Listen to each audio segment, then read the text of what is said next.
good morning, good day, good evening, wherever you are. I hope you are having a wonderful time. You can call me Dragon, and today we'll be diving back into the RimWorld colony where we left off last time. Well, I say left off last time. I've been playing a little bit off stream, not super long, I guess I would say, because I'm sort of figuring out that I'm enjoying playing RimWorld a lot, like off stream as well as on stream, and I want to get a bit of mix of both so it doesn't get stale. Hey Toto. How are you doing today? I'm actually in it might not be super obvious, but I'm actually in a pretty happy mood today because I just went and signed some papers, and not just any papers, but the papers so that I get money from the government to do my business. And she's sort of set me straight on some questions that I had, the consultant that I now am coupled up with, and everything is fine and dandy. So now I just gotta kick it into gear and work on my game for the next couple months, basically, and hopefully get it out to you, so that, and everyone else, of course, so that I can start making some money. But you know, it's not always the most interesting side of it. I'm enjoying it a lot, though, even though the frustrations are real. Hold on. So it's a pretty bright day today, and that is probably why my software is doing like all this. Oh my god, I don't know what to do with this filter. By the way, RimWorld is starting up, so just give it a moment.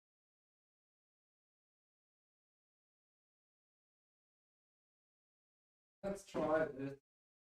See if that does anything. It's got its own life. When it's too bright, it doesn't know what to do with it, with itself, I suppose. And I've also noticed that it doesn't help that my couch is black, just like my chair, so I think the problem is it doesn't always know how to differentiate the border of the chair, you know? And I sort of even see that, because it pops in and out just kind of like it wants. But yeah, currently the plan for today is just some RimWorld. And then tomorrow it would probably be some I don't know, it would be a different game, like something that we usually don't play, just to mix it up a little bit, because I think that is, for me at least, working out pretty well. See here, just close down all the stuff that we don't need. So Toto, what are you up to today? I see that Kyo is also streaming, so I suppose you're also over there today. But he'd already been streaming for 2 and something hours, and he usually doesn't go about 4 or more.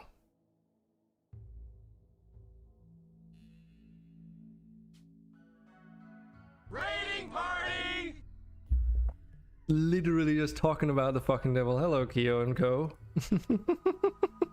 I literally just mentioned that you didn't go over 4 more hours of streaming.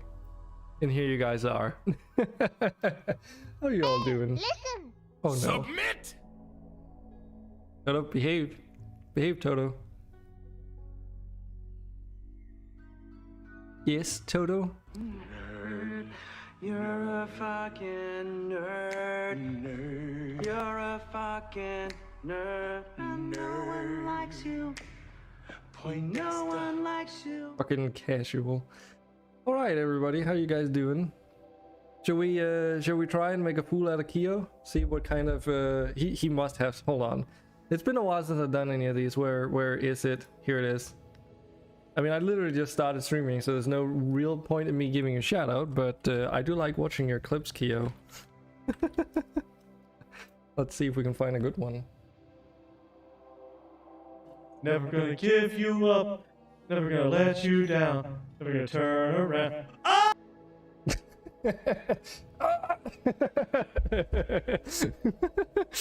I fucking love your clips, man. They are just, they're just creme de la creme, on point every single time.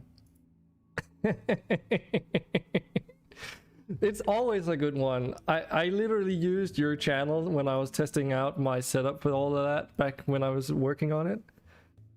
First time you've seen that? Oh, good, good, good. That means that it's actually worth doing. All right, here Nuggets. Also, thanks for the follow there. 2 a.m. Damn. No problem, no problem. And likewise. I usually stream from 1 p.m, so you're actually catching me early, unfortunately. Actually, bursted out laughing. Oh, also Q, notice how you've got like a little extra icon there. I decided to go ahead and give everyone who's like from a streamer perspective, or if you're called Toto, a VIP status. So you get extra TTK coins, my friend. By the way, you can do !join raid. Everyone who came in with Kyo, because yes, I'm also doing TTK. A juicy diamond. Scooter's in for it. You scared me! Indeed. Fuck's sake! Calm down. Kyo, you can't join raid. You're the raid leader. That's how that works. Always in for it. Cool. Yeah, so this is my colony. It's heavily modded, but hopefully you guys can figure it out. Of course, Toto. Come on, you guys can do better than that. We've got how many pawns? 12 pawns in the colony right now. Join raid as clone. Let's see. Guys are dropping in. Okay. We're approaching without delay. Okay, calm down. I don't really have any defenses to speak of, but hey, you know. Toto's already in the colony as a lagomorph. But you guys are gonna mostly have knives as expected, and then a combat shotgun? Okay. Strike Force Gamma. So you guys are Federation dudes, that's why you're all wearing the same Federation jumpsuits. This could be problematic. Where's everyone? Don't go that way. Okay, might have to move up here.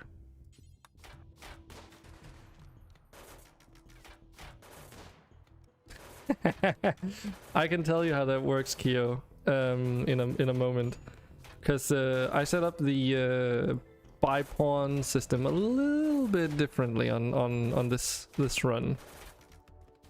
Okay, you guys just book it over there and just shoot as you go. I don't care about accuracy. You just gotta like not get hit by that. Also, actually, attack animals, go. Some of us have guns at this point. Most of us still wearing bows though. But we have started making better weapons at least. Oh my god, there's so many. Run! Run, you fools! Run! Get out of there! Get out! Uh-oh.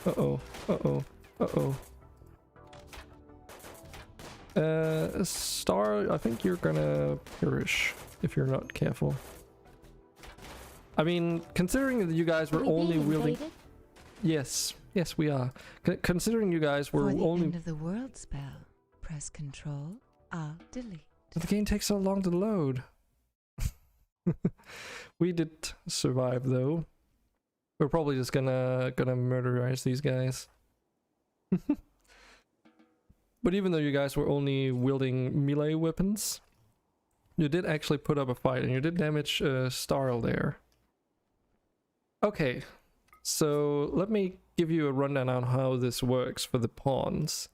So you have two options. You can either, one, you join queue, and don't do that before hearing the other part, but you can join queue and then you can take over a pawn that is currently not owned by someone, so you can't take Elusive Bacon, Peak, Dragon, Toto, or Mike, see? Everyone else is like a random pawn that's just joined the colony. Alternatively, if you're really dead set on getting a customized pawn, I actually set a redeem up in my stream store. And then we'll simply customize one using the character editor and then add you through that.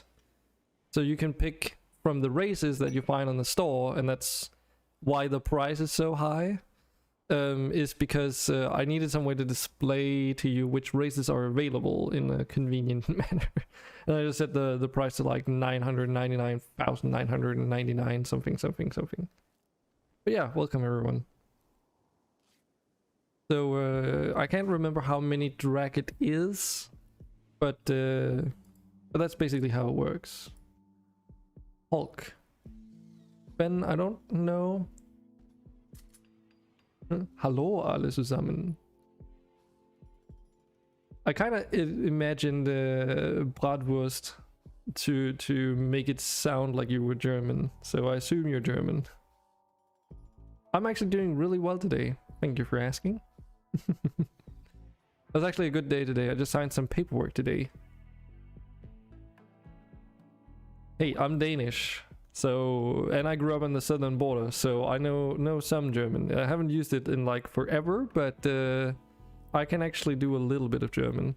And also, my moderator Amopeka is actually German Danish, I guess.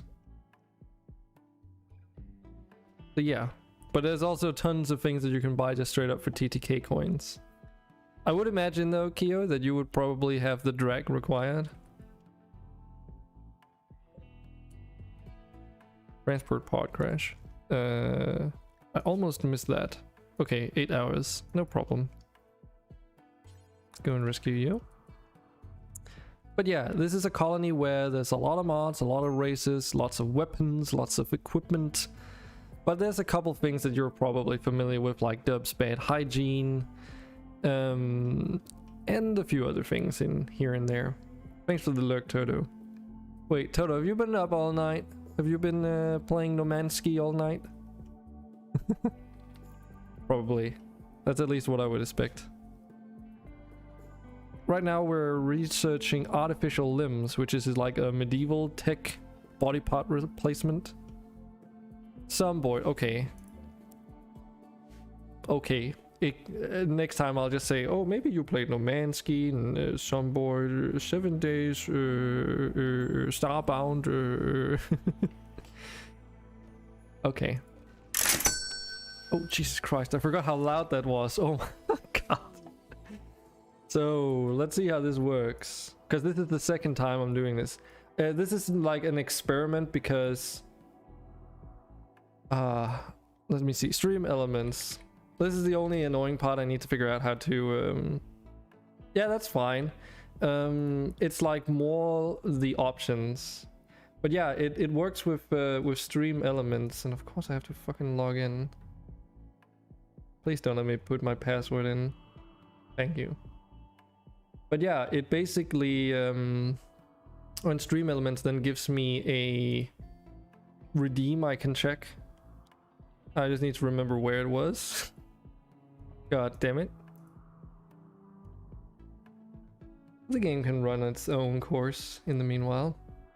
Was it activity feed? No, that's just the thing. Loyalty, that's where it is, isn't it? It's like located in some really weird spot. Yes, it's like I gotta go to the stream store page on stream elements and then there's a redemptions tab. So let's give this a go. Yeah, Ben, you're not in this this colony. Let's see. But we've got this character tool. Let me remember how this works. Actually, I should probably just do a save because I'm still a little bit green on this one. If you want to take control of a pawn but don't want to buy it through the loyalty points, you can also just do a join queue command. That way you can just take control of one of the pawns whenever there's one that's free. The point about that is though that oh fuck, I misdid that. I was supposed to go in here and say Warforged. Good choice, my man, good choice. Just the basic Warforged, thank you very much. Let's see, what did you say? Male 35. Okay. So we're making Kyo right now. I don't let you die like Kyo. I got way too many safety nets for that. Way too many. Way too many.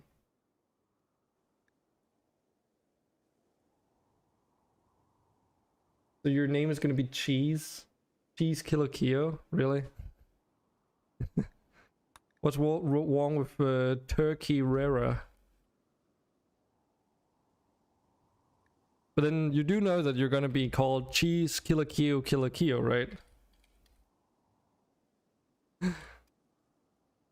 You are aware of that, right? Just, you know, just making sure. Okay. And then random traits, okay. Well, and then you just get random traits.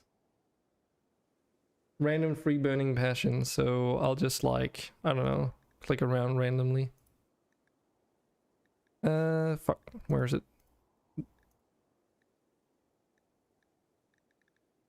Oh, that was... And then random 1, 2, 3, 4, 5, 5. Oh right, your shooting is disabled. Also randomized. I also randomized background stories to one that doesn't give you disadvantages. So, because I want it to be beneficial to buy a pawn for this system. Lots of things disabled. Okay. There we go. 1, 2, 3, 1, 2, 3, 4, 5, and then just that one. And that's gonna be Killer Kyo almost. We just need to set your gender right. It seems like you're male. Got any hair preferences? Because I've got a lot of hair. Otherwise, we'll just randomize. There we go. I don't know. Bald. Yeah, actually. Is it called none or is it called bald?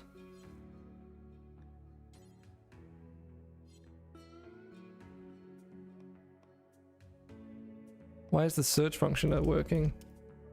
Oh. Because I had to type in enter? Enter, maybe? Hello? I don't think there's one called bald. I know there is one that is called nothing, and I know that Warforged, they also usually get their... Oh my god, trying to find that hairstyle in here. Hey, that was something. Right? Warforged marks. That's what they get. They have these Warforged marks. That's just the thing they get. And then we put you next to Toto here. And that should be your pawn. Yeah, that's like a thing that comes with them. They're actually not supposed to have actual hair. Let me see, is there anything we forgot? Nope, nope, I don't think so. And let me think. Then you also need to do join queue. That was the wrong thing. And the thing is, I'm gonna keep your pawn for a future playthrough, by the way.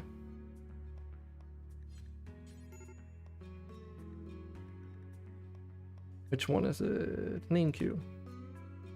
Hello there, Pip. Finally, a modded stream with more than 10 mods? Oh, there's way more than 10 mods, yes. Can we not be gay? Kyo. Kyo. You got something about... You said random. Did that work? Yes. You did say random, my guy. So hard to find a good heavy modded stream.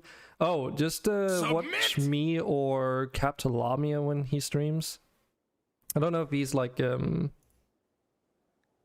you go. That's okay. You're not gay now. I think, what was it again? Now you're where was it? What? Where did your pawn go? There. You're resilient now.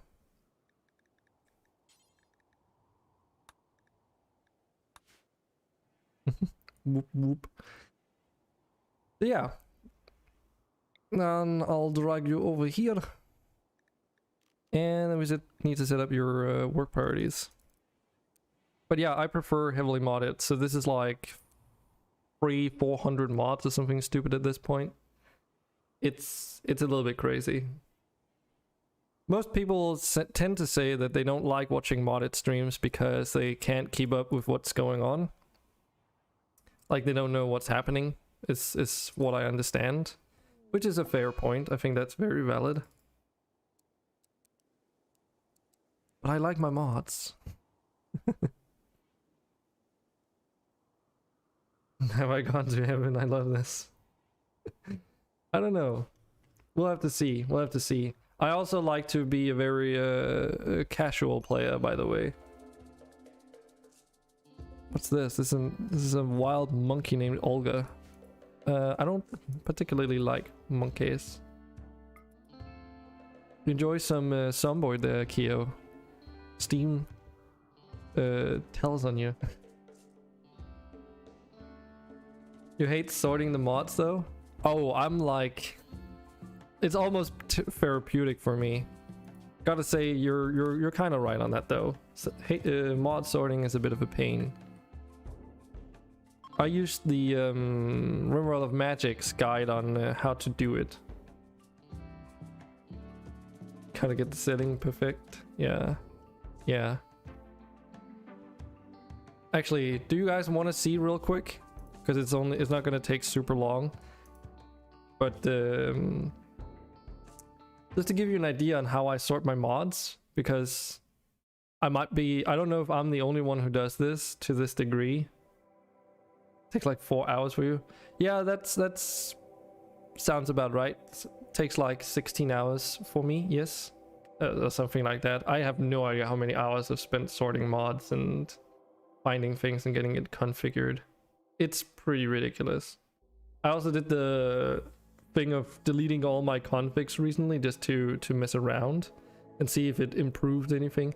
By the way, it didn't, so that was a waste of time.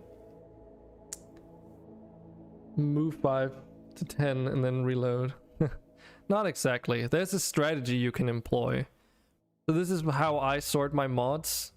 There's like a logic to the color coding and the order in which things are placed. So for instance, all the Cayenne ones are things that affect medical parts of the game, which is what the Rimworld of Magic guide says, is that you want to put those pretty high up. There's also some really weird specific things that they mention, like if you're using SRT expanded, it has to be before Hugslib, because if it's after, they get added in a weird way to caravans or something. There's like a bunch of stuff there that that you basically can do.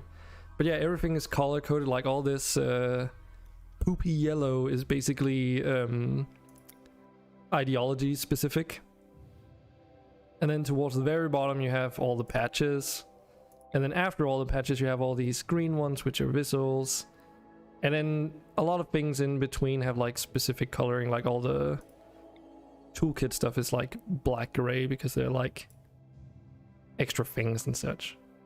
But yeah, that's how I do it. They also say that you should put anything that modifies UI before anything that changes game behavior, which is a very how should we say it, non-specific way of putting it. But the general idea is that you change all the UI first, and then behaviors like anything that changes, let's say, pathfinding, or I don't know, adds a new functionality to the game like search and destroy. There's a bunch of stuff that you can do to try and make it a little bit more consistently working. And you keep doing it till you get no errors or very few. Yeah, I don't think it's possible to eliminate errors when you have this many mods. Can you say you do what is equivalent to dumping stuff into a bucket? Okay.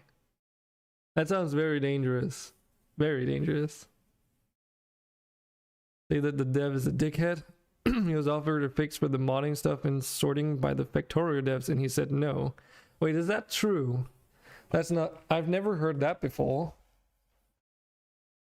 I mean, so sorting mods currently is a little bit of a pain in the ass, because there's some instances actually where the tools that are in place actually breaks things.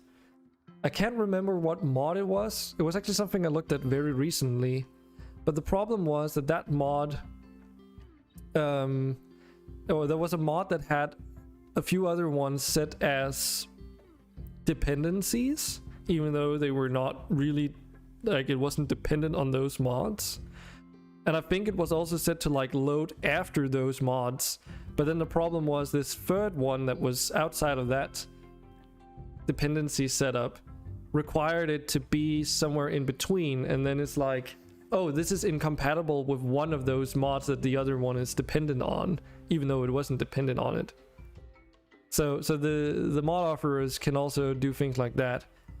And especially if you put it in as a dependency on Steam, it's problematic, because then you cannot get around that limitation, I think it is.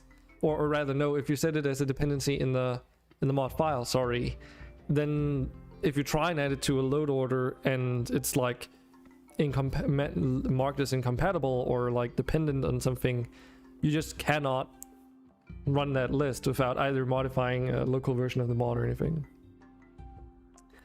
But that's technical mumbo jumbo, I guess. So we're situated in a crater here, which is that what was it called again? Geological Landforms Mod. It's trending on the workshop right now, and I think for good reason.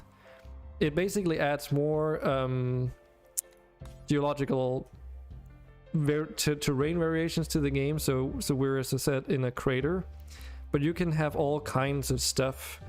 Actually, I don't think I should just randomly look, but you can have very different terrain layouts as compared to vanilla. Like, for instance, in vanilla, what you can get is, you know, a mountain side on one half of the map, for instance, right? But with this, for instance, you can actually be situated in things like, I can't remember what it's called, but it's basically like a crevice that goes throughout diagonally across the entire map. But it's like surrounded by mountains, so you just have like a narrow pathway, which means you have two access points, which are going to be on either side of where you build in the middle somewhere, probably. And just like here, we can only really get visits from this area. And it's cool, but it also has a few issues. Like, for instance, when an animal migration happens, they'll pop out here, then walk a few tiles down, and then pop out there.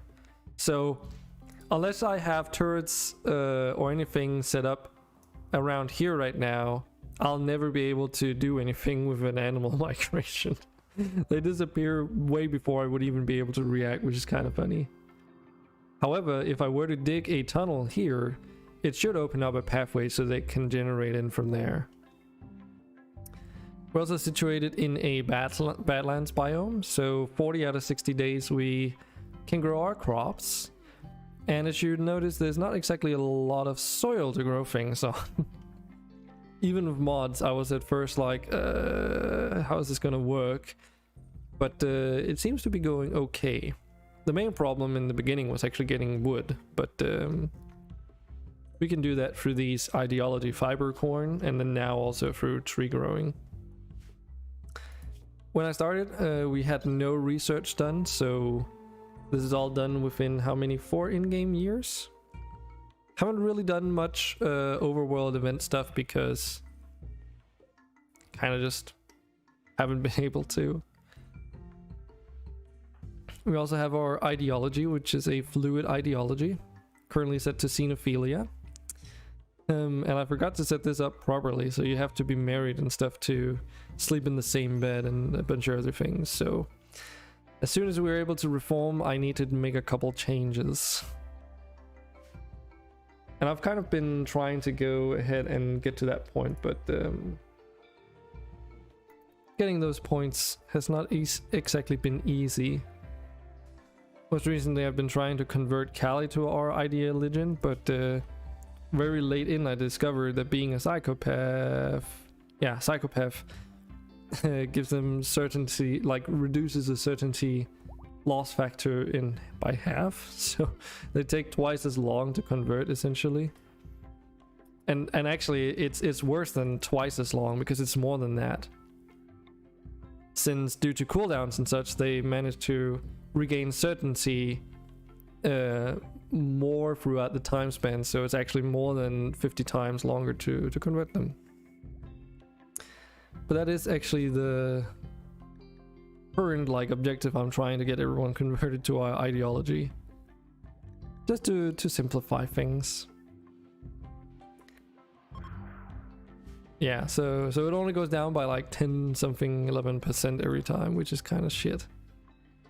And then by the time that it's on cooldown again, then they'll have recovered like 4 or 5% or something. It's gonna take forever. Now, Kyo, since you did join our colony, oh right, that's true, you're Warforged. Who needs sleep when they're a mechanoid creation? You do have a bladder, oddly enough, but you don't need sleep. Rest bar just does not exist. I can't remember how that works with your time schedule, actually. But rest is for the wicked, I suppose. Cargo pots. Okay, what do we get? We get a cypress wooden nose. And some deadwood wooden nose. 10 deadwood wooden nose and 7... Okay, we just got a bunch of prosthetic limbs. Made out of wood. Need a nose, anyone? Actually, so their function... so the part efficiency is 0. It's just an aesthetic. Huh. That's funny.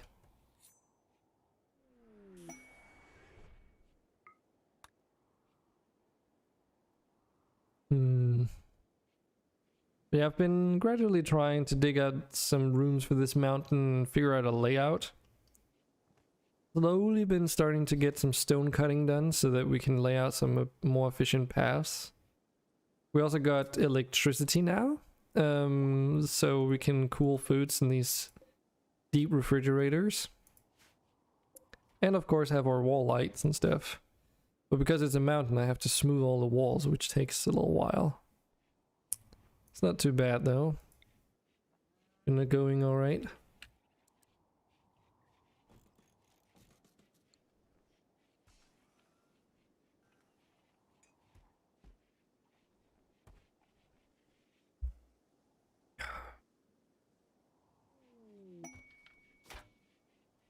Medical goods trader.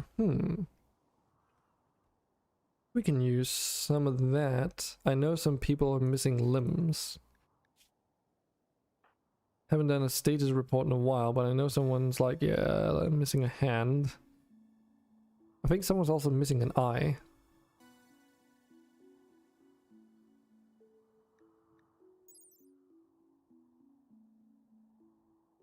What? Gathered animal resource.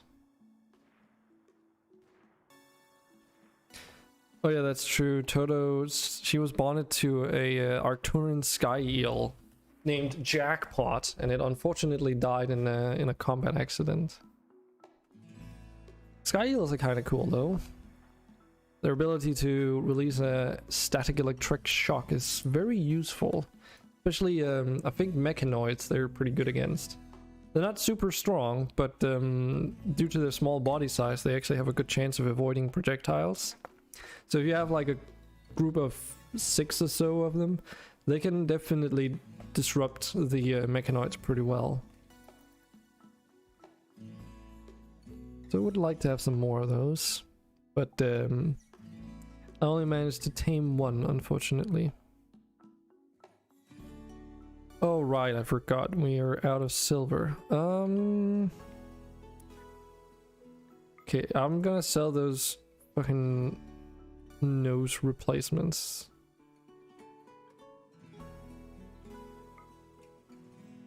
What else? Oh my god, I'm getting so many of these medicinal cactipine quills. Holy crap. Let's actually just sell all of them. Dude, that's like a money-making machine. I forgot how good that was. See, is there anything else we can sell? Chem fuel, let's sell all that for now. Also, all this insect meat, just get rid of it. I think we can do that. Placement radius, ear patch. Well, let's get a heart and a lung. Those might be very useful at some point, and then keep the rest. Because we're currently working on a science lab, but the silver cost for the floors kind of got the better of me.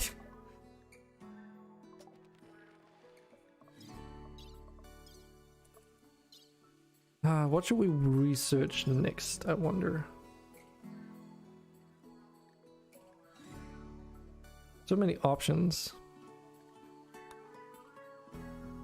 Advanced melee weapons, so we can get some more melee options. Can also research heavy crossbows. Fire arrows are interesting, but I don't really want to go that path. Well, that's true, I did get carpets as well. So we can actually make the rooms a little bit prettier now. Maybe we should just do stuff like gunsmithing, because we can do that.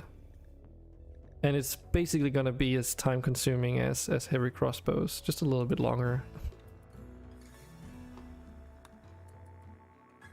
Where is your leader? Dismiss.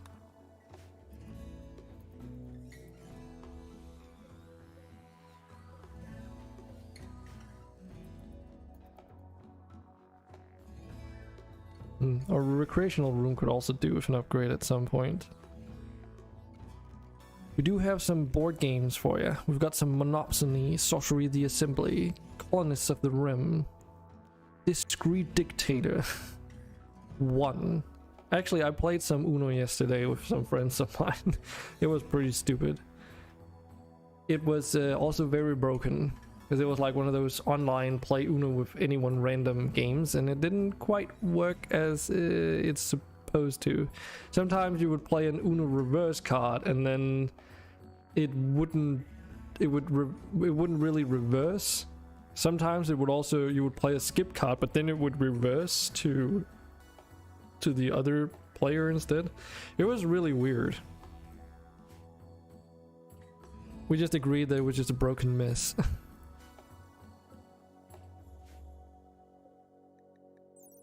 See here, research speed factor, yeah, it's not the best. Is it? Because base value is 75%, but we can do better than that.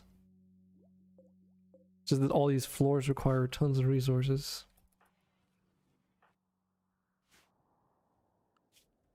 So Keo, what were your pawn actually good at? It was like construction was, you were passionate in construction, but I didn't mess with your stats.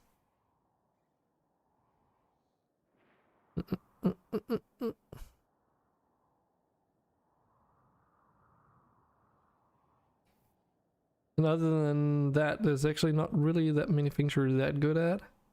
But I suppose we could give you some stone cutting and smelting just to help out on that. So whenever you're not building things, you're crafting the things to build things.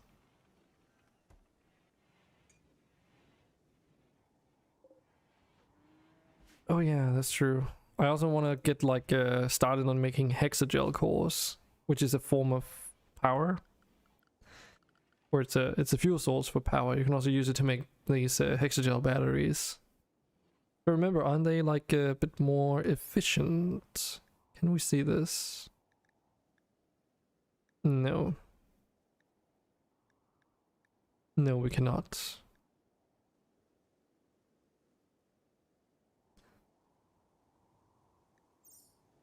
Because I know there's like I do have this mod that allows you to make these large, like really large batteries. Probably my favorite battery mod. SS bigger batteries, because you can make a 256k battery, which is absolutely insane, and it has a efficiency of 100% as well, which means that the charge loss is next to nothing. So, but you know.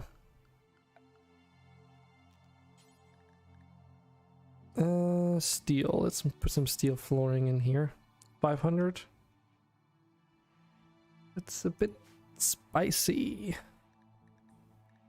Well, I do have a lot of steel, but I mean, 500 for each room. That's going to be almost 3 stacks. So,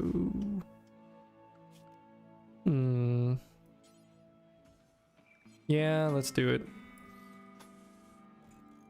Do it for the vanity.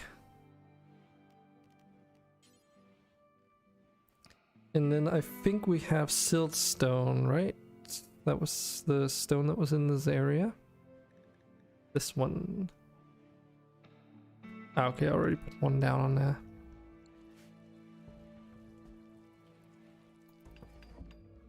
Speed up the game a bit. So we've got these cactipines here, and I think, yeah, I bought like a pair of some traders and they've just procreated like crazy, just like my Aerofleets. Aerofleets are a bit different though, because they clone themselves, so they are they're doing asexual fission. But these cactipines are basically like green rats covered in quills, and then they occasionally drop them, and then you can use that as a slightly better herbal medicine alternative, basically, in a couple ways. If I remember correctly, the pen quality is a little bit better, but there's also the fact that they last longer. This one says it lasts for 2.5 years and is not even refrigerated. Jeez. So yeah, they are pretty decent, especially because, you know, I think they just drop them. Do they just drop them as is, or is it actually it might be like a, okay, they actually have to be harvested. They actually have to be harvested, but that's actually fine, because it means that a lot of our pawns are going to get the animal usage, the animal skill, just by handling all these farm animals, which is pretty good. Give some higher priority to a lot of these guys. Oh yeah, that's true. I also bought a Tetra Slug, which is basically like a giant slug that acts as a walking battery. And then it's currently not really doing much, but the idea is that you put it in a room alongside an actual battery structure, and then every once in a while it'll release a charge that recharges that battery. So it's actually not just a walking battery, but a walking power generator. It's just kind of inconsistent, because it does need to be next to a battery to function to do the thing. And it doesn't seem like you can even see whether or not it's able to do the charge yet, so oh well.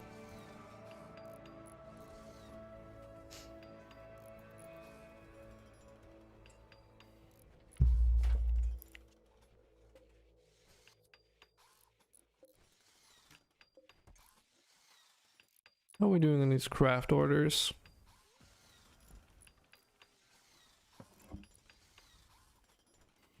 Oh yeah, we're making a Frumbo bow as well. Had some wandering Frumbo come through and we murdered this shit out of them. 2 horns and some materials and you can make a bow out of that. I don't remember the stats on it, but I hope it's actually gonna be worth it. Because at this moment we're kind of getting to that point where firearms are a thing. Interestingly enough though, this repeating crossbow almost has the same DPS as this chain shotgun, at much greater range. That's interesting.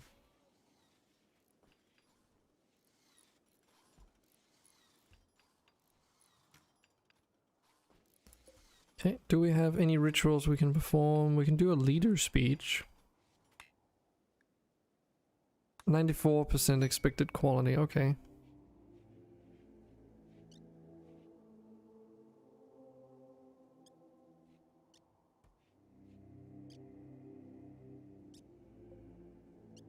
Why is my paw not using the lectern?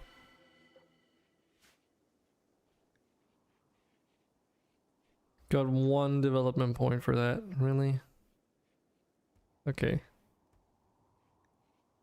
I don't know why, but it feels like it's more difficult this time around to get development points for some reason. Oh right, do I have an art bench? I do have one. We also have a crafting recipe queued up. But let me guess. Yeah, there's no one assigned to actually making artwork. Callie. Is there anything that would be a problem here? No. Callie can do artwork. And then let's change that to a 2.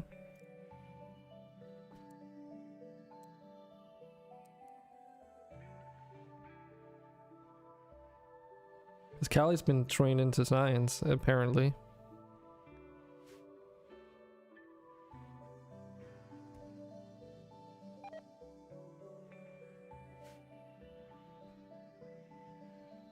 But yeah, I do want to have like a battery placed right here. I'm just worried that if it suddenly short circuits or something, that it would be a little bit problematic.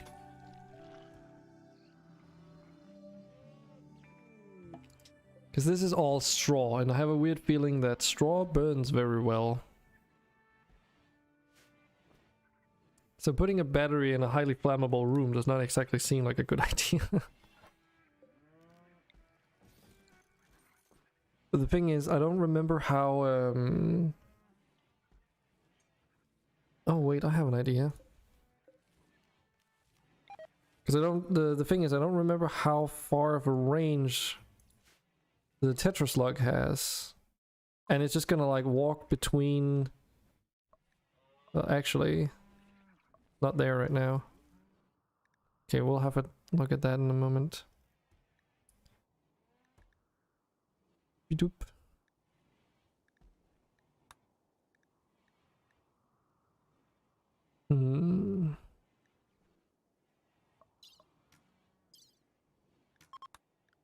Research a gun complex.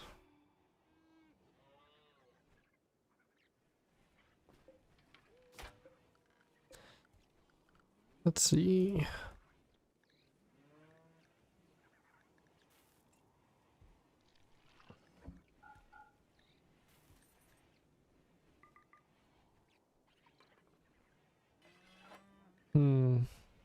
Yeah, the Tetraslug is not set to follow anyone around, so... Was it just like hiding from me? Also, apparently it has these Tesla cannons, which can I actually force use this on something? I can. Cool. So I guess that also means I've got a portable turret just sitting in the animal pen. That's kind of nice.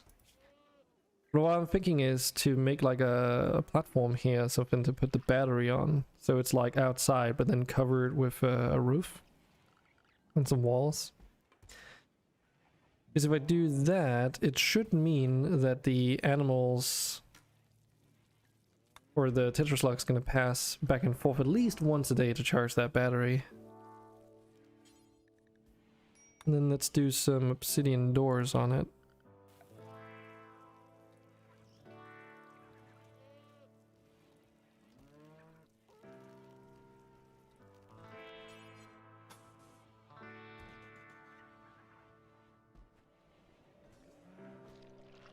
And then a door just there, I think.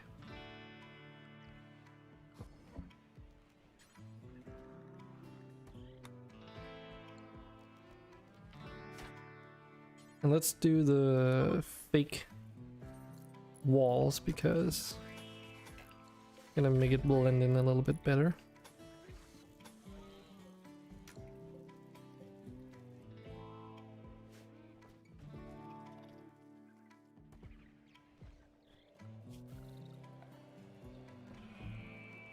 And then we could technically also, where is it? Oh wait, maybe I don't, no wait, there it is.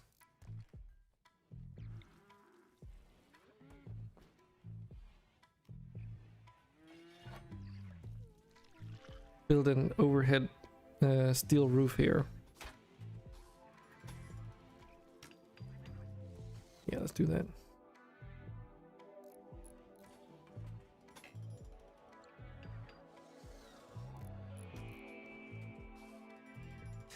What's up, Ben? You looking to buy a pawn?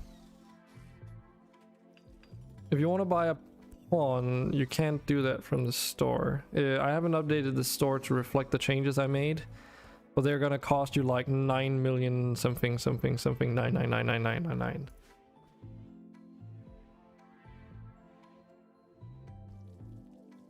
But I don't know. Were you not here when I talked about that? I can repeat it if you want me to.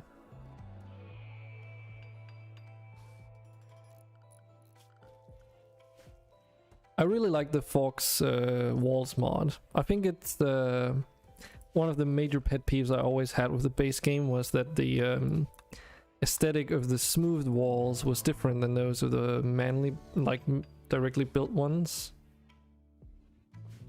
So the fact that you could never like undo a mistake always bugged me a little bit. But this mod basically allows you to build these fake walls, and then the way it works is that they have a slight, let's see, hit point reduction. So normally these particular ones have 740, and these four big ones have 665. So they're a little bit more durable than regular walls. They're like an in-between between regular walls and actual solid stone walls that are naturally generated. But they're also more expensive stone-wise. So it's not like a major deficit. And when you're playing modded, it doesn't really seem to go in the way of balance, if you will. Especially because some of the weapons that are present in this particular mod setup is easily capable of taking down even the strongest walls. See, where is it? Which would probably be these castle walls. And they have 1900 hit points, but also take 20 bricks per wall element, so muy expensive.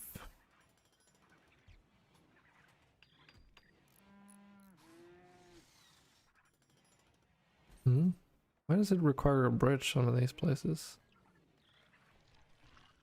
The fuck? Okay. Okay, game.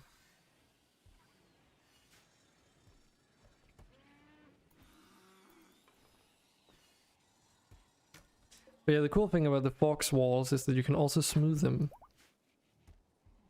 And actually, they do work pretty well with these wallpaper walls from Vanilla Furniture Expanded. Because I unfortunately learned that they don't connect with regular stone walls. So say I were to build one of these on these regular stone walls, you can already see it doesn't connect up with them. So you don't get like this effect here. So these are all the fake versions. And that really bugged me because it looks ugly as fuck. And for some reason, it's specifically just the wallpapers walls with even vanilla stone type stone walls. So not sure why that is and why it works with the Fox walls, but probably because the Fox walls are derived off the regular walls, and then they've just had their stats changed and the graphics changed. Maybe. Who knows? Probably the Vanilla Expanded team, but you know. Yeah, so for the time being, it would be like a hexagel battery I would like to put in here.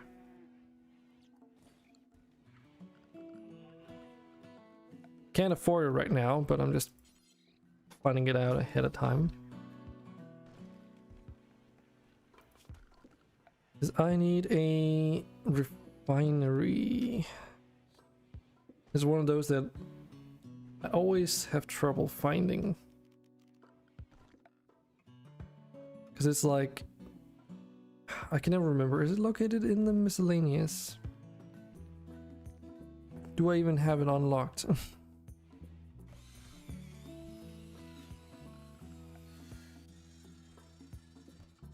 Almost just as bad as the other day, like the other week when I was trying to find the autopsy table.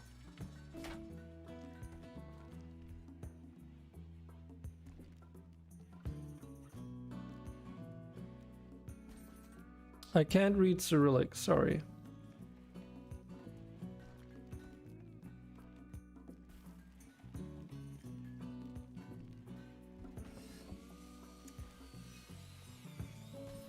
I'm not seeing it anywhere.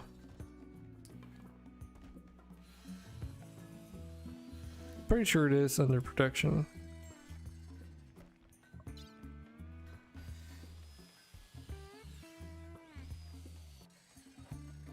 And I know there's the biofuel refining, but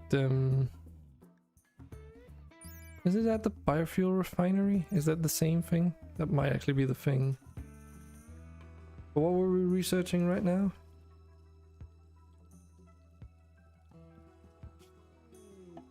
The gun complex, okay.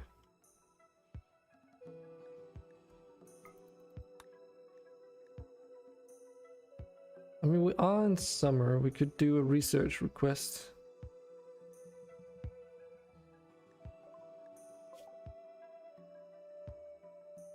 We're situated up here. There's also these ancient complexes actually that could be interesting to check out. I don't know how profitable they are. Oh yeah, I should also mention this actually. Where is it? Factions. All the factions that are in here, there's no tribal factions or medieval factions in here that are located on the world map at least.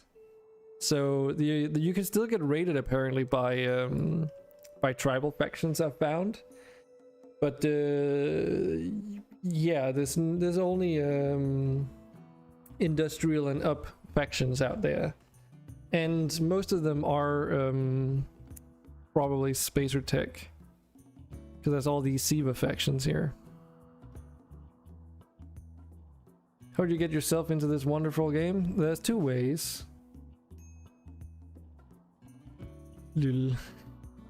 Ben, so I guess you weren't listening necessarily.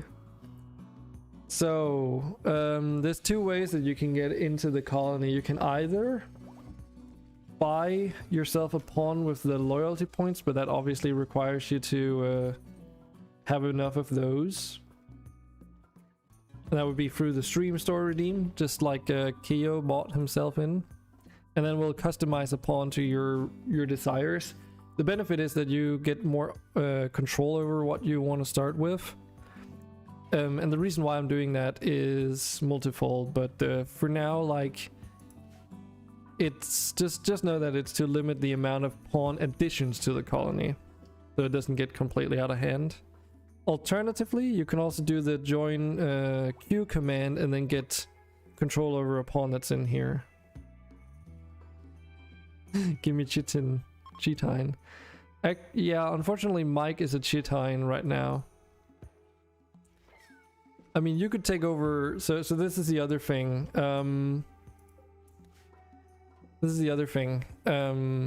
If I'm out of people here and you haven't been by the colony for a very long time, like stream wise, then your pawn is going to be up for adoption by someone else, by the way. What we don't have. So we've got a Chitine, but it's currently claimed by Mike.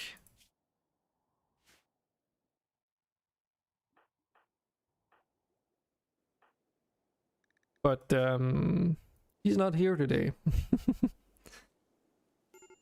But just know that if you do a join queue thing, your pawn might be taken over as well in the future. If you're not here, that is. So how would you even put that? So it's more like if you buy a pawn through the stream store, you know, no one else is gonna get control over them. But if you do the join queue, then they can, and they're like temporarily adopted. Does that make sense? It's a little bit different than what you're probably used to.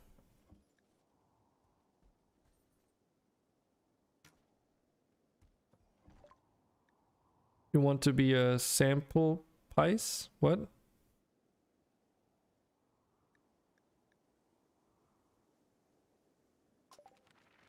Oh right, I forget. I've got like this thing that automatically researches. But what do you mean, Ben?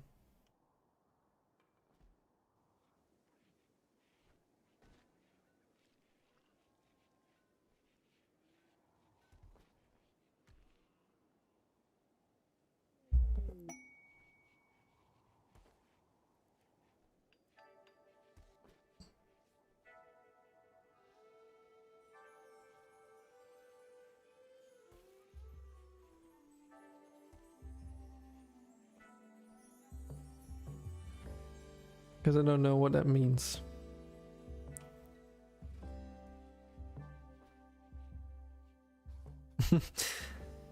I mean, that's if you're not wanting to wait. You should not look see the drag gainage, the points gainage through tipping as like a requirement at all. If you look, it'll also say you get points over time. I think it's like, oh, and most importantly, also when I'm streaming other things. Yeah, but that's the thing though, it's also like whenever I'm streaming other things. Right now I'm streaming like 5 days a week, so it wouldn't really be a problem to get the points outside of the stream, and then, you know, it's basically as a way to reward people who are here a lot. You purchase a visitor? No, I won't do that, Ben. That would be completely against the whole point of this.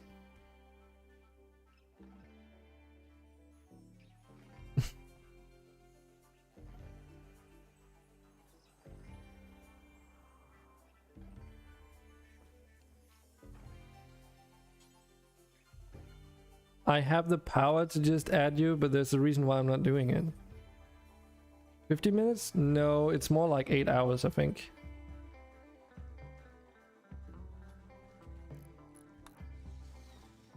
Because you got to think about it this way. So 24 points every 10 minutes, right? So if you think about it, that means in an hour you get what? 6 times that much? I can't remember how many points I set it to right now. Oh, they sell people, great. 2 people they sell, and that's it. Yeah. So it's a little bit more than just 1 hour. The reason why I did that was mostly because I've had run RimWorld in the past, and people would have a tendency to drop by, buy a pawn for like, you know, points that they could get within 2 hours of watching the stream, and then just leave. And the problem was that I felt obligated to keep every single one of my 50 pawns alive. And not swap them out. So to try and mitigate that and keep it further down, I'm doing it this way. So it's either you adopt a pawn or you spend loyalty points on one.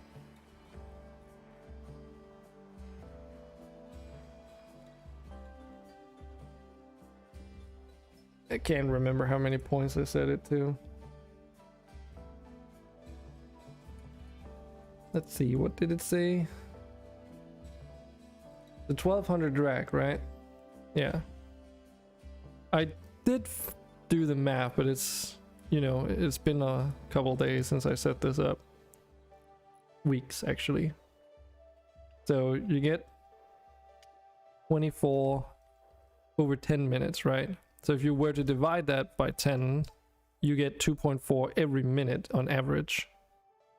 Multiply that by 60, then you get it per hour, which is 144 points per hour. And it's 1200 drag, right? So if you divide 1200 drag, which you would need, by the amount that you get per hour, then you get the number 8.33. So it's 8.5 hours plus a little bit. And you would have 1200 points just from watching. Which I think is pretty fair. I mean, if you look at the leaderboard, some people have like way too much drag. Because you get it when watching me, you know, stream other games and stuff. And Ben, I think you would actually have more than enough points there. Wouldn't you? 'Cause this is far from the first time you're here too. Let's see.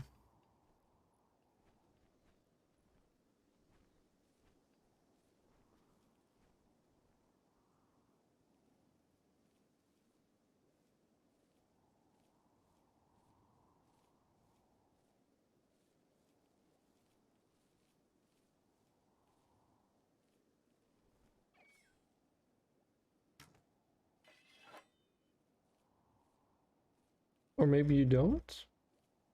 That'd be kind of weird though.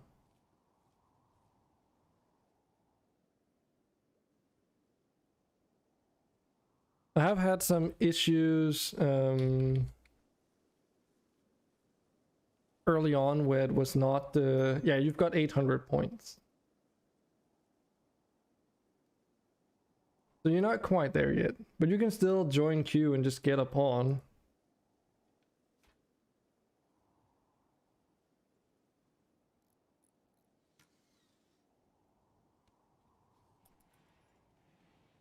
It also means that you can get a pawn, by the way, even without even using any loyalty points or coins for TTK.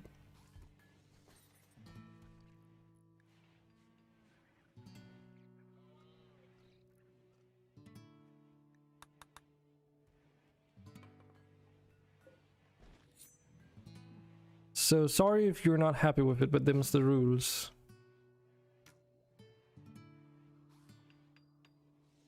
When I wasn't having any limits on back in the day, the game eventually goes to like 5 TPS, meaning that an entire in-game year takes literally like 6 11-hour long streams at that point, because the game already gets slowed down because of running OBS and a bunch of other stuff to begin with. So, you know, I can play the game much at a like it plays much faster when I'm not streaming.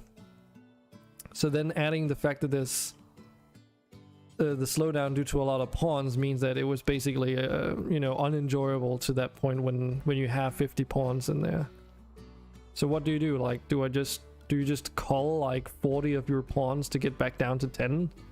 Because RimWorld isn't really designed for you to have more than that max 16 pawns, and I'm almost at that limit now.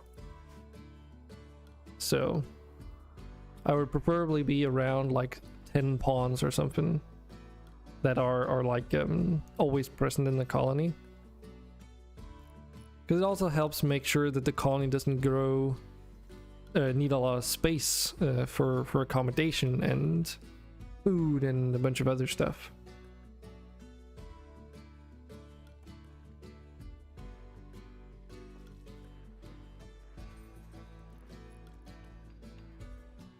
But yeah, it was getting really painful back then. We were trying to do a save our ship run where we went from Neolithic to like no research done whatsoever with a bunch of extra mods, and then going from Neolithic stage all the way to Space Attack, researching literally everything there was, and then getting to space, building the spaceship. We did get there, but building, even with TTK being able to buy most of the materials, it still took 3 like 8-hour plus streams just to build the spaceship. And it was so fucking slow. Absolutely ridiculously slow. Even though pawns had like bionics that made them move like twice this normal speed and work like 5 to 6 times as fast as normal, it still took, you know, 20 something hours just to build that ship. And in that time it just drained me. Like, I just didn't want to play RimWorld after that. Just not at all, really.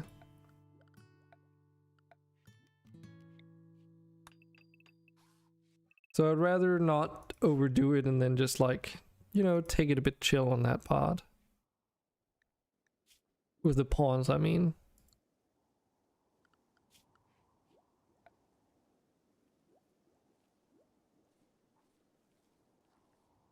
Okay, so high-tech research bench. You guys cost steel. Can I reduce the cost? Yes.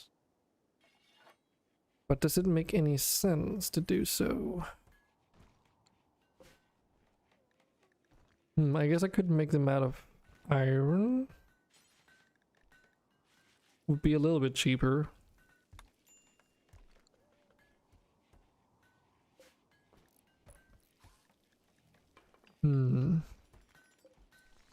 Yeah, let's just make them out of steel.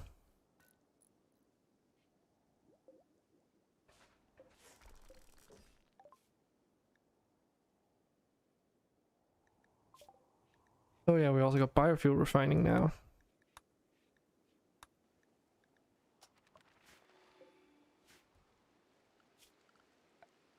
That would also be under production, yeah.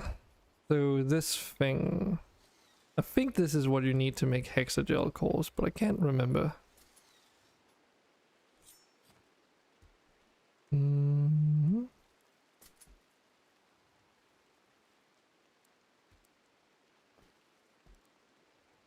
Yeah, let's put it there.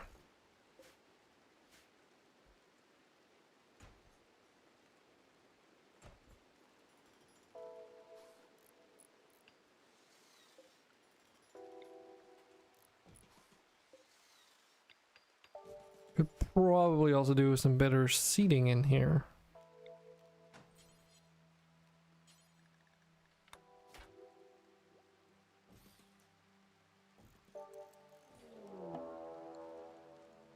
A razor jack. Okay. Who you're hunting? Kraris. Where is Kraris at? Oh, he's in here in the enclosure. I have an idea. Hopefully gonna get within range. Oh. Did it stop hunting? Oh, Kraris probably went inside.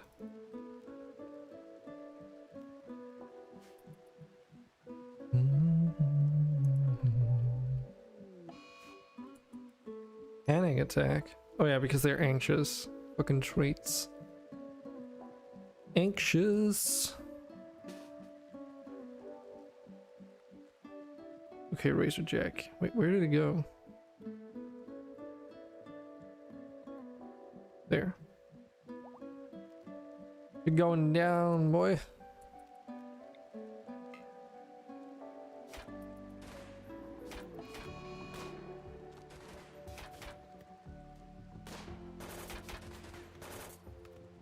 No, it's foggy rain. That's not good. That reduces accuracy, so. But you know, we've got more than enough critical mass, so meh. Kyo, you can go and butcher that one.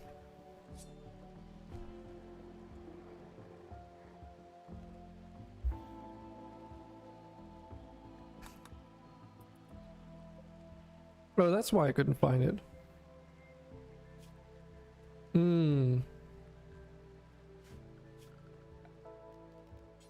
Because my grazing area actually goes beyond the bounds of this enclosure. Because I'm growing some grass out here. So that the grazing animals can eat from it. So yeah, this slug somehow manages to crawl over this bone fence every time it wants to go out and explore.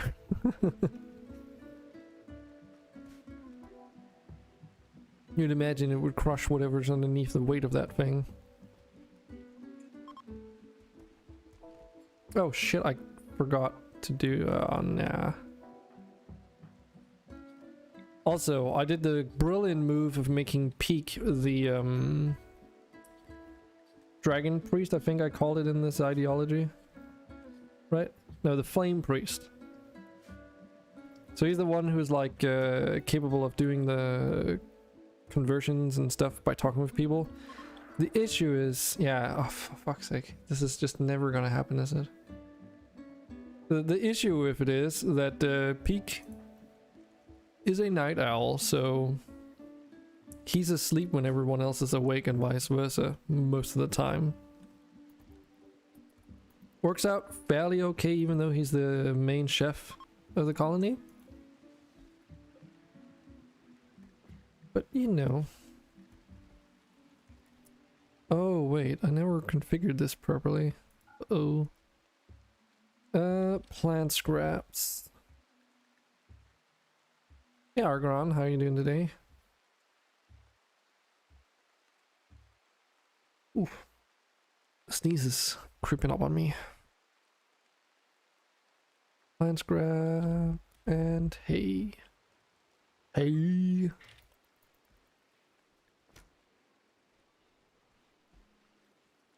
And that's actually it.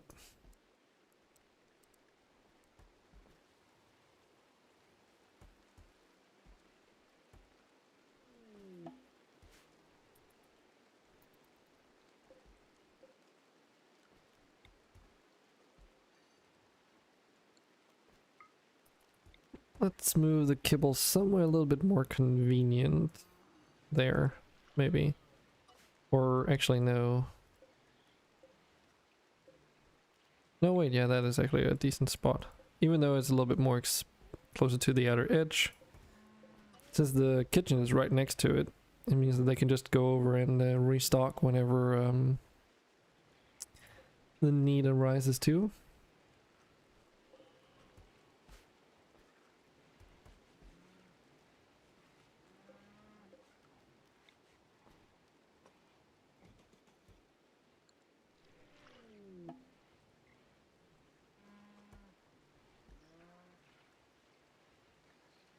Cache of valuables is expired.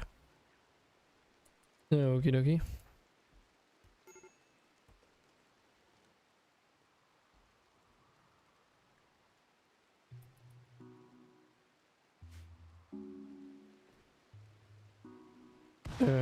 What?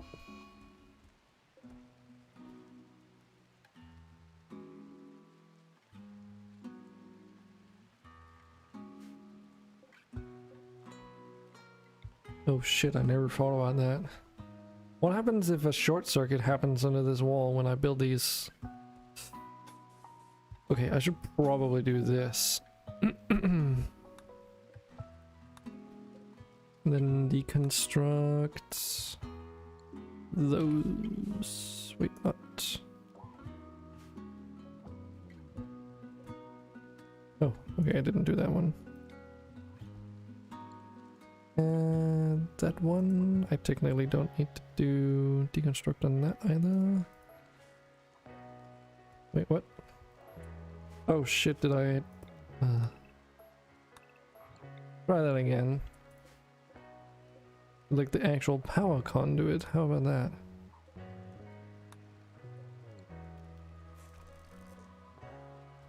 Yes, that is more right.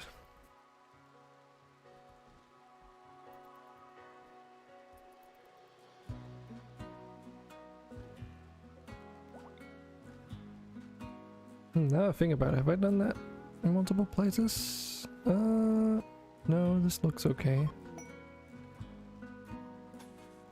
You need to connect it up to the rest of the base though.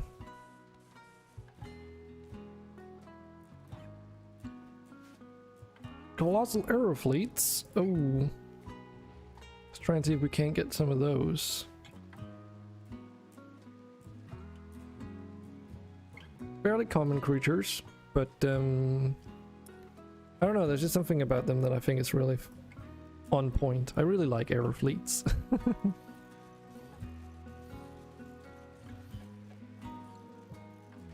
I think it's because they do asexual fission and they don't really eat much. Ah, here it is. So we can compress blue gel to hexagel, and then we can turn that hexagel into hexagel cores over time, at least. Let's see. 200 hexagel is required from those batteries. So let's set up a threshold of 250. And then say make hexagel cores, but say do with Oh, okay, so you can't do with surplus when they have multiple ingredients. That's annoying. That would be really handy though. Because do with surplus basically makes it so that if you have excess amounts of specific things, then for instance, if I have more than 2,000 plant scraps, then vomit rain. Oh, damn it. If I have more than 2,000 plant scraps, then they start turning the excess into raw compost. But make sure that there's always plant scraps for the animals to eat. It also makes it so that they don't constantly work on that. I mean, they're kind of behind on the on the task at hand, though. But that's just because I need so many things to be done.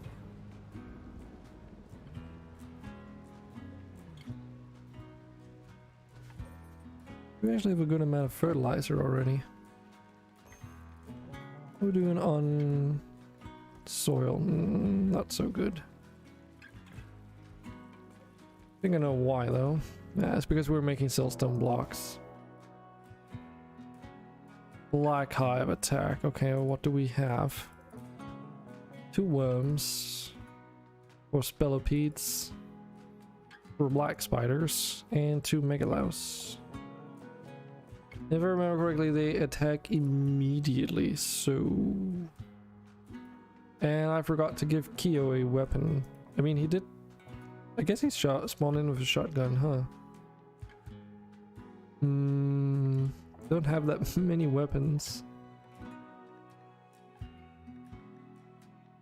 Got a Persona Zeus hammer.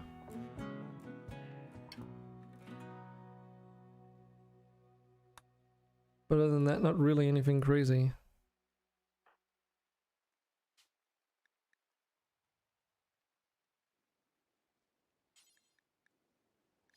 Oh right, I forget. We've got a pacifist in the colony I want to get rid of. Okay, well, let's see. Start by just putting you guys in position up there against the only barricade that I really have, not counting this one down there. Yep, here they come. I think the black spiders are ranged, if I recall.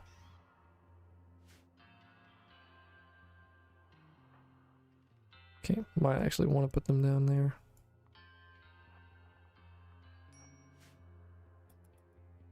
Oof, this is not...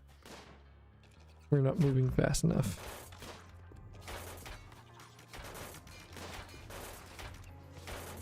Yo, you can't shoot that far? God damn it.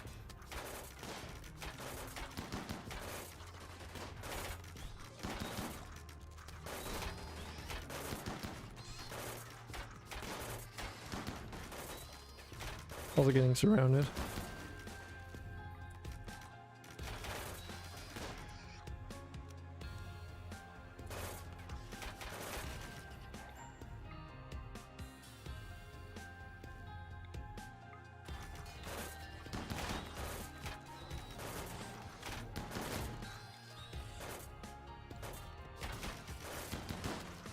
Okay, so there's a couple here that are behind cover. And this ancient wall sprinter remains. There's not a lot of hit points on that left.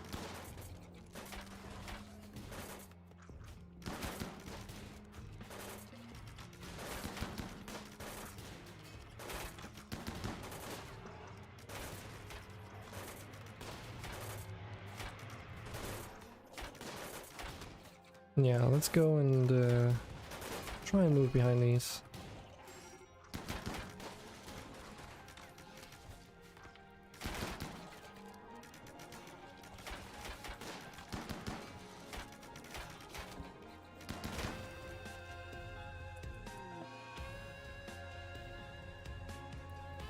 There we have the bastard.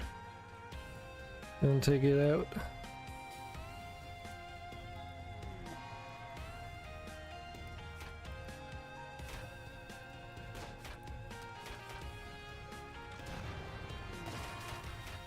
I love the fucking name of this track. It's called 8 Without Table. I think that's funny.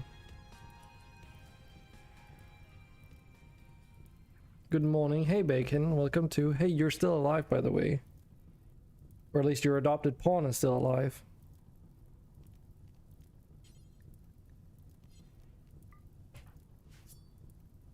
Yay. Yeah, what are you up to today, mate?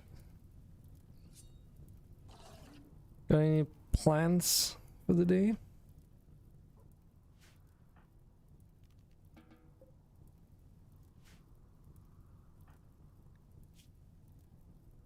You do kind of miss a hand, by the way.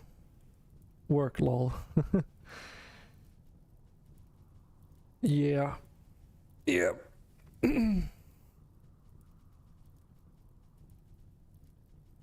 Coffee now before you go.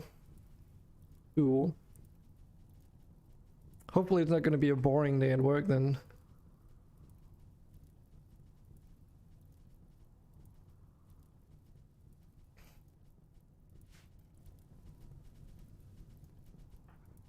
Wait, Peak is dying.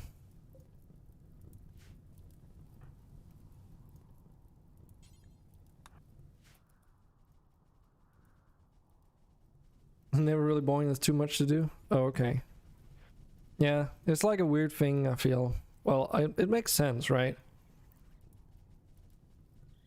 Some people say like, oh, I don't want to do work and such, depending on what field you work in, but I also find that being at work or in a workplace and then not having work to do is just as bad. Yeah, let's see here. 3 hours till death, okay. Should be able to tend him fairly quickly.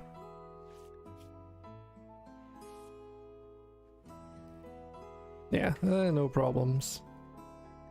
Lost a few error fleets, that's pretty standard procedure.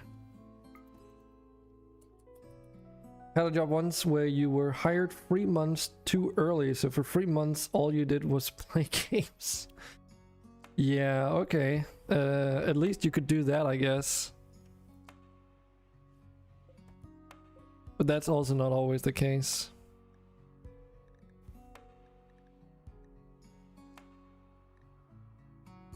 It could be worse though.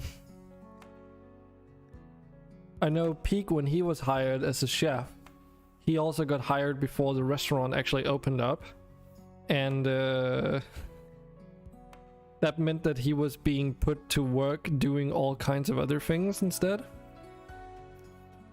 So at some point he had to lay down, move tiles off of a terrace so that some work could be done on it, just so that they could put the tiles back in place again. He was not hired to do that kind of work. He was still paid as a chef to do that kind of work though.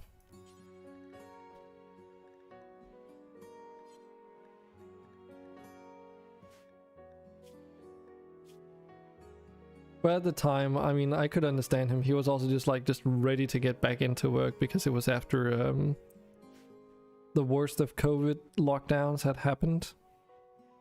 Lame. Yeah. But I mean, it's the difference between what do you call it? Having a secure job or not, basically. So, you know.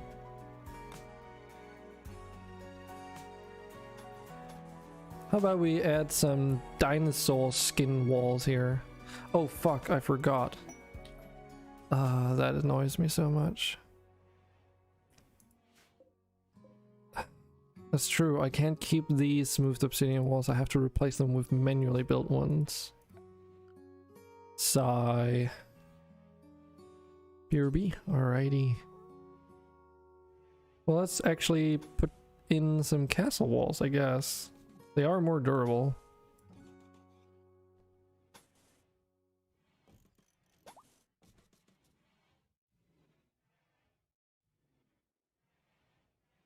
But only on the front, and then let's do some obsidian fox walls for these places. This is like the main open lobby before you get into the main part of the base. The only other access point right now is through the barn down here. That obviously requires you to also go through the kitchen, so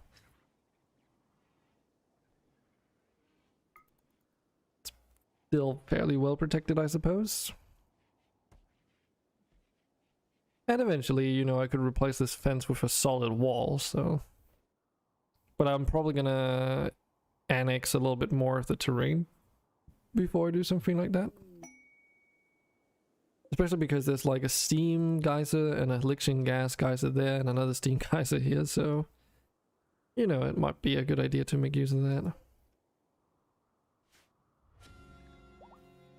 Virtue. Oh, this is the first time this has happened for me. I'm trying out that Virtue framework mod. The dam of consciousness did not collapse under the devastation of pressure, and the experienced mind became more alert. Okay. Yeah, so they get like a firm faith virtue. Huh. Does it show in here? Not exactly, it doesn't seem.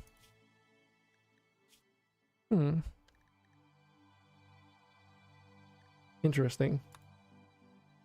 Back with coffee. Alright, enjoy your coffee.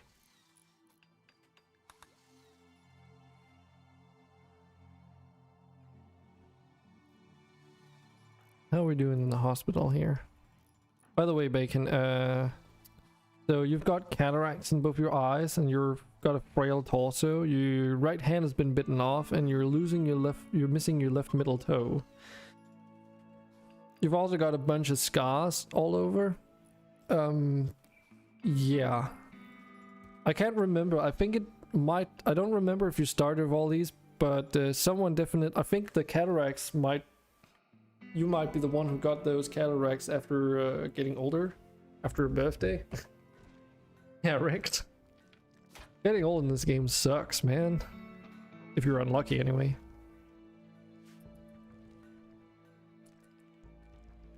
Let me see. Is it here? No, it's not. Where do we even make these?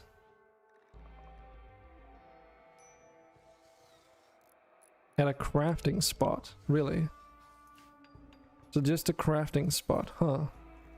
I would be tempted to make a patch so that if Medieval Madness is installed, you can make them at the wooden crafting workbench.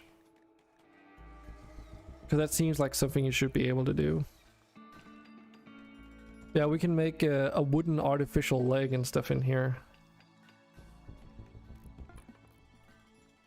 Artificial toes. So, how does this artificial hand work? 1,000 work, holy shit. 10 woody and 55 steel. What's the efficiency on this one? 75%. Yes, it's like the idea is that they're medieval, like semi... I guess it would be medieval punk body parts. I do like that they're considered woody too, so I can make them out of different types of wood. I can even give you one made out of bone, which would be kind of weird. But I can definitely do that. I think oak is the best we can do though.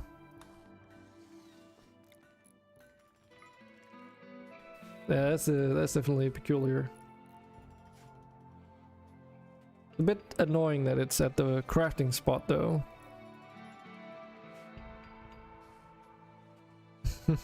Alright, Ben.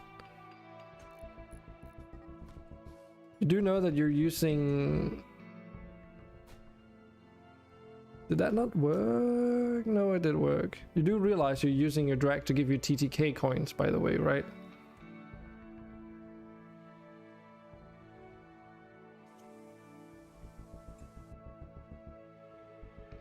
Just making sure. In case you wanted to buy like a point with drag instead of joining queue.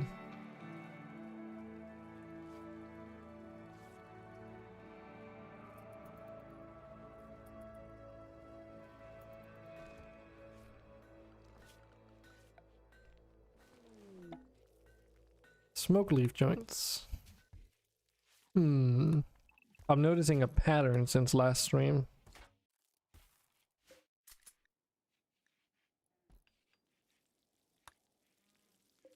Well, I'm sure they're going to be put to use.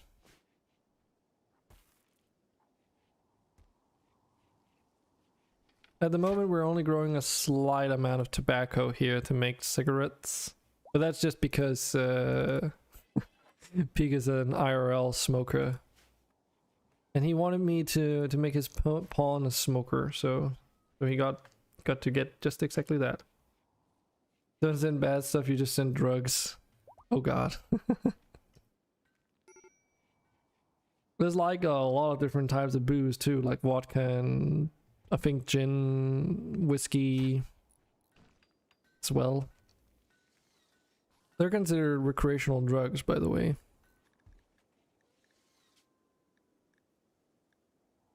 Cigarettes, cider, different types of coffee, lots of different types of coffee. There's also different types of tea. You can even buy energy drinks, right? Cocktails, Irish coffee, desserts, soda, tequila, vodka, whiskey, and even wrapped snacks. Which apparently are a pain to make because you need plastic for that. Not exactly sure how that works out on the nutritional side of the game, but you know, it is what it is, I suppose. Yeah, I should probably just have fucking this uninstall these lights. I wish you could replace like the wall lights with the walls without destroying the wall lights, but that's not how the mod works. Oh, farming goods, let's see. You might be able to make a deal.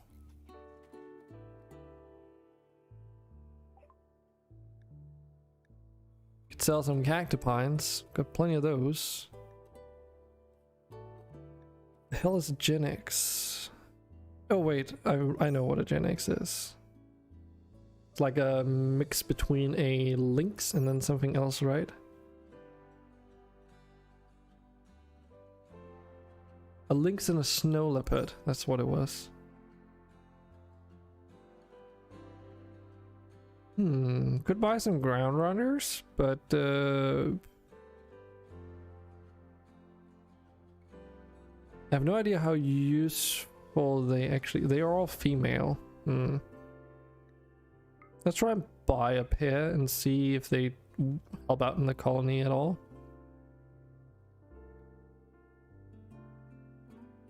Not really any interested fertilized eggs. I was really liking the giant crowned silky in the test colony, but I've not been fortunate enough to get any of those. Okay, so what do we trade in return? Let's sell some cactipines because they honestly just roll like rats, because that's technically what they are. And a handful of aerofleets. We can also do those. Is there any other junk? Let's get some of this excess planks that I'm not ever gonna use.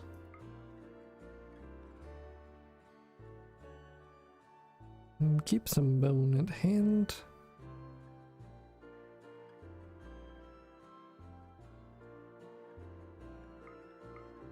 Let's keep this emerald in stock though.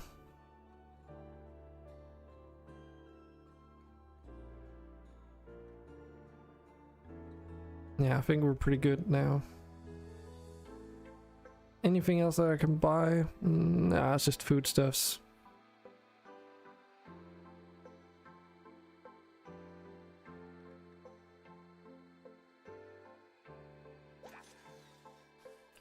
And dismissed. See you next time.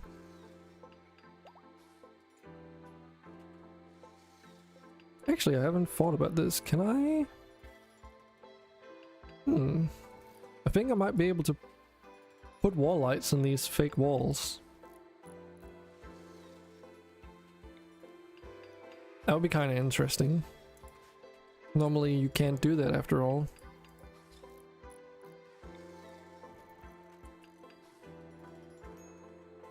Kyo, you're set to construction. Can you like... Yes. Just so you work a little bit faster. Oh, that's true. Do I... Yes. Let's give you a tool, my guy. Because if you're gonna be building things, you probably could use something. Speeds you up a little bit. And this is how much again? Yeah, 20% construction speed. Most other things.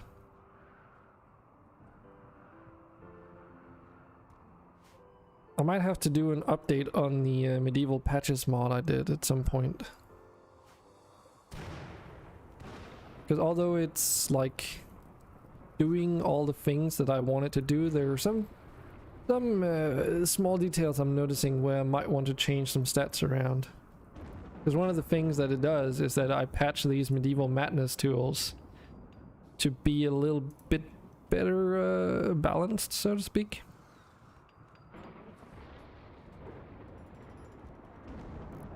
Because they're cool, but like the bonuses that they give I wasn't really agreeing with. Because they weren't really worth using, like it wasn't that significant of a bonus to actually, you know, warrant using it. Especially not if you were using, not using simple sidearms.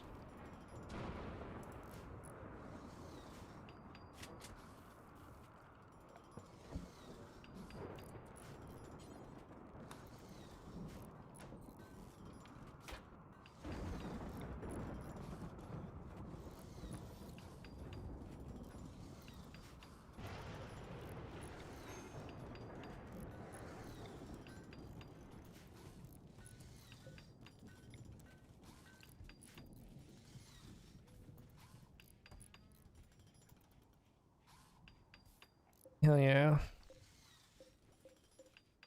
1900 hit points. Gonna be pretty useful. Pretty strong.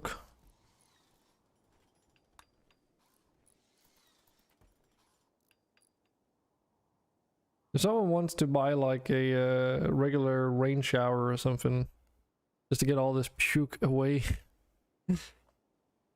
I would not mind.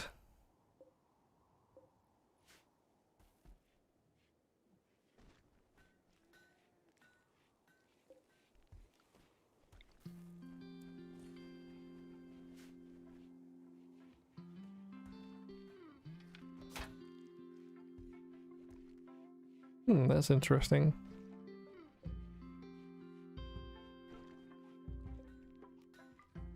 How are these things? Okay. Oh, that's cool. So when you use the lights off mod and you tell them to stay on and you uninstall them, they actually keep the setting.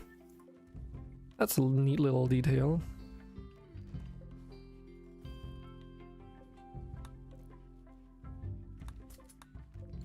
Actually, why am I doing it that way? All right. Talk to you later, bacon.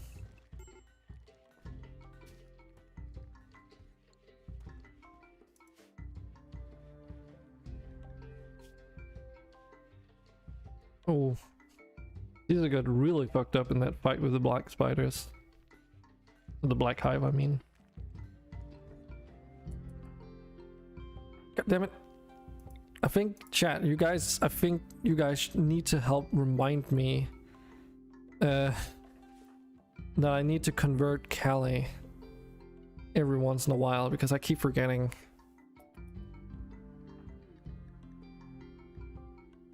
And the certainty is like almost back to where it was the last time, and now they're sleeping too, so for fuck's sake.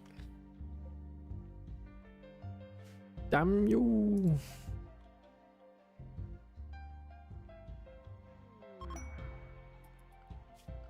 Alexander Lair, huh?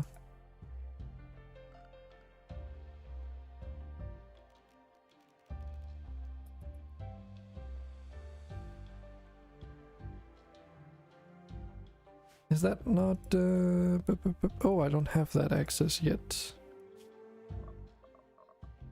Which research is it? It's the multi-analyzer, this expensive factory research terminal? What? Links to high-tech research benches but with some additional capabilities, works on a simple research table and can research any research that does not require a high-tech research bench itself. In addition to boosting research speed, this terminal is required for certain high-end factory research. Huh. Unlocked with machine learning. I have a weird suspicion that that's going to be in here.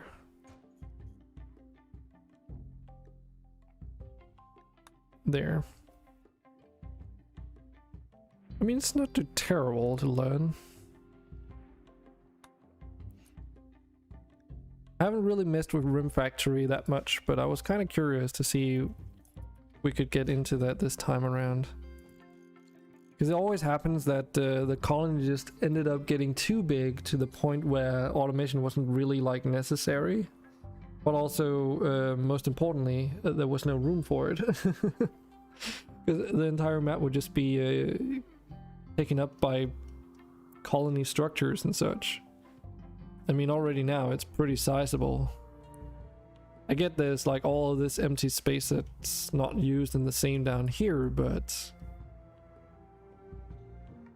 I preferably don't want it to become much larger than this for the basic accommodation and such. Because we've got some rooms here, and then down here in the south we have 4 additional rooms extra.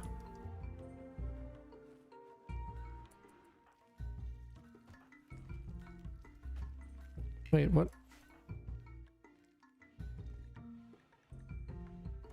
Oh, okay. Couldn't quite understand why the convert thing was on cooldown, but apparently I managed to activate it even though they were sleeping.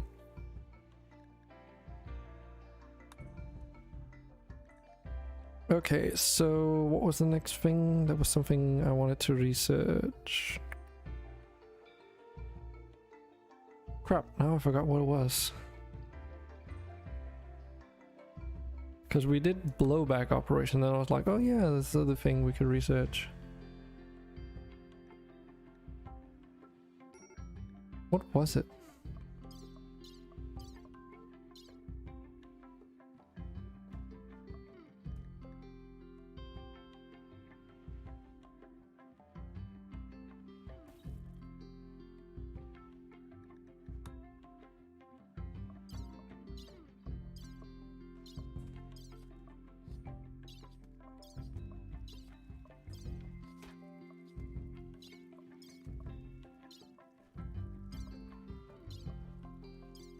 This is all prosthetic stuff.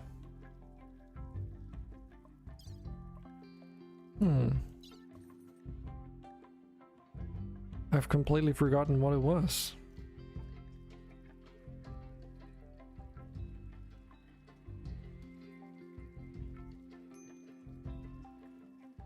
I do know that I want deep drilling though.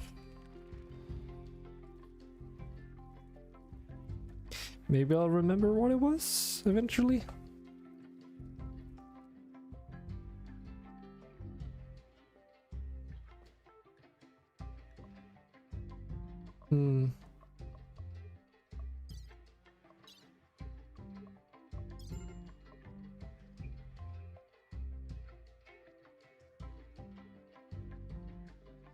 I can just not remember what it was.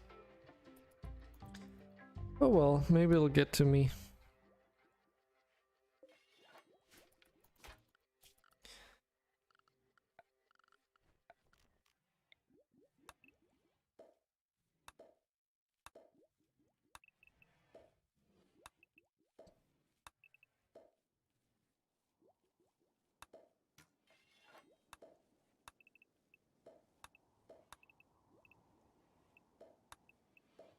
Yeah, let's clean this up a little bit.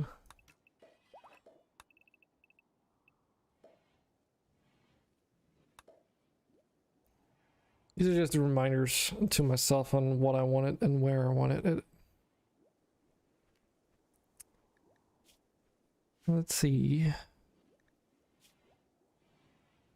Do have a good amount of silver, and these research counters cost 20 a pop, so the range is kind of trash.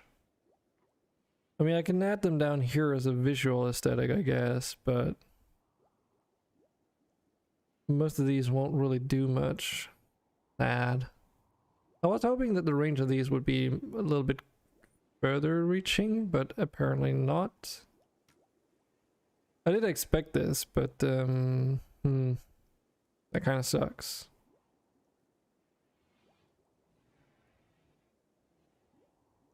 Because it's like, if I recall, these add 1% per thing. That's not the one. Right. Small boost in nearby research benches as well as helping to keep an area clean stacks up to 20 times. See, that's the thing about them. But I think it's because they only give you 1% research extra. So if it's 20, then it's like 1, 2, 3, 6, 9, 10, 11 here, right? And they don't even all reach that one up in the corner alone.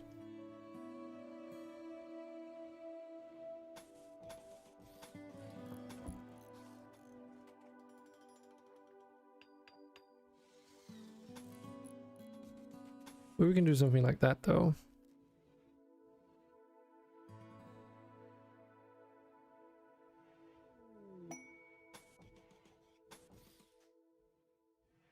And then the multi-analyzer goes in the middle there.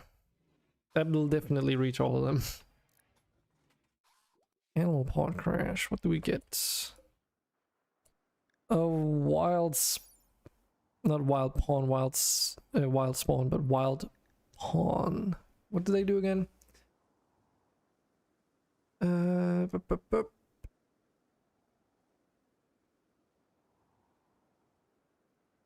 Less resistant to gunfire, but retain the weakness of fire of their bigger brethren. Reproduce asexually. Yeah, they're like a fungus creature. Also, their children are wild, independent from it, with no concept of parenthood. Also, asexual creatures cannot be sterilized. Interesting. They can be hunted or farmed for small amounts of edible raw fungus. Curious. Also, why is there an infused heavy iron pickaxe out there? And why is this gun lying in the fucking middle of everything and just deteriorating? The fuck? There's something weird with your pawn, Bacon. He keeps dropping weapons when he shouldn't. I have no idea why that happens. Or, I'm saying he, it's actually a she. It's specifically just your pawn for some reason. I have no idea why.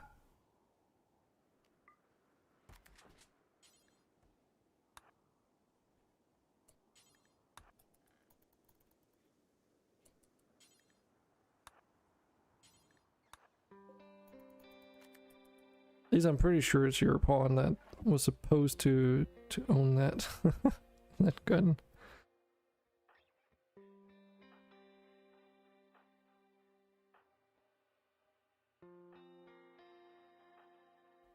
Just make sure that everyone has a weapon. Some have multiple.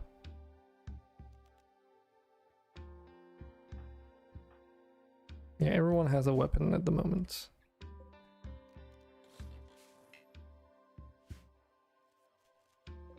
Painlets.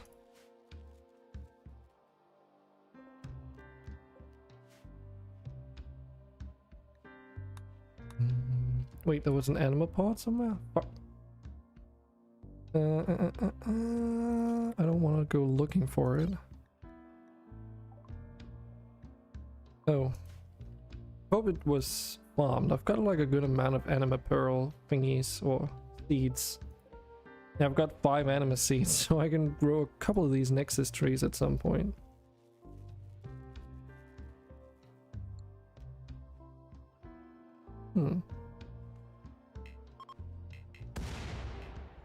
Need more fertile terrain.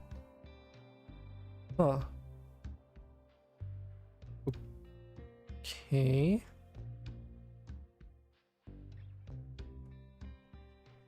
Isn't this just regular? Oh, that's rough hewn stone. Oh. Yeah, this is stony soil. Right. I see.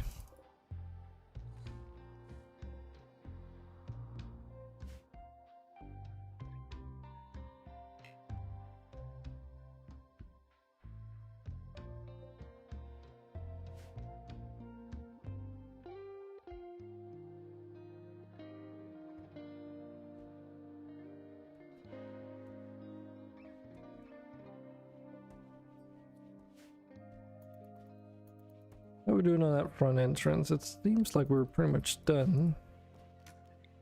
Oh yeah, another benefit of the box walls is that you can actually put cables underneath them without breaking it. So... oh shit. Okay. I just learned something. So basically that means that, you know, normally when you want to build cables under stone walls in the mountain, you need to either smooth them first or mine them out and replace them with regular ones. So if you want to keep that visual of a, you know, a natural wall, I guess,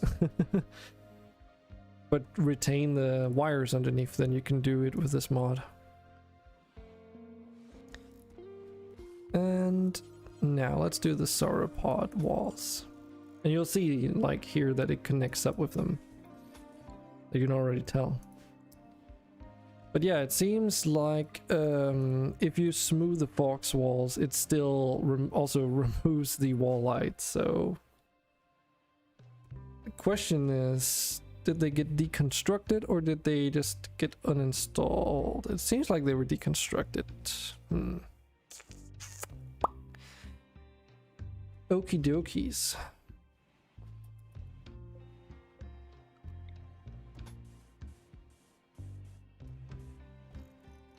But yeah, I do like the visual element of having these wallpaper walls. It's just if you want to have a building protected and build with these as well, you do need to make them 2 tiles thick. Also, if you don't want it to look kind of silly, since after all, it's just one wall element and it doesn't differentiate between inside and outside. So if you don't do it 2 walls thick, you're gonna have wallpaper on the outside, and this stuff is very flammable, so it's not the best material to make a protected building with. But it does have the potential to become very, very pretty.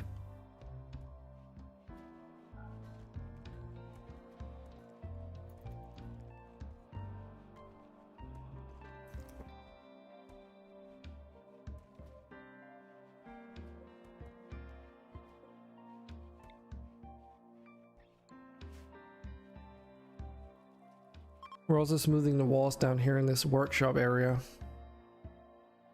Because all of these workstations in here are still running off of combustible fuel. I want to replace them with electric versions. You can kind of guess the layout of this. There's like a free wide construction crafting station and then like a chair, right? And those purple ones are just like basically spacing out enough room for all the workstations and their associated linkable structures, like the smithing table and such. And then at some point, if that's vanilla expanded, I think. Yeah, if I research manufacturing, I can make a 2x5 workstation for the stove, smithy, machining table, tailoring station. That draws a lot of power, but it does give you a high bonus to the crafting speed, which is kind of neat. Anyway, so we do have this structure as well, this statue, and that's actually for the ideology, the main ideology anyway. I need to figure out where to put this. Like make a ritual chamber basically somewhere. But I haven't quite figured out where that should be yet. Because our main like ideology altar room is in here. But I do want to have that statue room separated. Needs to be a little bit spacious too. I think I want it inside somewhere. This part of the mountain is going to be mined out, so that's going to be exterior at some point. And I think the same is going to go true for up towards here somewhere. I haven't quite decided on that yet. But maybe go into planning mode. Maybe that might actually be a good idea. Just like continue this up here.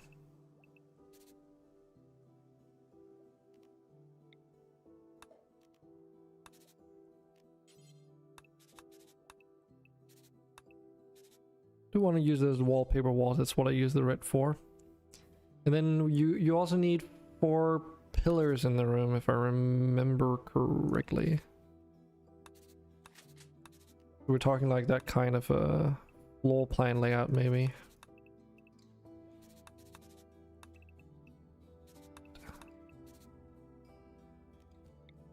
And then we can add a doorway here, maybe.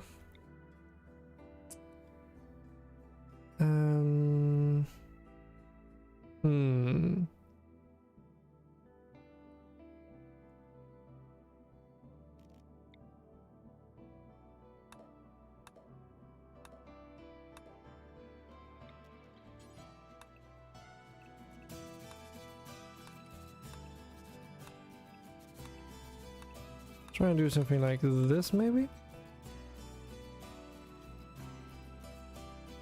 This allows me to continue a hallway that's too wide in this direction, but... And then have the door there, and then these can be for windows. To the outside to let some light through.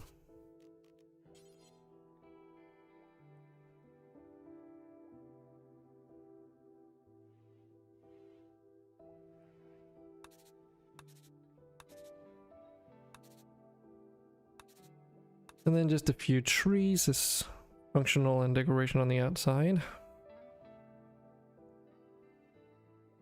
I guess we could also have another crop plot here, but I'm gonna leave that up for now. That's what this is all for. These green areas are gonna be for growing crops at the moment. I do want them to have like a nice aspect ratio. They're basically 9x9 areas. And then there's like just 2 next to each other here, and another 9x9 down here. That way I should be able to put a sprinkler in the middle of it, and it should cover the whole thing, and then a little bit more. Without wasting too much water. And then terraforming the shit out of it to make the terrain rich soil and all that stuff. Should be good. Okay, so how are we doing here? 14 research counters, so that's plus 14%. And this gets 18%, so actually you only need 2 additional ones for these outermost research benches, and they should be good. But yeah, that does mean that they don't get the full bonuses unless I do some shenanigans in the middle here, but then they're just gonna walk on top of those research benches. And I didn't really want to do that.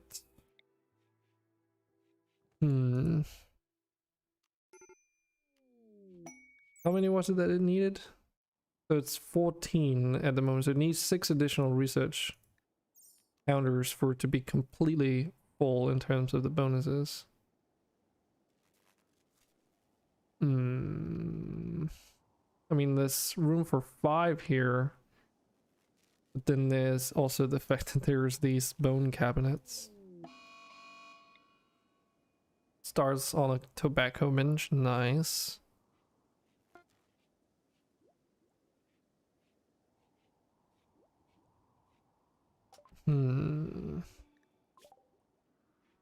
Here we got deep drilling. Let's just see. Ground penetrating scanner is also going to be required, right? Yeah, because that's the one that you use to find the actual ores with.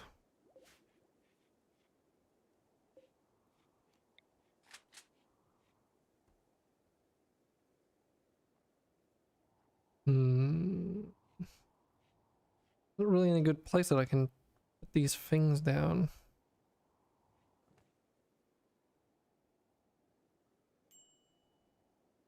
Because I can move these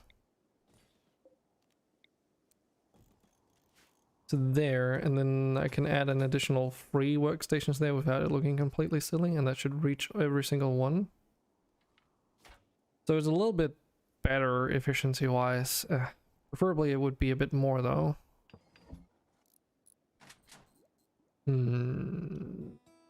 I suppose I could put some in here instead of some of the walls. Could also just completely scrap the idea of putting doors here, I suppose. Because this is going to be like a small like outdoors area where I'm thinking just like putting a tree or a couple trees or something. That way I can put some windows in here and then remove the mountain overhead. And that way you get the benefits of outdoors areas for these open the windows mod, or whatever it's called again.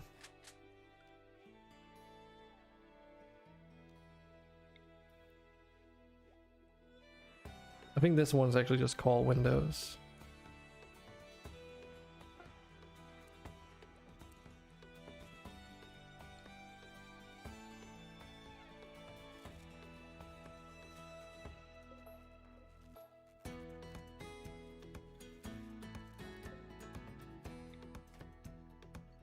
I never remember if there's like a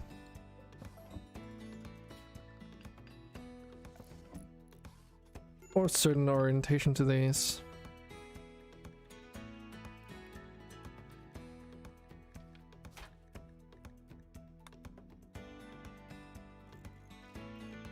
Because notice how there's like 2 extensions there, almost like those sprockets or whatever they're called in Windows. But when you place them horizontally, I guess,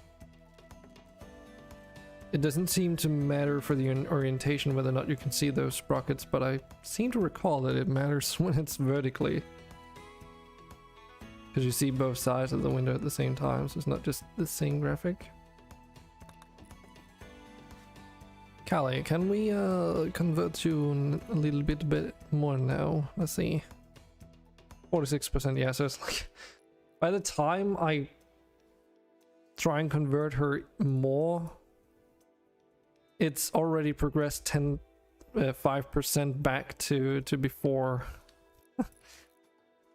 So this is taking like 20 times as long. Not the actual math on it, but you know, it's just taking a bloody awful long time.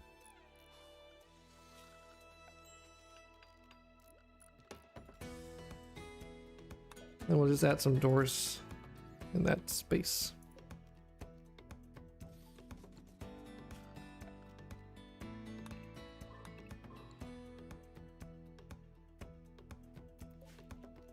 Speed it up.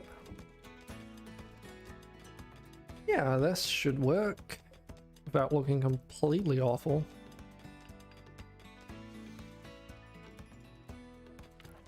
And I think these have a block range of 4, so light should sort of go into like this kind of area. Unfortunately, because it's up against the wall here, it's not going to be spreading outwards as much, if I remember how it works. Won't really know for sure until I remove the overhead mountain now. Yeah, freaking knew it.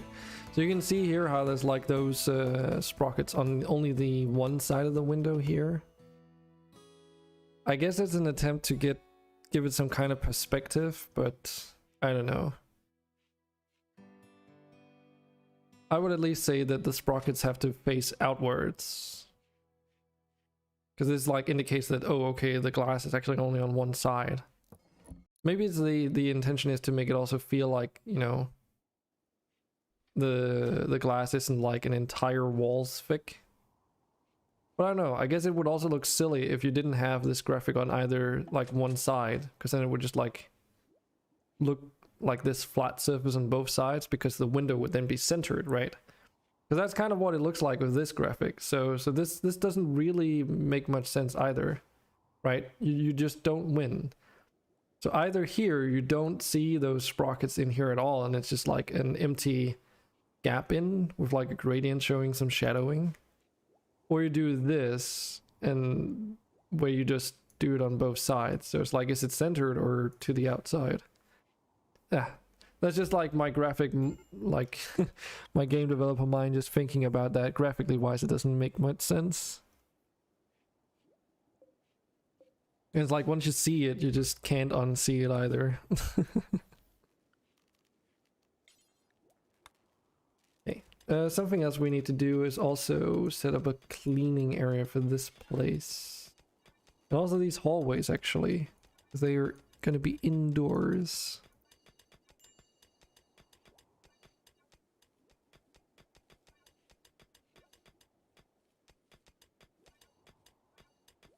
And these little alcoves I'm going to have there. Might as well see if there's somewhere else that I'm missing. Nope. Oh, right. The battery room, maybe. Everything else looks to be okay. Our entry hall also looks pretty damn neat. Still cracks everywhere because this is a mountain until I remove the overhead mountain, but that's cool.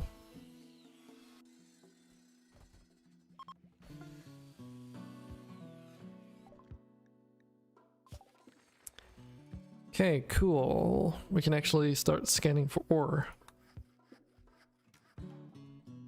Hospital bed would be nice. Gun turrets would also be nice. I mean, gun turrets would be the faster of the two. Let's do that one first.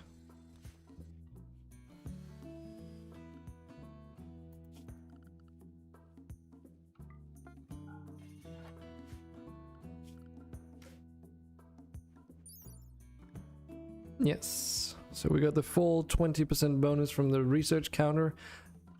I've got a lot of furniture mods, so there's two different versions of a file cabinet, and they both work together. Never really understood, or well, I think I understand why they allowed to work together, but it's kind of weird to add something like that, which already exists in the game, and then not like. And then like keep the original, because it's basically just like a retextured version of it. They have the same exact stats too. It's just one is from vanilla furniture expanded, the other one's more furniture continued. Oh, so they're both modded? Oh, that explains why then. Lul. Didn't really contemplate that. One can't even get like quality increases, but the other one can.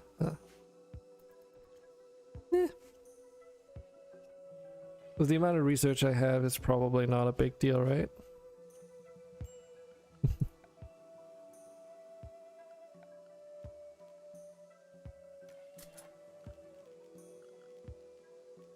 Let's also smoothen the surface here. How's it going down in this workshop area? It seems the walls are all good. Means it's safe to add cables all the way.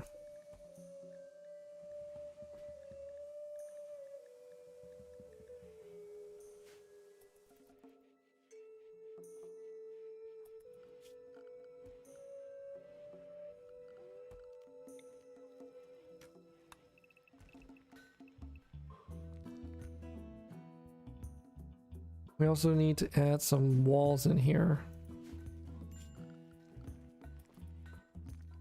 Windows, I mean.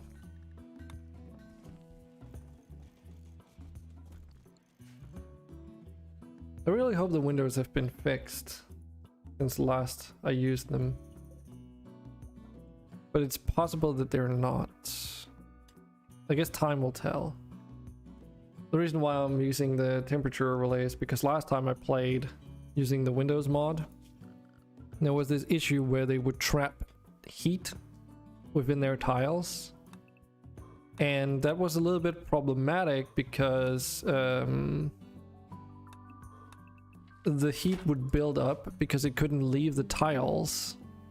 It would just not be able to go on either side, and even opening the window did nothing.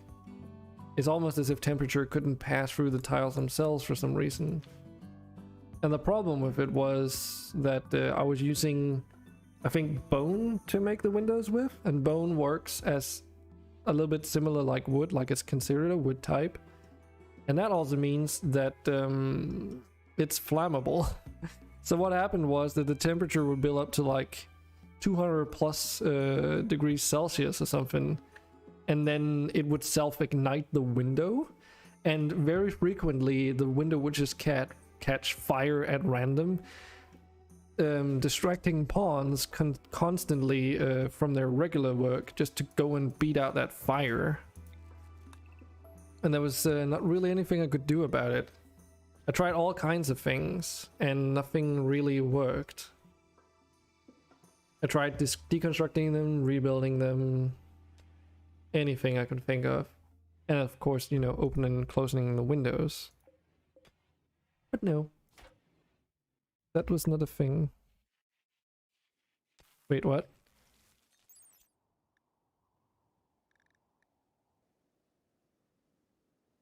Wait, what? Oh, this is gold.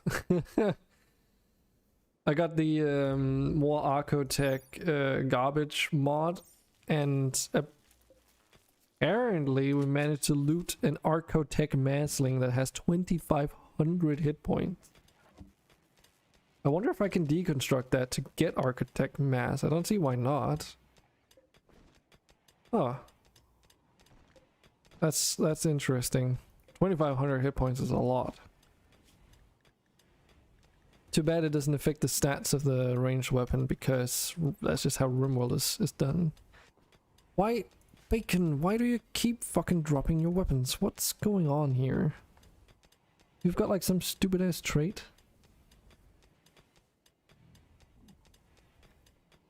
Is it because you're absent-minded? Tends to occasionally allow their minds to drift even in the middle of working.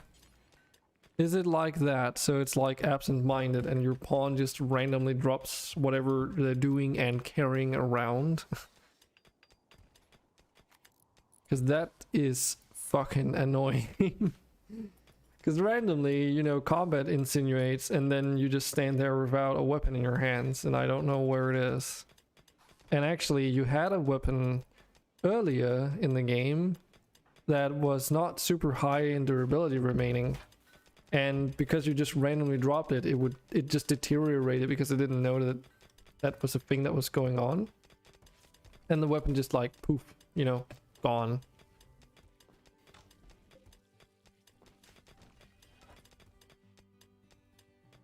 It is what it is, I suppose.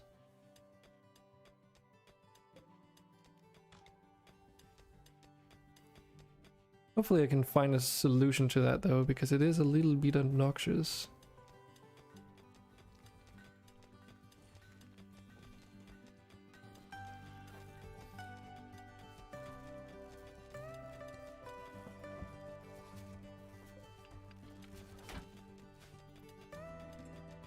Let's get some light up in here.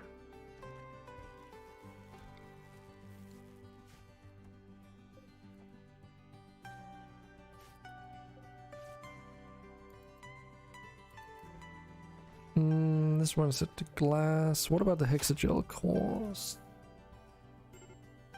Okay. And hexagel, of course. What about the hexagel cores? And what about hexagel of course?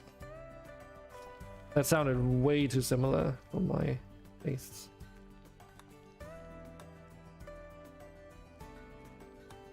Medicine production or hospital? Nah, hospital bed. Let's do those.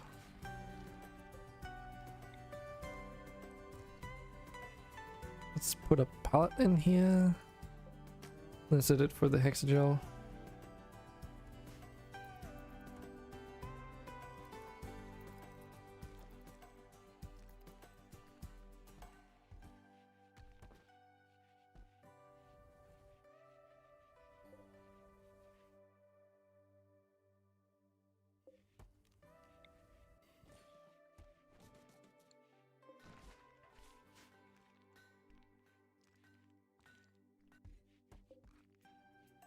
Oh, we're out of glass. God damn it. See, that's in this thing. But we need sand to make glass, so... grind sand into clay in bulk. Grind rocks into sand in bulk. We've got no sand.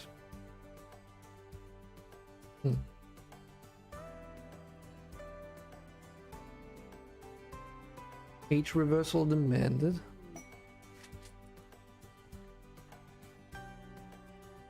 Oh, it's one of those things. Ideology. Starl. Actually, let's give you a bedroom. I forgot to do that. Just sleeping outside in a tent right now. So yes, I do have refugee camps outside of my front door. I mean, that's kind of what the tents are really good for, by the way.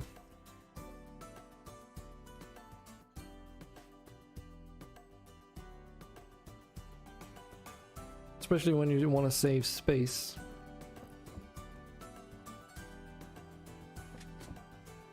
Yeah, there's a lot of insect things. The vanilla factions expanded insects, or whatever it's called again. Insectoid. Hey, what is it called?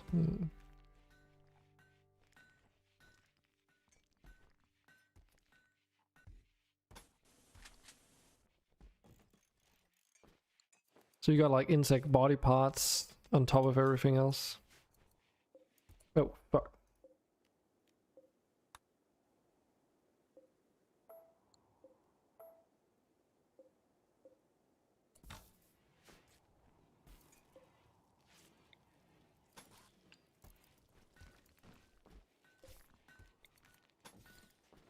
Did not realize that was an actual non-smooth wall. Apparently a rat got mad. Where is it? Toto, can you like shoot the rat?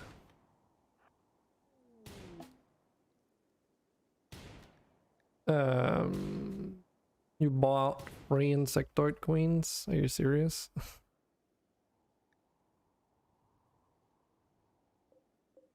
I don't know if I want to keep those.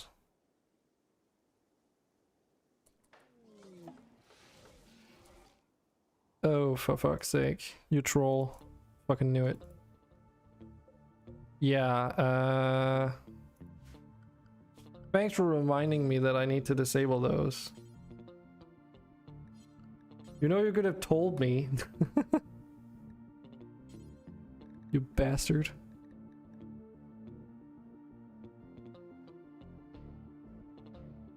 Let me see.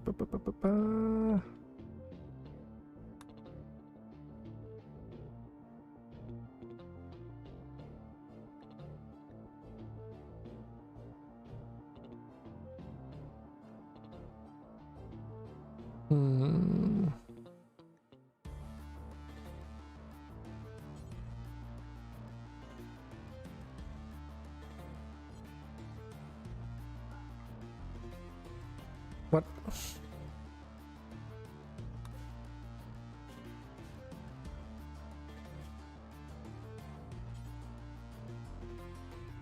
You do realize you're probably gonna wreck like a bunch of our stockpile and set us back massively, right?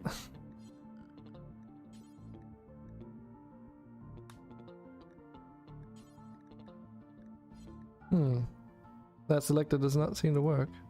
Curious. Okay. Oh, I think I know why. I think I know why. Because it's like the animals thing.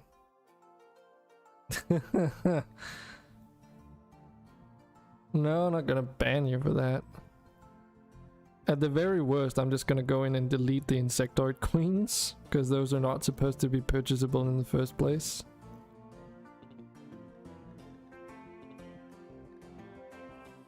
Because I knew that they spawn in hostile because they're not supposed to be, yeah, unless they're vat grown, right?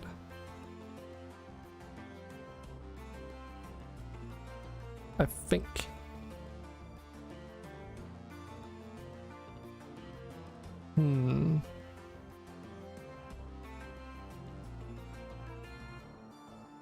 But yeah, there's like so many creatures. What's the best way of filtering them out, I wonder?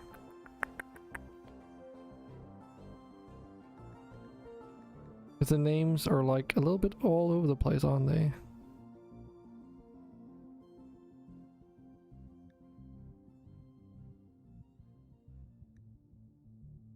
I mean, obviously there's the insectoid queen there.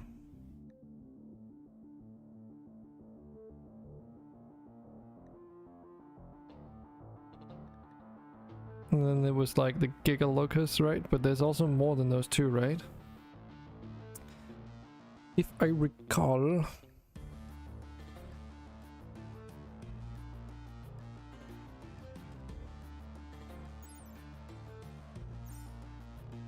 I was just looking at that name, like, the fuck. But then I realized everything is like written out in one word.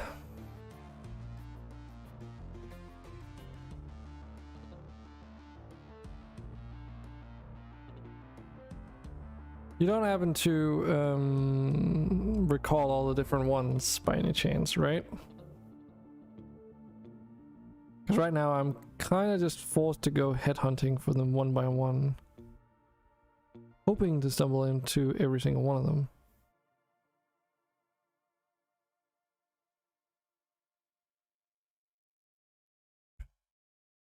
Hey Bacon, welcome. Welcome back. Have a little bit of a situation going on. Autobong? The fuck, dude?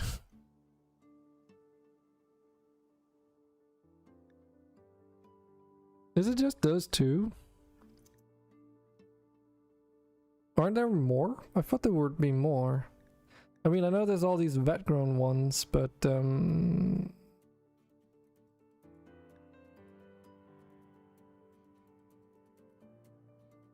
why? I wonder why those two in particular are purchasable in the first case.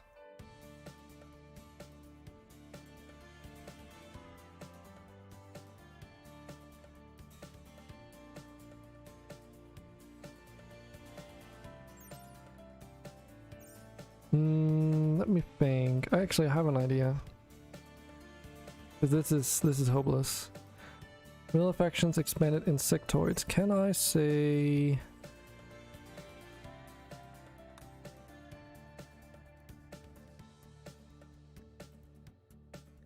Aha! So the royal mega spider as well, and then there's the megapede, larvae. Those are the ones that I'm missing, I think. The vat-grown ones are fine, I think. I might not keep them still because, you know. So this is gonna be interesting. But yeah, it's a little bit of a problem that you can buy things that are hostile when bought, because you know that's not really something that's intended.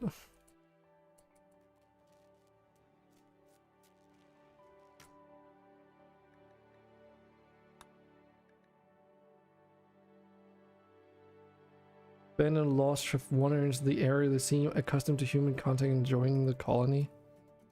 What the fuck do you call this then? Lies.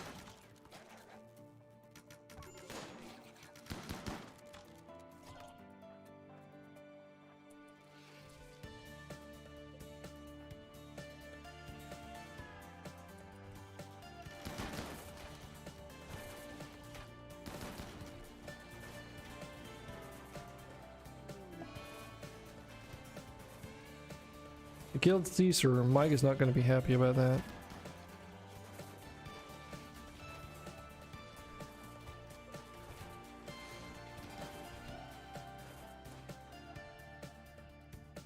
Uh-oh.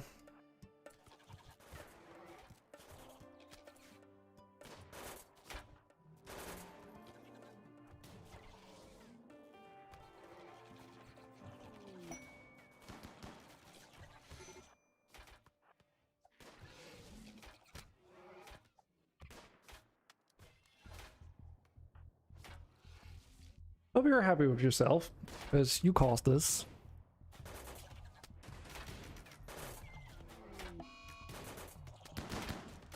You owe me a colossal arrow fleet, mate.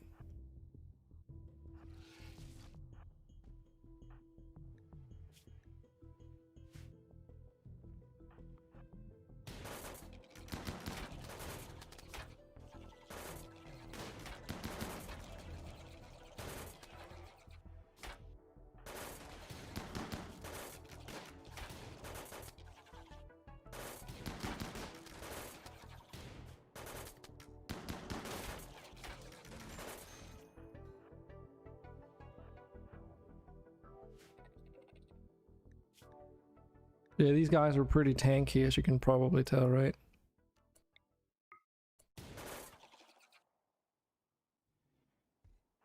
Are you fucking for real? Didn't you pay attention? I literally just removed them.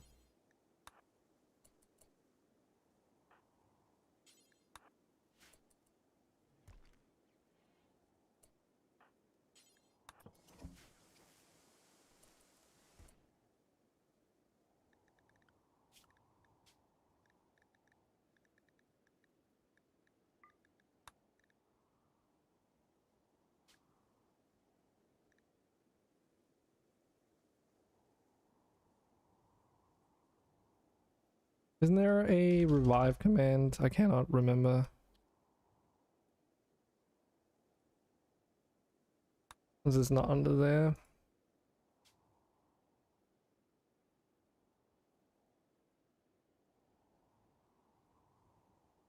No. Ah, I'm not gonna bother healing the German shepherd.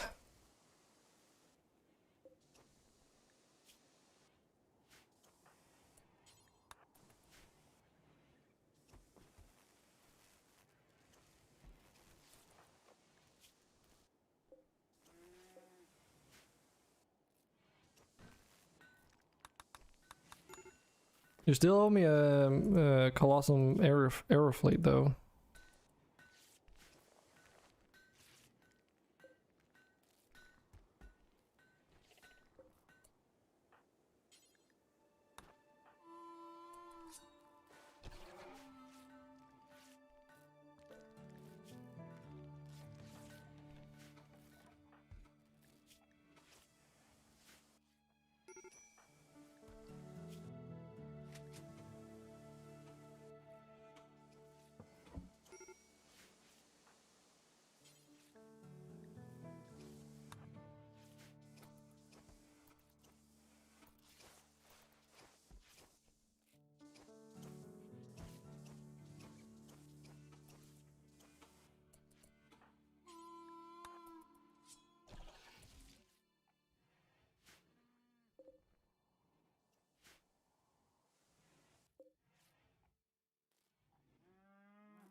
There we go, enough of that nonsense. You dick.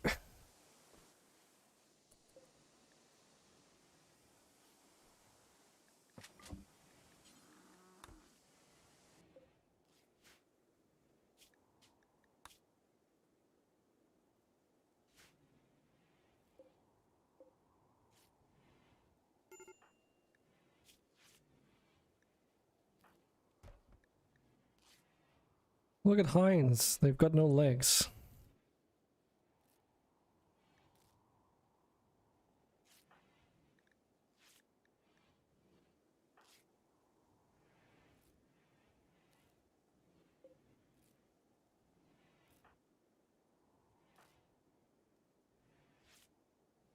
I guess you could say that little stunt of yours literally cost someone both their legs. I would have said an arm and a leg, but you know, doesn't really make sense. So Heinz is bedridden until we find a replacement leg or make one. I don't have any, as far as I know.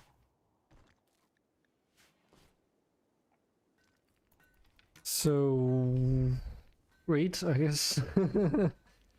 We can give them peg legs though. That should work, right?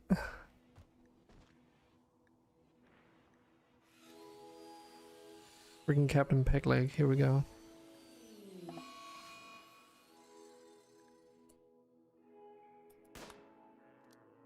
Hey, there's a Frumbo.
Well, Heinz should be able to walk now at least.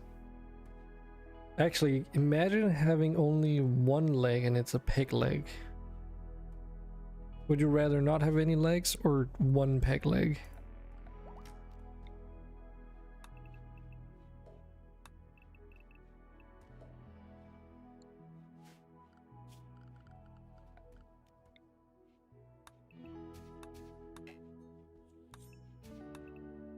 Because I'm not entirely sure how I would feel about it.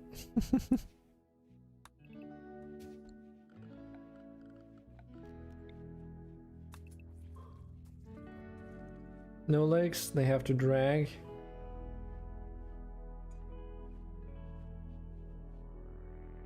I mean, you'd basically be walking with your hands at that point. Because you'd be able to reach the floor of your hands without your lower body touching, most likely. Right? Yeah. If you weren't using a wheelchair or something like that, at least. Which you would probably also do at that point. Also, if it's a question of having no legs or a peg leg, which leg would you put the peg leg on, or would you put it in the middle? Would you basically be a living pogo stick? Is the question. Is that what your life would have been reduced to?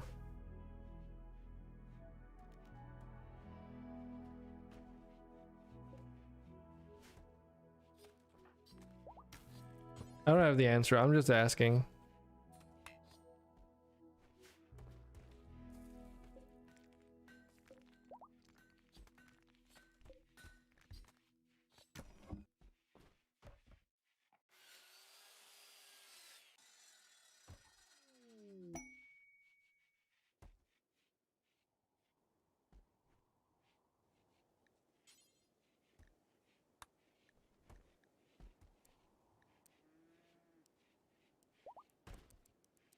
No idea. If I set grind sand into clay in bulk to do with surplus, meaning that I need to have at least 100 sand before it makes clay out of it. Grind rocks into sand and then crush stone chunks into bulk. If I do the same with this, so I say I need at least 100 grounded rocks before I even start turning it into sand. Make sure I always have some in stockpile. And to prevent me from overproducing on crushing stone chunks and dirt, I can set those to have like a do until X limit, I guess. Because that way I don't make more than 200 dirt, and I don't stockpile more than 200 crushed rocks. And then I've also put it in a reverse order, so dirt is prioritized over everything else. Meaning that, you know, as soon as the prerequisites for dirt is available, it's gonna start making dirt, I guess. You could say. And since we're not making clay until, you know, we have 100 of the prerequisite material, make sure that we should always have those in stock. Yeah. Before it makes dirt.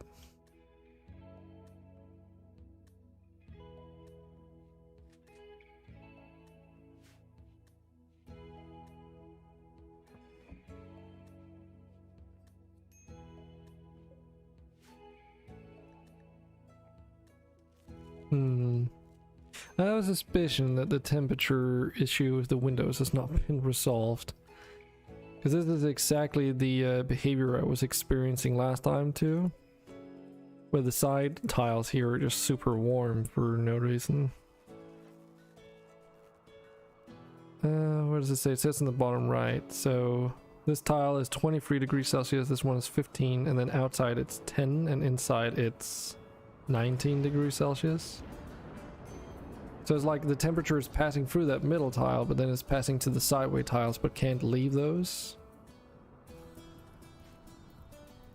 Is what it seems to be the case. A little bit weird, you know?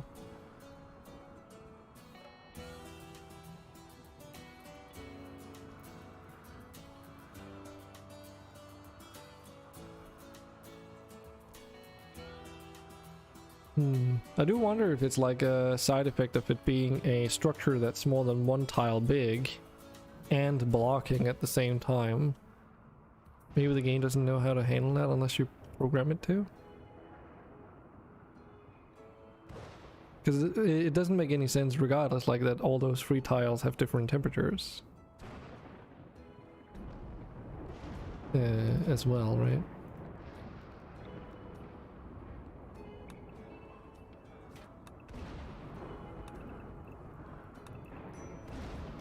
Fucking thunder. Wait, a Frumbo self-tamed, okay. Sure. We can actually use a Frumbo.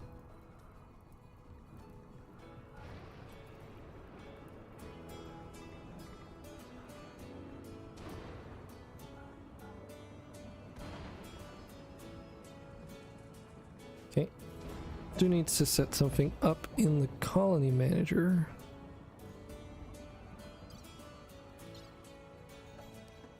That would be under C. Cow. Yes. 2 bulls, and then I guess 3 females at most.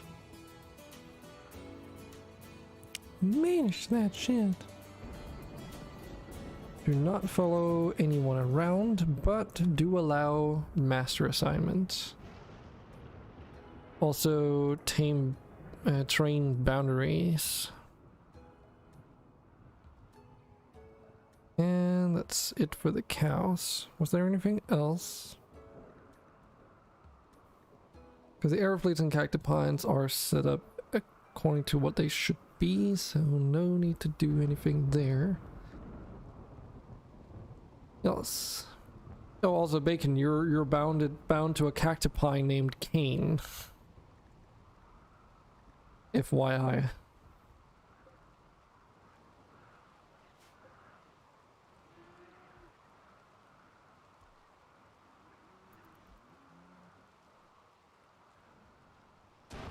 Cain lives in death, I suppose.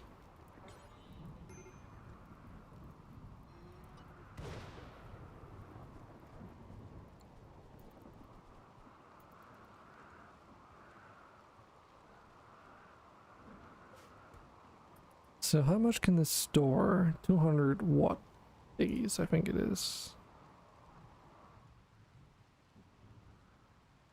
And the battery, regular battery, only does 600, so it's a little bit larger, but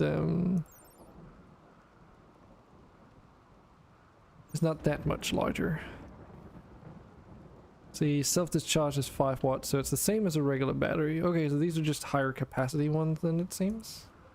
And they look fancy. 150 hit points and 100 hit points, so they're a little bit more durable too. Oh shit. I didn't even... forgot something. I forgot to hook it up. It's not actually connected at the moment. So that also just shows that, right? Oh, it has an 80% efficiency. I can see it there, right? Okay, so it is more efficient. Not sure why it's the same self-discharge. Not too sure how the efficiency works. But yeah, so the charge it has right now is actually just due to the Tetra Slug. And not enclosed? Oh, fuck.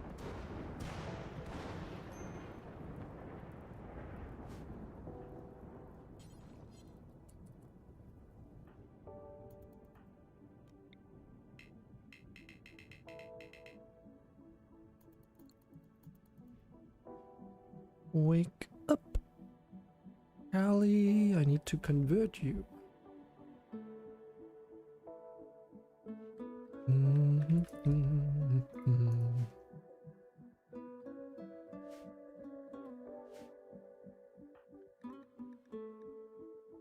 47%. It's like, I swear, I'm only like doing in effect 3% at a time. This is so obnoxious.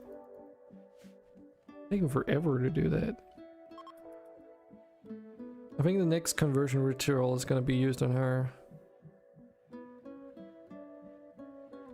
Because anything but that is just going to take too long.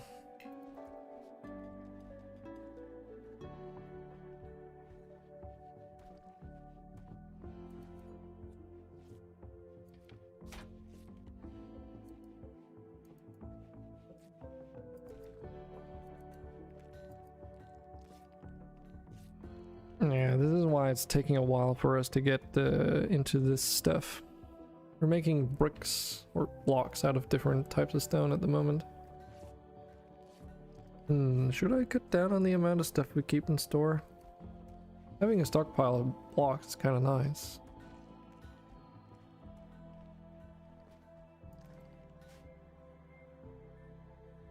Also helps reduce the amount of stone chunks that are outside.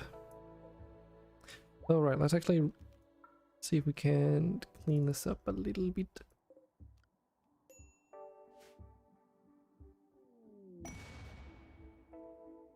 Shuttle crash. Got a female tabaxi named Dynamic Berry. Hey, what a name. Let's just try and rescue them.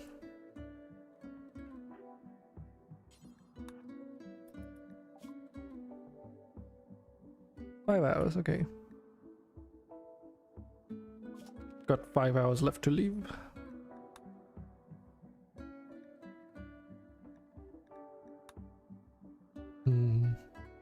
Should we just research the multi-analyzer right away, because it's gonna improve the research speed moving forward. The sooner you get it, the more you get out of it, I suppose.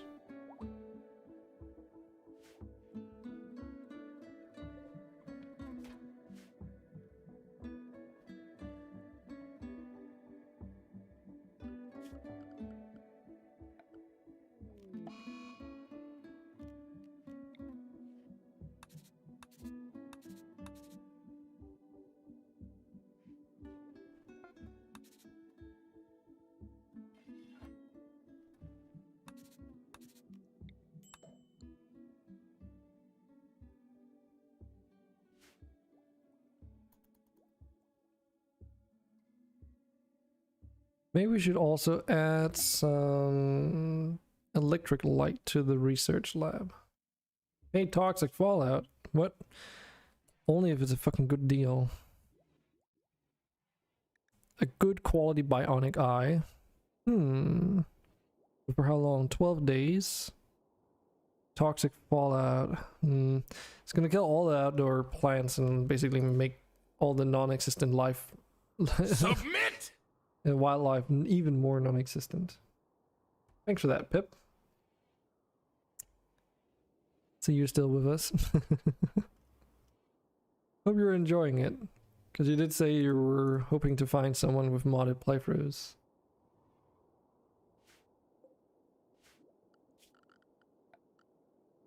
I used to do way more RimWorld streams back last summer, but I've had to tune it down because it was just like streaming was kind of taking over my life a little bit.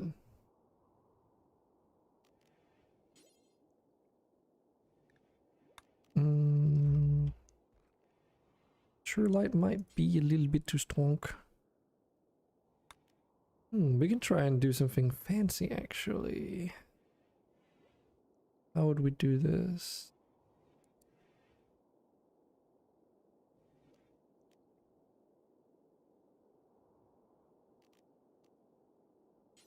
We have like a pink color. Got a rose color, that's maybe a little bit strong. Violet.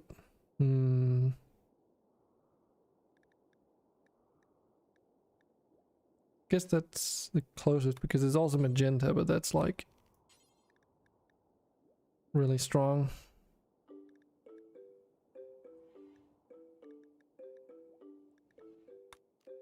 Now let's just try and see if this works out the way I want it to.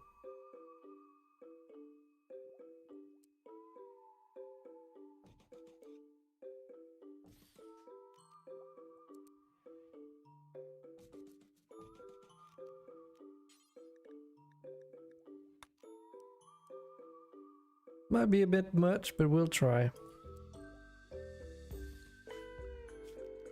And then if we go into temperature, we should also be able to build these ceiling fans from Dubspad Hygiene.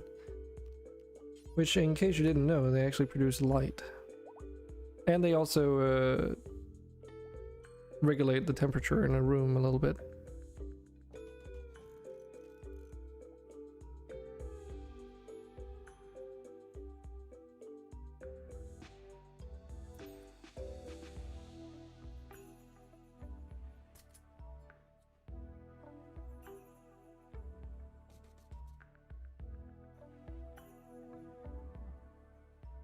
Yeah, in here I would probably have to do a 2x2 without it, so it doesn't look completely strange. But we've already got a wall light, so it's just a public restroom, bathroom. Don't see any reason to. Thrifty. Endless appetite can only bring temporary happiness. And Star Lawyer has found a more precious peace in his heart. Yes, if I understand the Virtue Framework mod correctly, whenever someone goes on a mental break, there's a chance that they basically pick themselves up instead, and you get a virtue or whatever. I think that's how it works, at least. I was thinking at first, that sounds a little bit like, you know, randomly negating, what do you call it, the mental breaks, just so they're less severe, I suppose, because it's still random. You can't like enforce these, but I don't know, I think I kind of like it so far. Is it balanced? I mean, RimWorld is inherently unbalanced already, so who cares?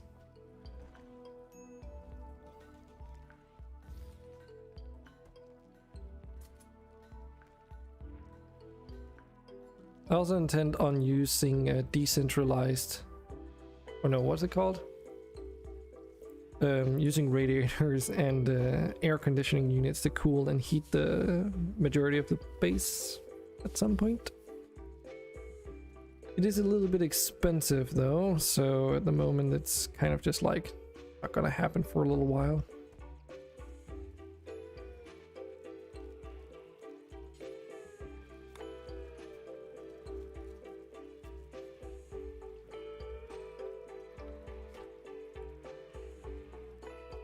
Hmm.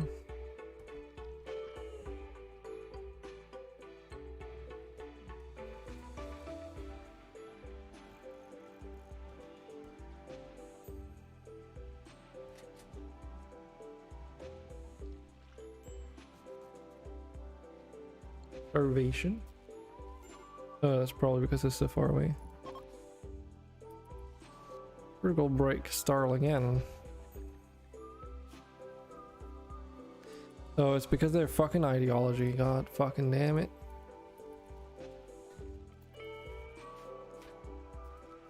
Not really anything I can do about having a high population. I mean, what do you want me to do? Kill people? Banish them? Because I bet your ass that they wouldn't like that either. Getting old, I should get an age reversal in a biosculptor pod. Okay. They also don't have any artificial pod. They are led by a cultist, which is our main ideology. And they want a neural supercharge. Starl, can you just like go fuck yourself?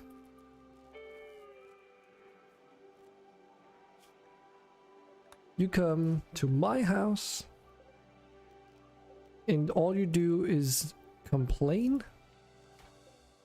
I have the perfect opportunity to you, actually. We just need to research stone road building and get an ISR 2G first.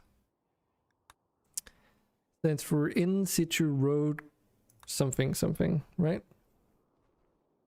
Oh, almost. In situ road resource gatherer. But yeah, you can use this mod to make roads on the map. So if you ever have any pawns that you really don't like, then you can just send them out and with the multi-analyzer. You can just send them out on the world map and then tell them to build these roads using one of those. And it doesn't really matter if they die because they're outside of the colony and stuff like that. And if it's spring, they should last for at least a while, because they'll just eat off the stuff they can forage.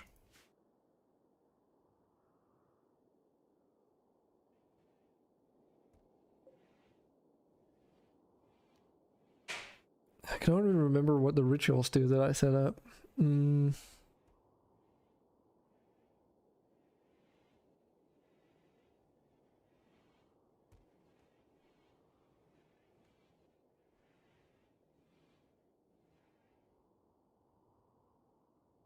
Oh, that's just an ideology service. Maybe we should start doing these.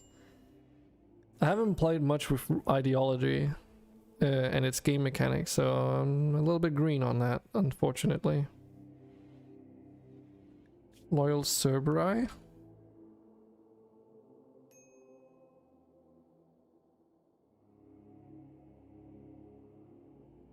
Oh god, so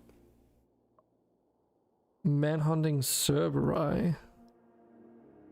I don't even know what they are, but we can get free psychic readers or some gold and 2 amnesiac mech serums. What does a psychic reader do? Gives limited mind reading ability, improves the user's ability to get the upper hand in negotiations and social situations. Proportional to the user's psychic sensitivity. Okay. I wonder if I need research before I can even use that though. What does the serum do? When you use super dose of mechanites, tuned to remove memories, the mechanites target specific regions in the brain. Pruning and reconnecting neurons is needed to make the user forget all negative memories. Those might be handy in a pinch. Otherwise, I can always sell them.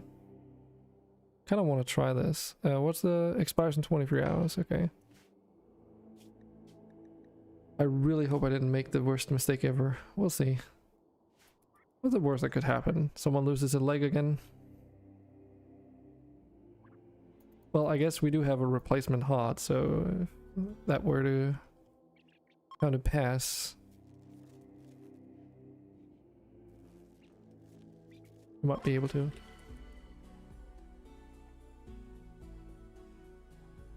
To work with it.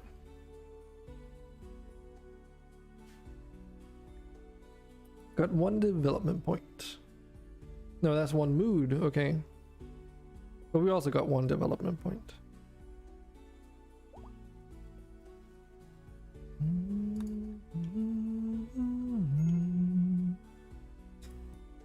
Wait, are we out of power? Yes.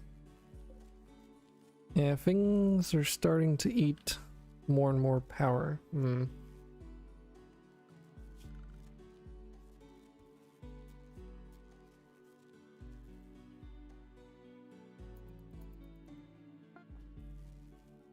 Don't have any environmental effects that's messing with us though.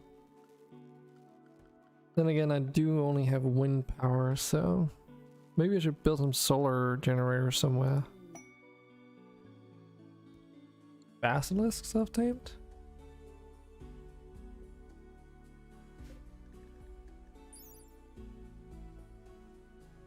Particularly unpleasant beast.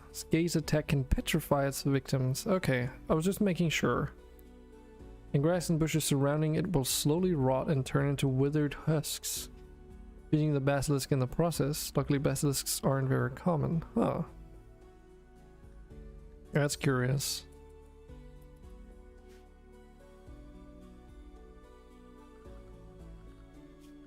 So, what can we do with you? Attack and God. What we can train you with.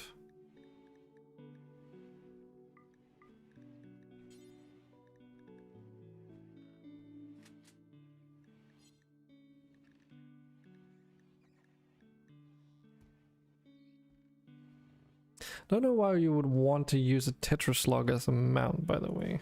It isn't like a possibility, but I mean, you wouldn't really be going anywhere in a jiffy. You'd kind of just be very stuck. Ah, see, we're getting power from the tetraslug. That's what those particles mean.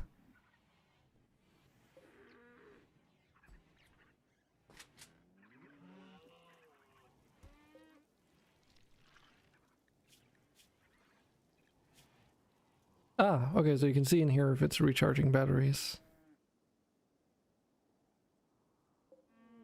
I'm pretty sure it provides power, it doesn't eat it, right?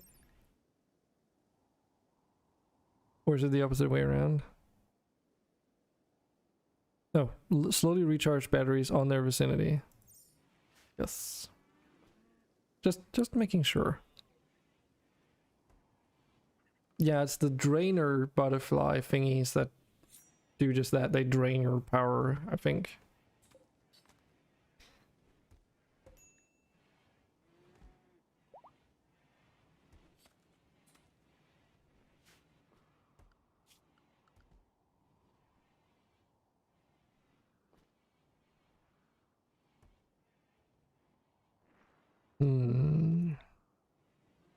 Where would I want to put this?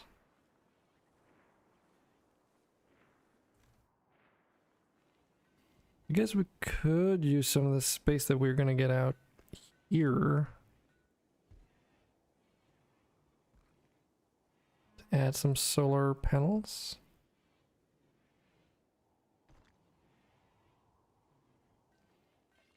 Or a solar panel. Lord Love. Oh, hello. Once tried to power a colony using nothing but tetraslogs and shock goats. It didn't go well. You thought they would charge shit up quickly? Boy, was you very wrong. Yeah. I can see. I mean, it depends as well on what mods you're running. Because the biggest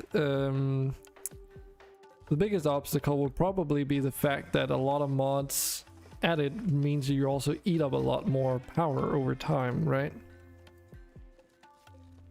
At least if you use the lights off mod, it might probably work out a little bit better for you. Because the issue is that even a idle workbench that isn't being operated on eats your energy. Oh fuck. Here we are. So we got 15 Cerberus. And we're getting visited by people with guns, so we should be okay. With emphasis on should. You have some interesting Siva faction weapons at least. Oh, that's just a regular LMG, but it's a skinned version.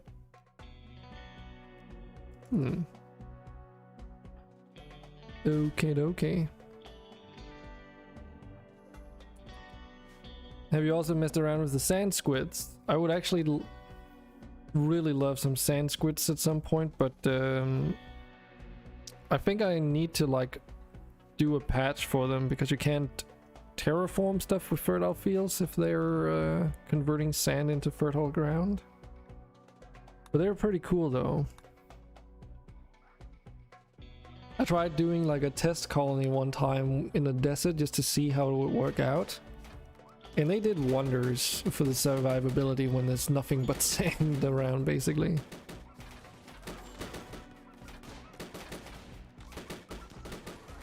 What are you doing? You're getting yourself killed. Fucking idiots.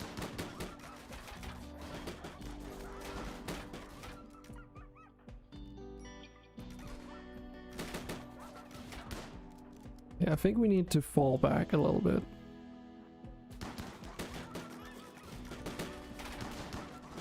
Uh-oh. They're fast. I mean, they are technically fire doggos, right? With multiple heads.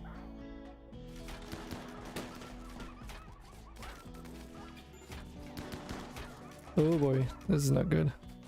I think my pawn is kind of fucked now. Yep. I did not expect this to go over this way. Then again, I don't exactly have like that great in terms of weapons. Oh man. Might have to save scum this one. I did not expect him to do this much damage. Holy fucking shit. And the weather is clear, so using fog as an excuse for not being able to hit them is this doesn't work either. When you move, of course, accuracy is decreased by a good amount, but I mean, more than half the colony is down.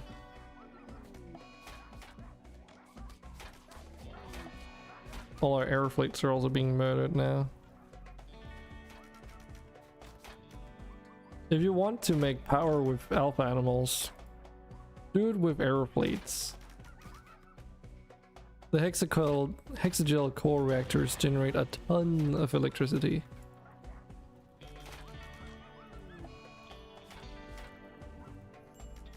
Like just a single one can probably power like a smaller colony all on its own. Just fine. What am I doing? I forget, we have one colonist that is a pacifist. Anyone is like Undor's Fifth Door? Half-is. What about you, Peak? Ooh, you're not. Ooh, Peak is looking even worse. Oh fuck, they're down here. What do you do? Oh, god damn it. I think that I'll be able to do it with this. It's gonna take them too long to take out the rest of these regulars.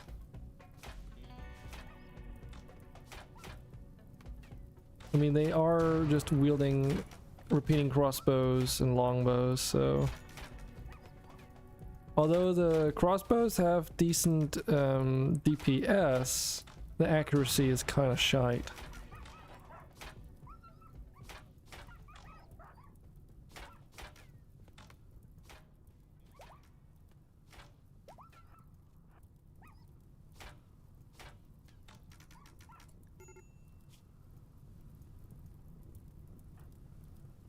Yeah, I'm gonna have to save scum. Oh fuck, he's in a... Oh, he's in a coma because of blot loss? Or... this is not good. Lost his left arm. Why he's probably bleeding out too fast. Fuck. Okay, well, I know a little bit better what to expect, I guess. How long ago was this? Okay, that's like 10 minutes. That's okay. So that probably means we have about 6 minutes to prepare for them to arrive or something. I really need to get a defensive situation sorted. But we don't even have the ability to build turrets yet. We can make what they call it, mounted bows and crossbows, which do need to be operated by a pawn. But technically I could put those in like a behind protected walls or something.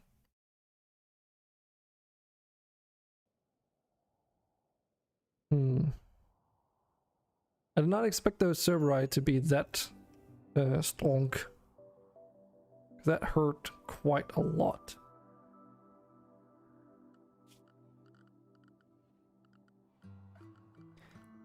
Let's see, security. All right, we did the research blowback operation. And did we actually get the yeah, we did get gun turrets. Shoot. I was a bit unsure on that. So we can actually make military turrets and such. Cool, cool, cool. Let's make them out of steel, I guess. And these are the ones from Vanilla Security Expanded. Are those the ones that I want? Let me just double check something. Yeah, so not to be confused with the military grade turrets from the more vanilla turrets series. They're not the same. They're almost the same, but not quite.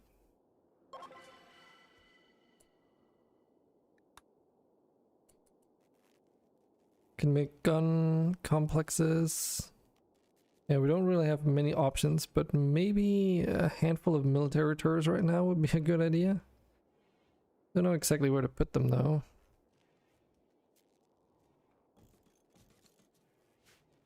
Think there might do the trick.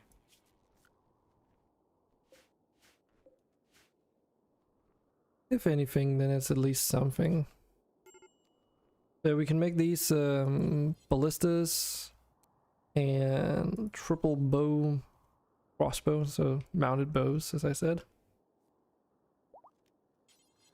I think this one is a siege weapon though, because as you see it doesn't show any range.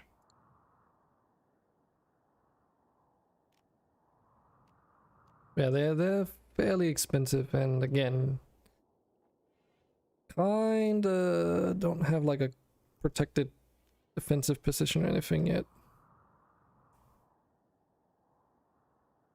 Of course, we can hide inside our mountain and just be like, go away until it's daytime, basically. That is technically also an option.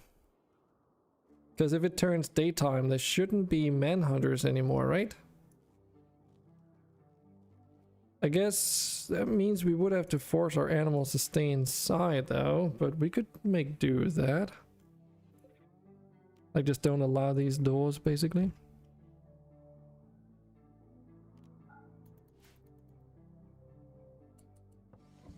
Alright, then they'll just walk through the whole base right now. I forgot. Okay, maybe that's not the... Then I'll also have to block the main door. Being stuck inside for an entire day cycle is maybe a bit much though. I also think that's maybe a little bit of a cheesy solution to this conundrum.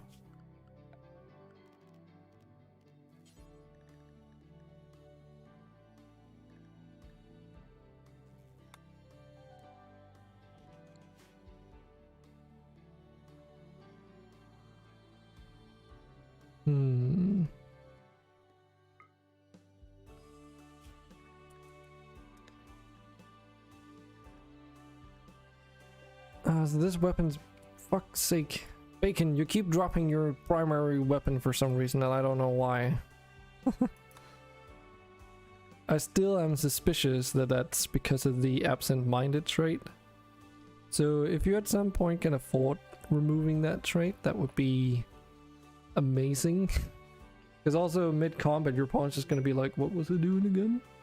And then just wander off. Like they'll undraft themselves if I remember too.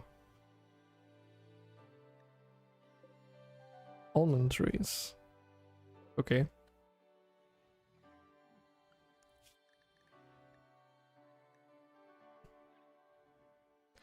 Yeah, okay, so the repeating crossbows have decent DPS, but adjusted for accuracy, they're not actually that great. Oh, we've got a Frumbo bow ready, right? So I know what we can do.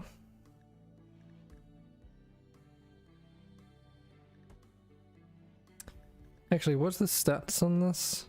21 armor piercing, 34 range. That's almost as much as a bolt action rifle. But it's like way better DPS, isn't it? 7.5 compared to 6.4. Yoink.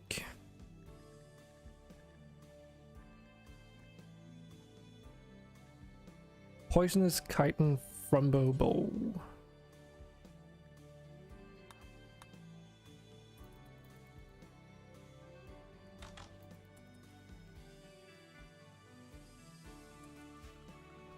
Let's see if someone else should have that rifle. Oh, I have a feeling. Nope, that's not yet. Okay. Let's see.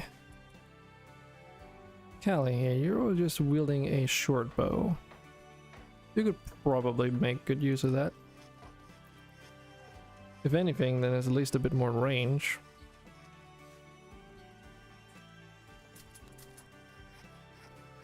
Get rid of that bow.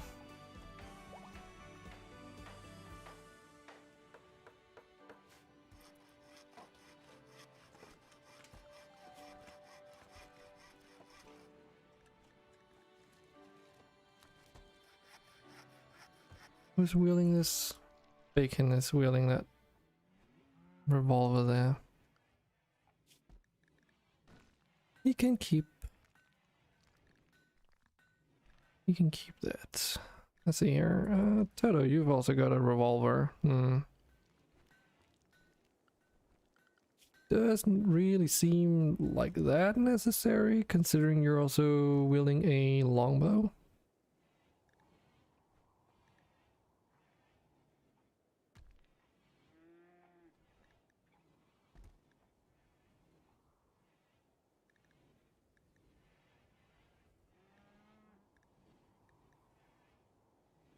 But yeah, unfortunately those repeating crossbows don't have the best of range. So even though they do decent damage, you do kind of have to be up in the ass of the enemy. So that's not really like a good replacement. Oh yeah, okay, so these are the... Okay, so there's a different faction that's coming by with combat supplies. Got it. If we're fast, maybe we can just buy some better weapons. Because these are the Siva faction stuff. Oh my god, and there's like so much text on them. Pain Shock one-time weapon. For one-time use only, the use of special waves to cause resonance effects can cause tremendous damage to the building. Okay. Assume that's an anti-building thing. That's my only gripe with the Siva Factions mod. They had like some cool stuff, but the translation is quite shaky in many places and doesn't always make like grammatical sense. Or rather, like the words like are readable and they're spelled out correctly, but they're put in together into sentences that just don't make any sense. For one, so reading the description and trying to figure out what the fucking thing does is just not something that works. Like it just doesn't work.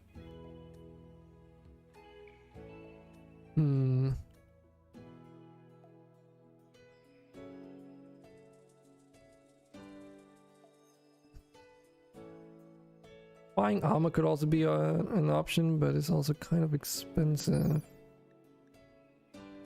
They're selling a frontier rifle though. It might be better than some of the other weapons that we're currently stockpiling, so why don't we give it at least a go?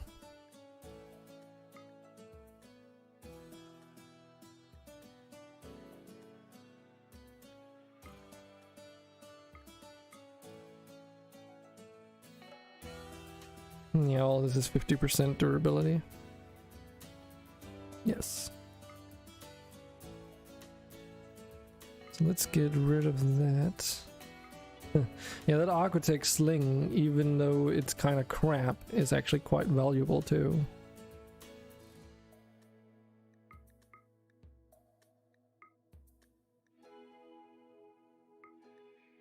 I suppose we can sell off our shirt bows, since I can make better types of bows now. I keep getting all these bayonet knives, probably because they're basically worthless.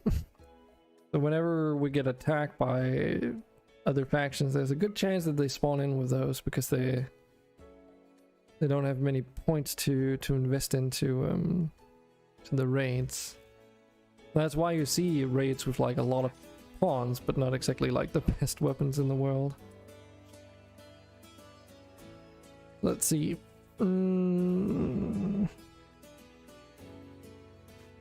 Kraris is using a great bow. I guess you could use... Hold on. Is it actually even worth anything?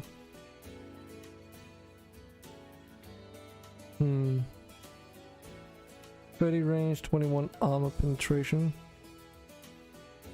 Okay, so it's higher armor penetration, which might make it slightly better. I always find that so hard to figure out though.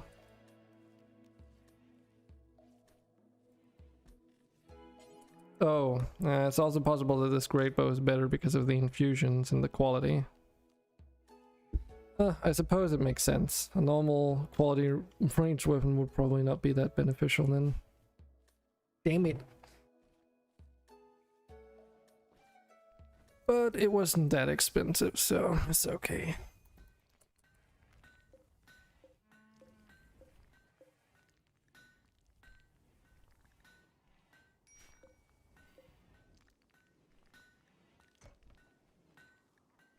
Maybe I should consider making some melee weapons.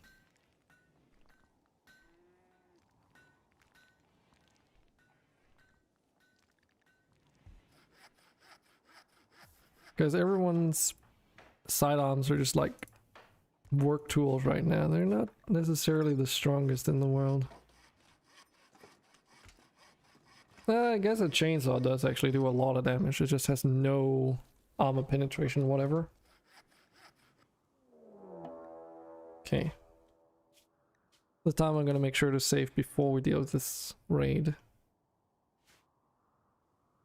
So I mean, there they are, the 15 Cerberus. Okay, round 2. And we'll probably try and go out and meet them a little bit forward.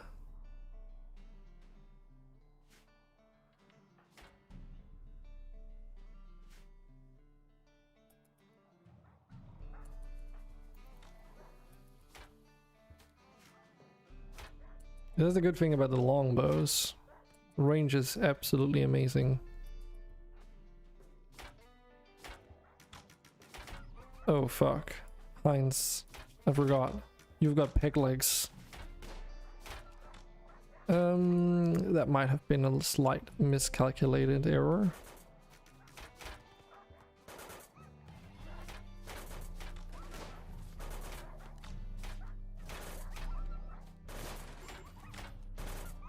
Yeah, I should sort of thought about that. Hopefully he doesn't die.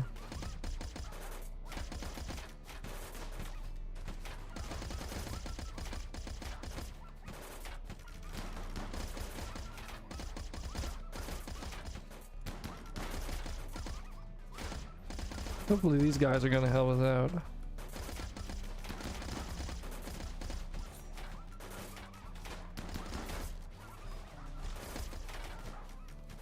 Uh-oh.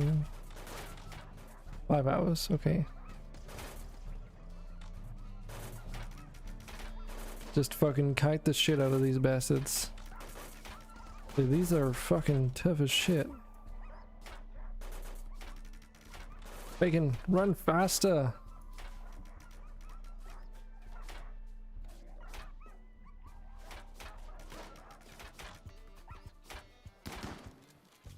Damn it.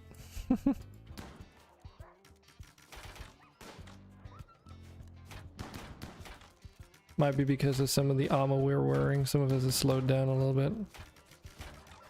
There goes stall.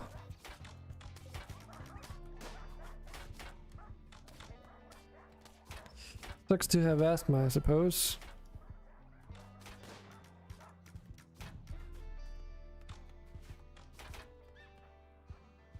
There's still so many left. Jesus.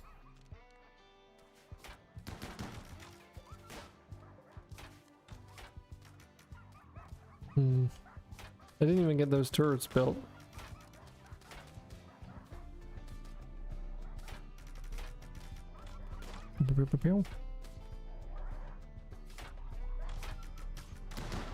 So many firearms just lying there now.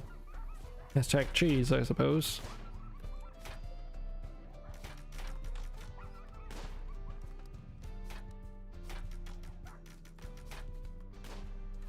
Just not hitting for shit. Like, I think one arrow hit out of that entire volley.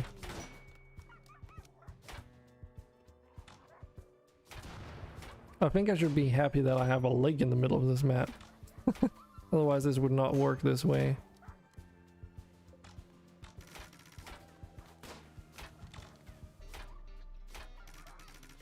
I think our colonists need some shooting practice.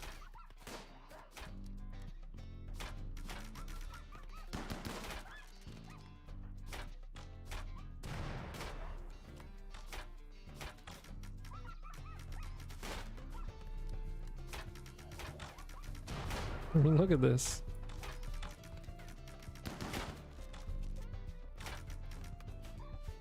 Take it all. Uh-oh. Ooh, that was dangerously close half. Okay, let's see. How's Pig doing? 2 hours. Okay, we gotta do something about that. I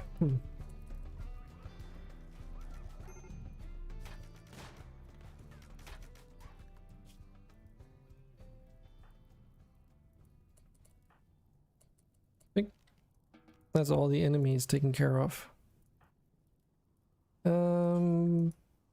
I'm gonna go and rescue Bacon. Darl has 9 hours, so they'll be fine. Lions, how about you? You got 9 hours. Then there's this clusterfuck over here.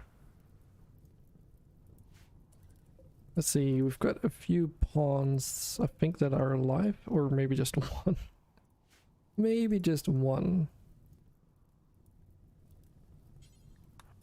Try and rescue them.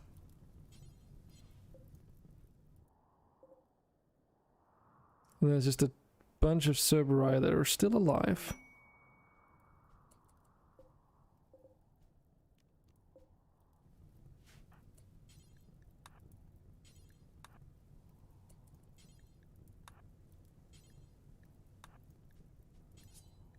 But this time it went significantly better than before, though.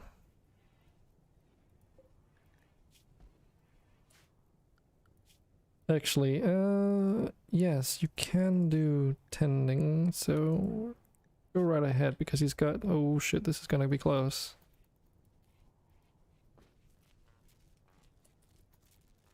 Ooh.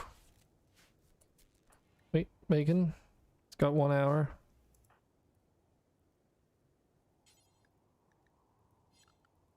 How good are you, Keo? Let's see, are you good enough?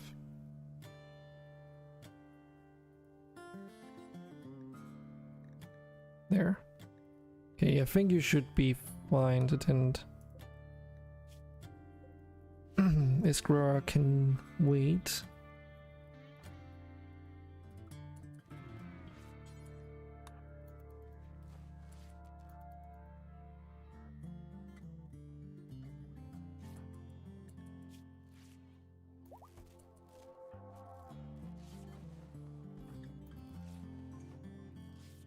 Yeah, I think we're behind or past the worst of this.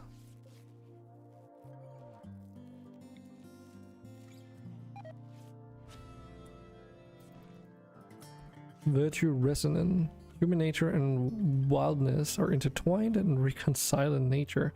I don't even know what that does. A little bit vague, don't you think? Of course, Heinz would get an infection. Okay.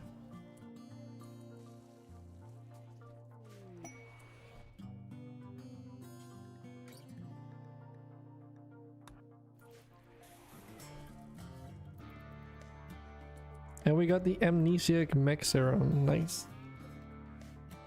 And some gold. And don't mind all these dead bodies out here.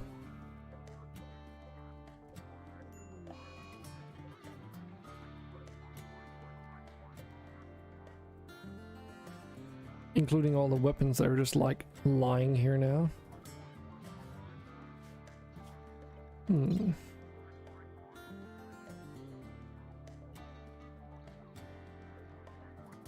Surprisingly, they're not that great DPS wise.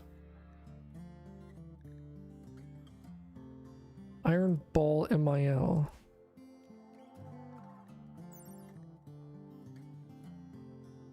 Blunt damage rifle, kinetic energy weapon that fired the big iron ball is. So the designer designed this weapon because Beta Man played too much. See, this is what I mean. Like, what does that even mean? However, this is not a toy. Okay. Many people have despised the seemingly non-lethal iron ball. Finally, their ball broke into pieces. Like, I sense some sexual innuendo or dirty jokes in here, but it's just like, when you read it out, it's just so incoherent that it doesn't make any sense as to what they're actually trying to say. You know what I mean?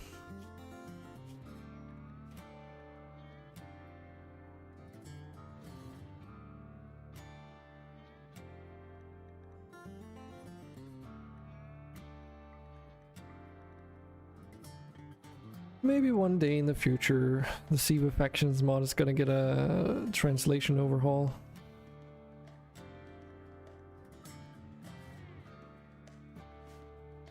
Because by God, could it use one?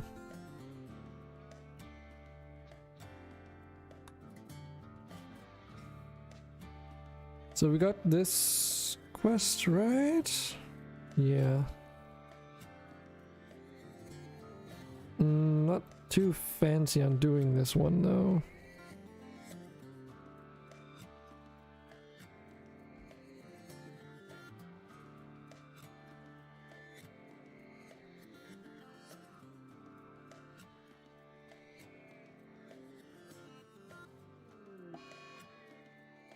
Yeah. Too much things that could kill me and not really enough reward as compensation.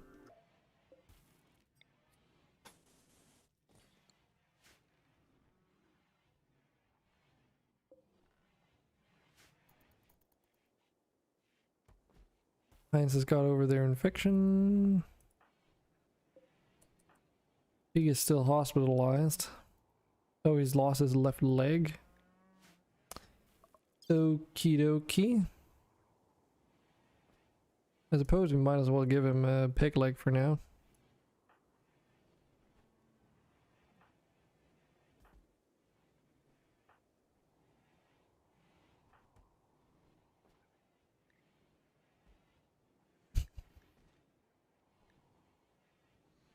Lol.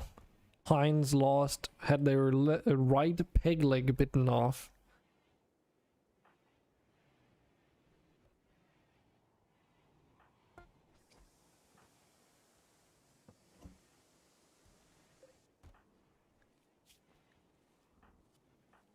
Stahl really got fucked up though.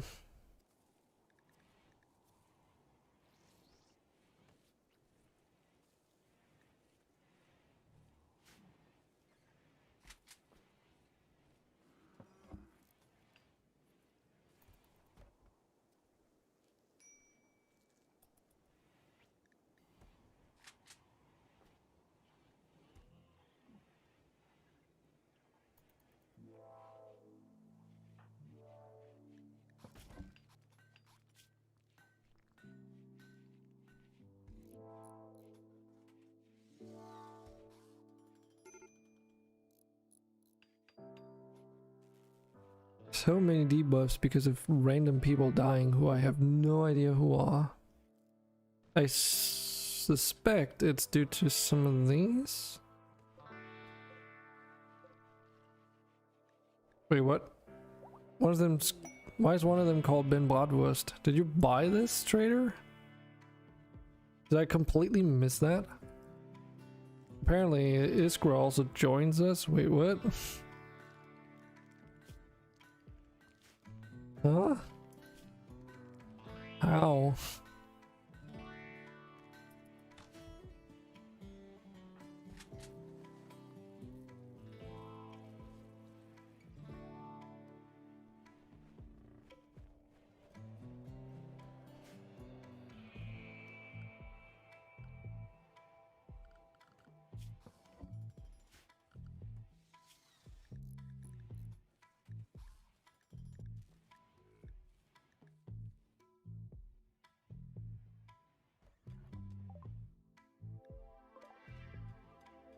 Anyways, that was these guys. Huh.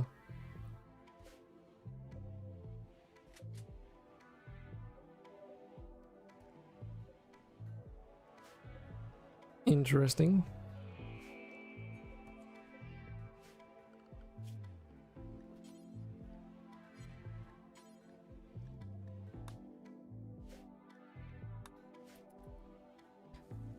No idea why that pawn has your username on there. That's a little bit odd. Or is that just something that can happen? I guess it's possible that it's because you did the visit colony thing. But instead of actually spawning you in on your own, it waited until you could join along with like a... Oh my god. Yeah, I need to start like figuring out how to get rid of people.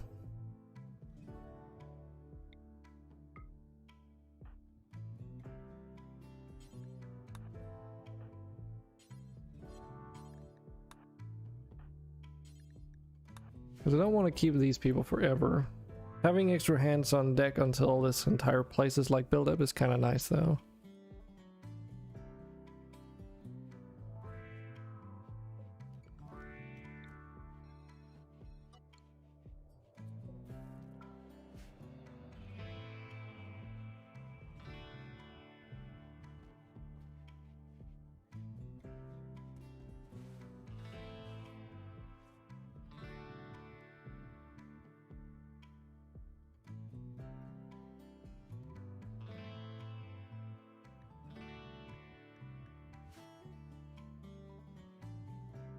Well, the hospital is definitely full now.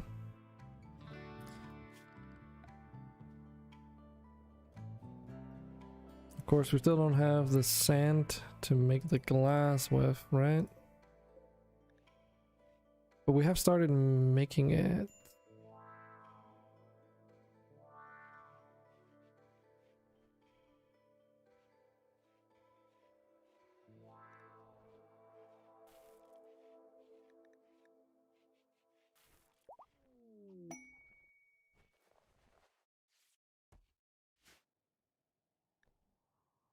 Sin Mogret.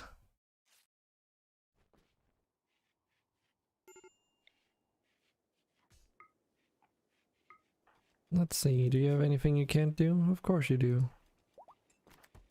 Like 3 pawns that are incapable of a bunch of stuff. Well, regardless, you guys need to have your priorities sorted.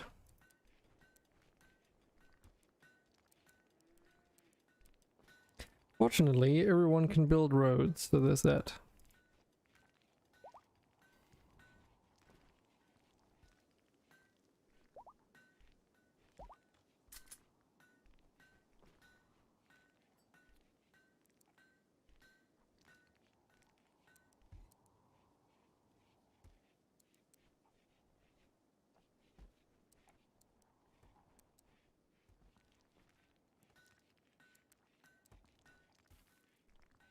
Yeah, Iskra almost can't do anything. They can do animal handling and then research. A little bit of art. And then of course they can train their weapon skills. Yeah, other than that they're kind of useless.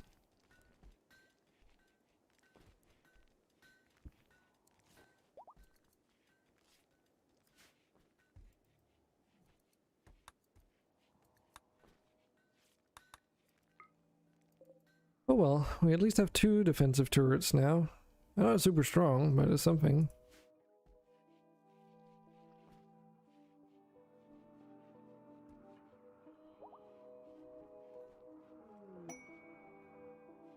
Mountain air.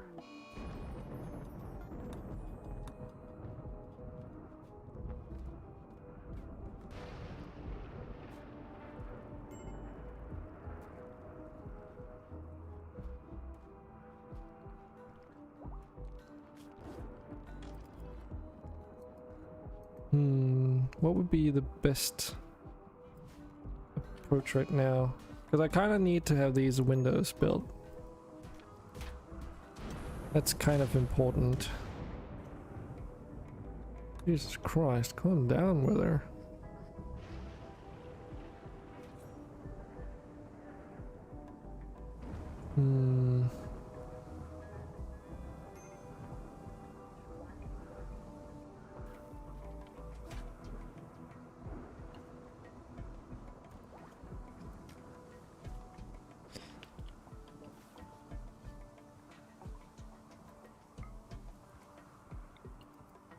I guess I could do something like this.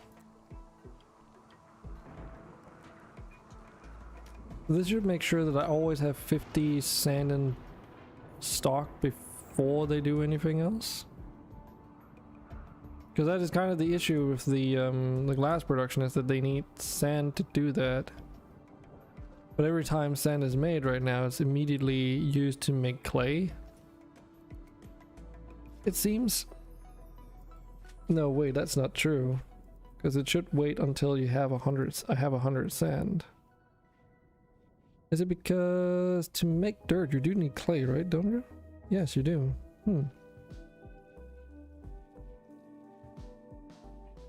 Also need a lot of fertilizer, but that's something we do have in stock at least. A lot of raw compost too.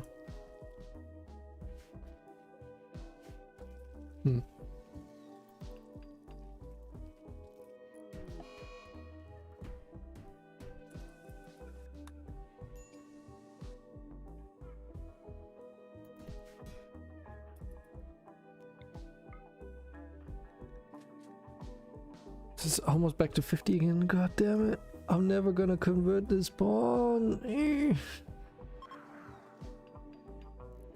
In 3 days I should be able to do a conversion ritual. But it's not gonna completely convert it. That's like, what, 30 something percent I think it is? So even that's not a guarantee to do it like quickly, I suppose.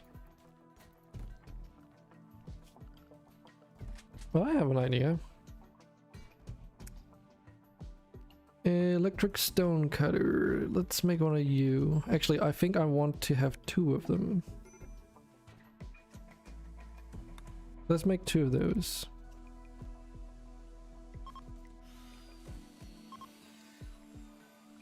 Yeah, that's also another thing. It's a bad temperature in there. That's also something I should probably do something about. They work a little bit faster.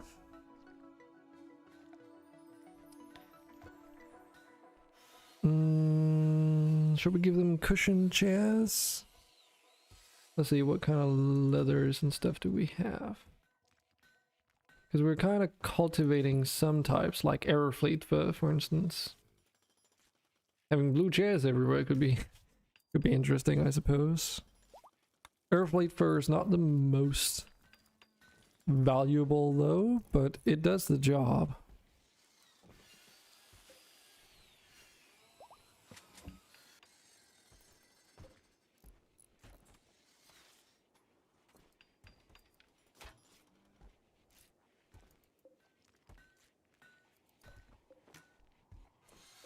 So if we take you, copy all the bills, and then we should be able to just paste them in here.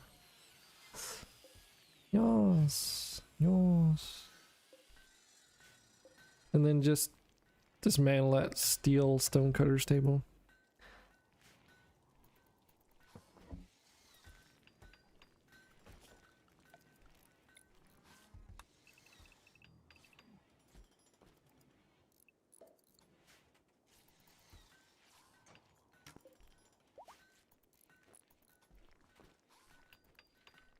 Because I've got a lot of people set to stone cutting, but obviously with this only one workstation, you know, we can't operate both at the same time. Or multiple people can't work on it at the same time. Oh yeah, how did the lighting on this work out? It's kind of looking okay. I wanted to create like a gradient transition. Get rid of this torch though. It's gonna make it look a little bit nicer. There we go. That's a bit more like it. Yeah, it goes like from blue to cyan, kind of to a little bit of just full brightness white in the middle, and then some blue again in the corner.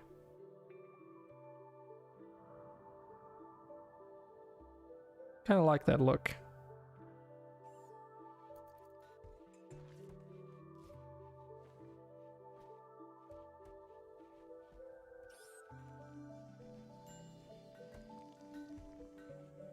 This sand lion is still in the hospital, huh? Jeez.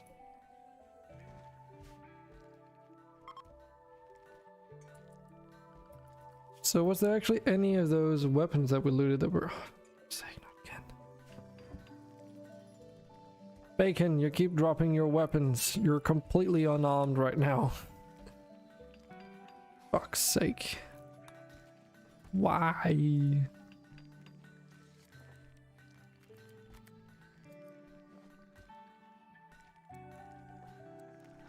Oh, the humanity.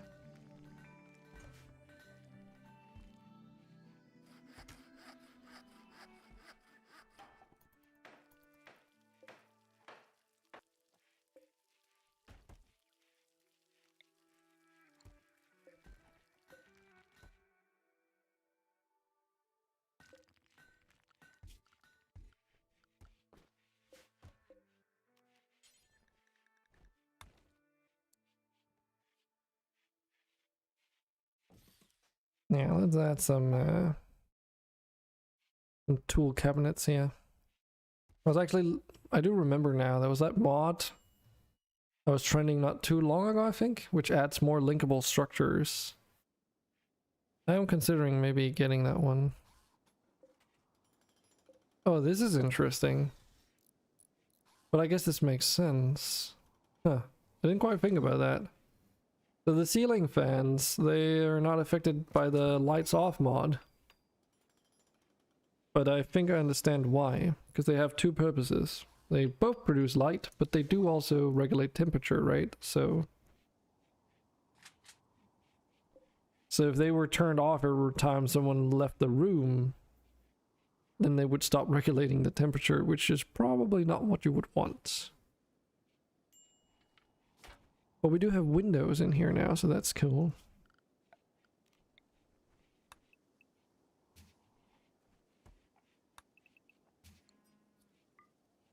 It's coming together at least.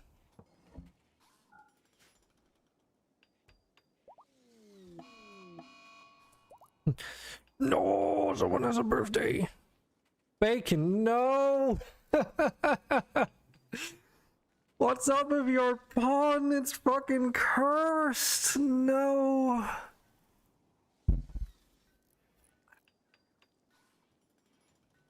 Bacon, you reached the age of biological age of 83. Unfortunately, you've gained the following disease due to aging. You now have hearing loss. Congratulations. God fucking dang it. You're not being left off the hook. You are definitely not being left off the hook. So what does that make it now? You've got like 4 conditions, or 3 conditions. Cataracts in both eyes, hearing loss, and you've got a frail torso. You're falling apart, my dude. God damn.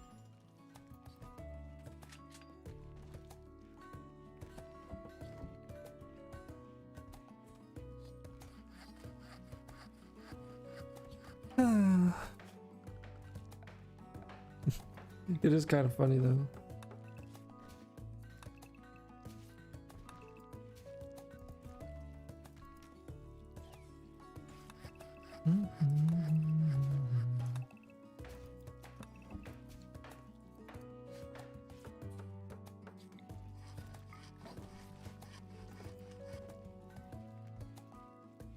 The temperature in here is kind of shite. That's because it's all okay. Guess we could put some heaters in here for now.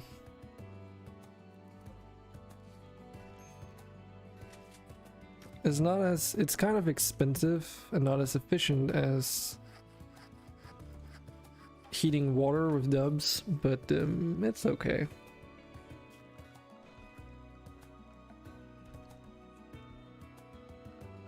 And then under temperature we can make these vents. Let's make those out of obsidian just to match the walls. So I was thinking on like putting these in between here. Technically this hallway out here is going to be inside as well, but right now I don't think I want to keep it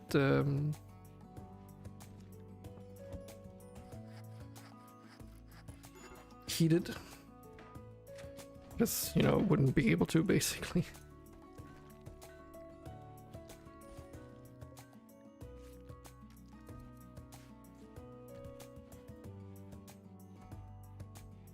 We're also making some hammers. So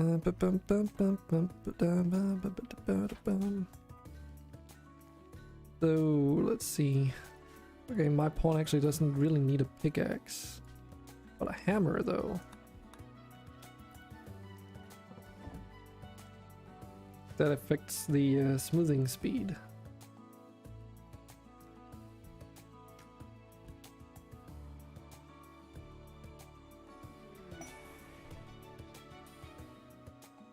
Have you ever thought about this? Like watching pawns do their thing? It's kind of like watching ants just working and doing their business. I've been calming about it.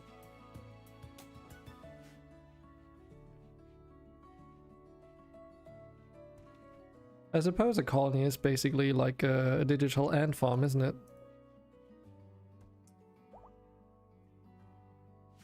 Maybe we should start working on this up here. So this is serpentinite. But since this is gonna be exterior, I suppose it would make the most sense to actually do obsidian castle walls here. Dun.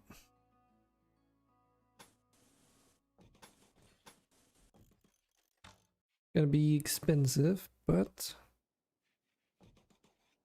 you know, comes at a cost. I'd rather just do this correct the first time around.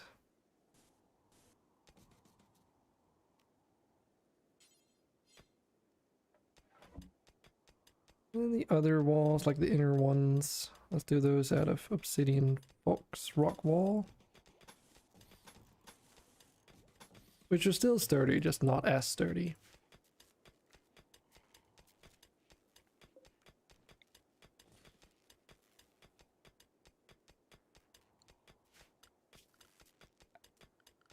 And while we're at it, let's also add some obsidian windows to this.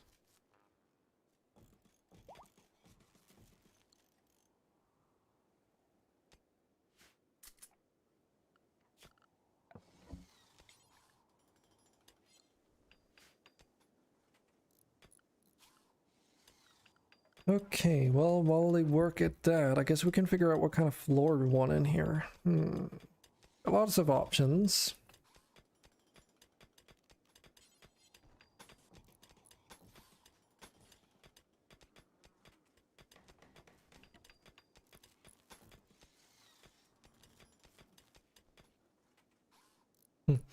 I guess I could actually make some of these. Oh right, yeah, I would have to think about that. I could actually make these. What are they actually called again? Embrasures, because you can do that with the castle walls here as well. There's like a castle wall embrasures version. But the thing is, they don't prevent heat or temperature passes right through, so since this is all like one connected hallway with no airlocks, I guess, or would it even be considered an airlock? Not really. But it's not separated by doorways, so if you make a hole anywhere, it just seeps out.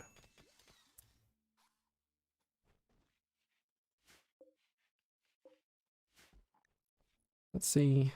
Yeah, that one heater is now actually heating both rooms fairly well due to the vent, so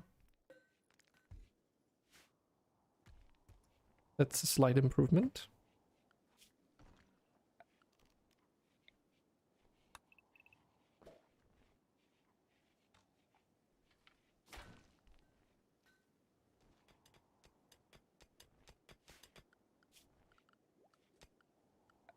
Floors. So we have unlocked carpets. Do like me a good carpet. And we got a couple few shapes here, or textures rather. Let's use this one, but what color? What material? Could make it Aerofleet fur, right? Oh no, that's not a... That's a leather type, so that wouldn't work with this. Nah,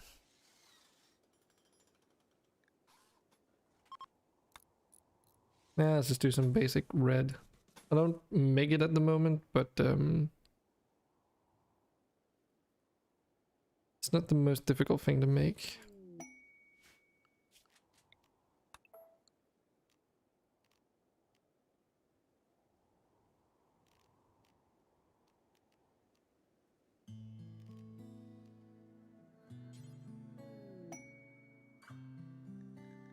Let's put some marble in here.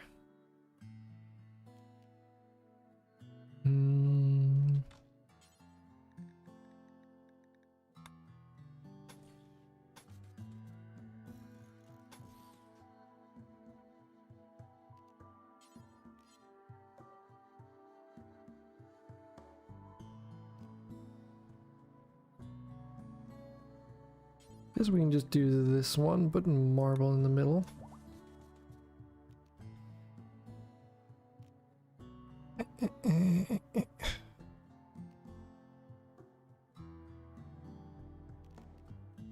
Hexagonal tiles, maybe?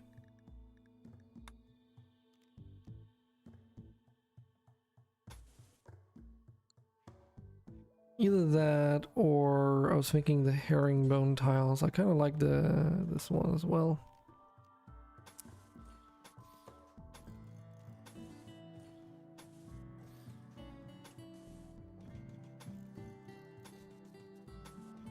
There we go. That's at least the floor plan out. Coming along nicely with the walls.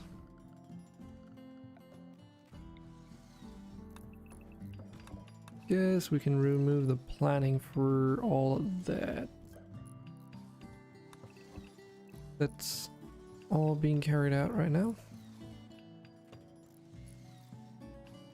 The same with these walls.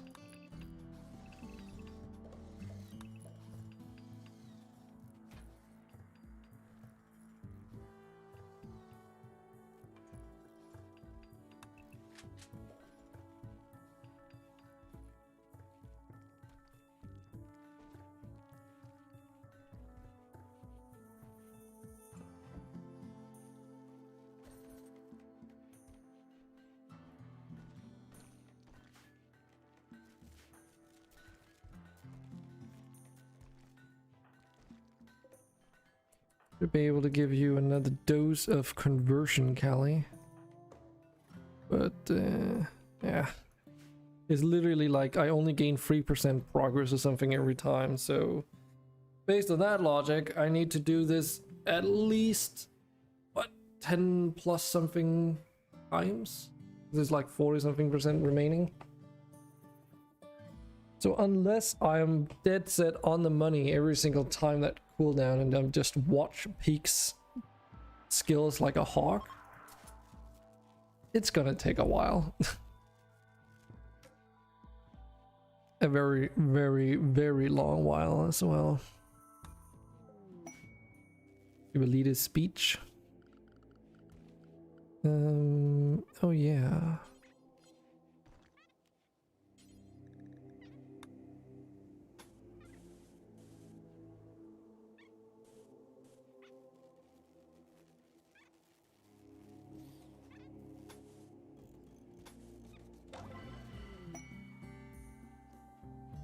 Encouraging leader speech. I can reform our ideology. Would you look at that?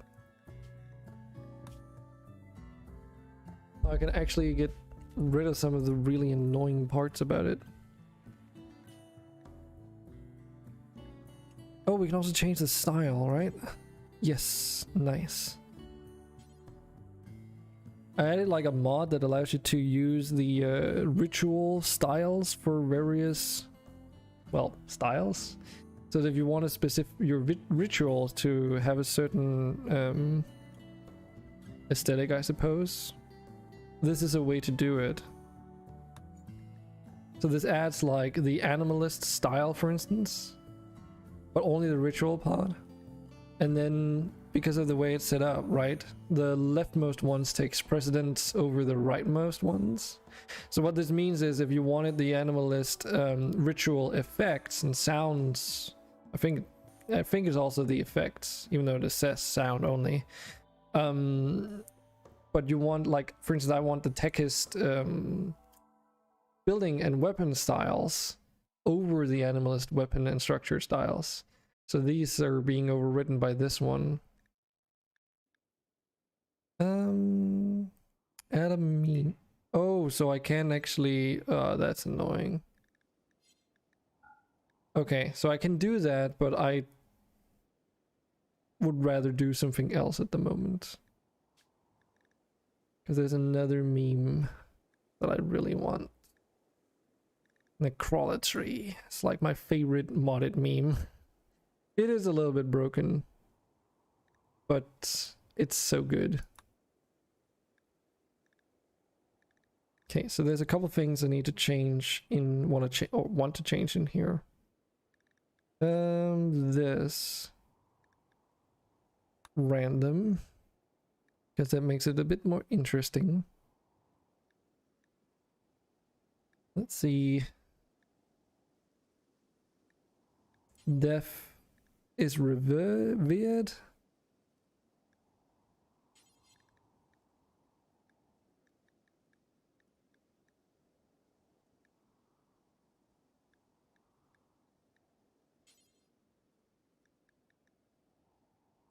Species diversity is actually appreciated. I don't know why that wasn't set to that. That's probably just I think I fucked up when I configured the starting point for the ideology, because it's like part of the xenophilia one that you're able to change the species diversity, I think.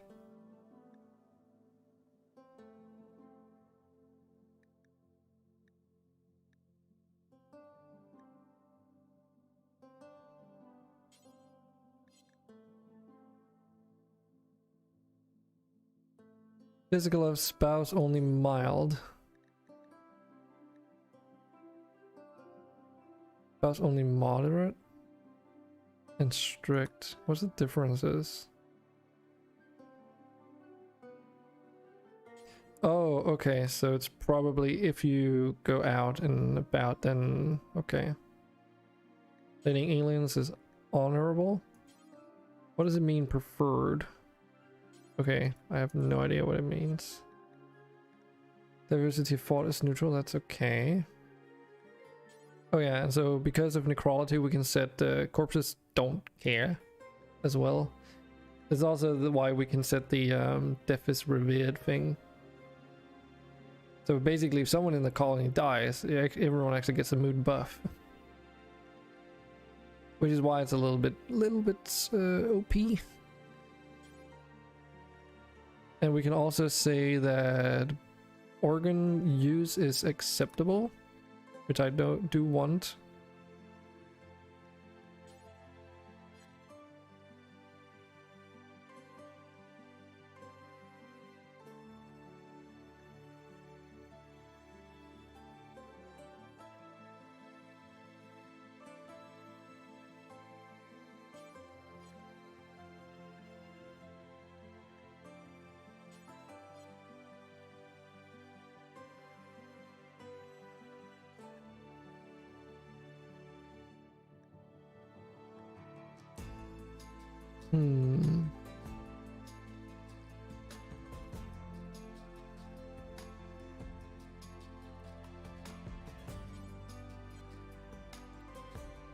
So it is really just the physical love thing that says prohibition shared bed outside marriage.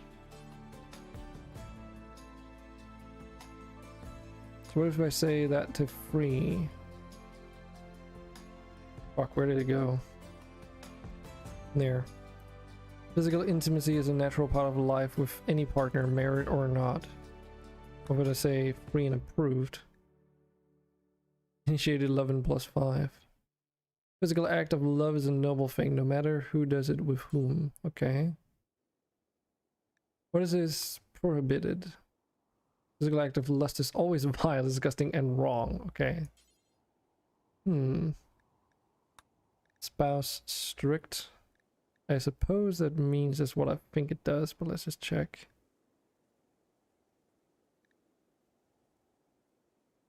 Yeah, so it just punishes you more if you're lustful with a non-spouse. Oh, and lustful act is also negative? Huh. Active desire, -5? What?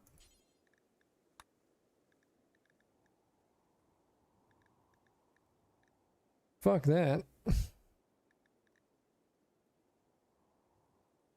With any partner, married or not. But then, okay, so I assume that this is just like standard settings, right? Because the approved thing is probably like, what this means is that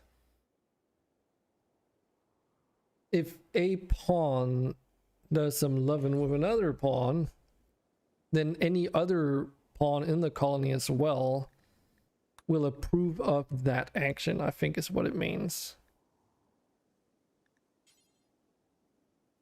I think that is what this means.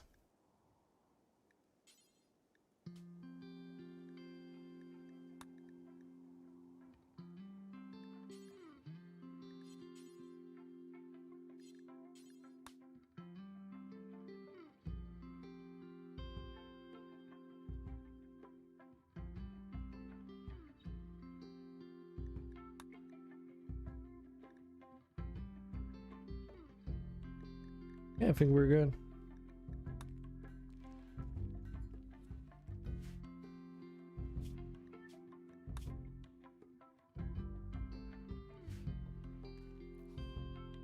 So,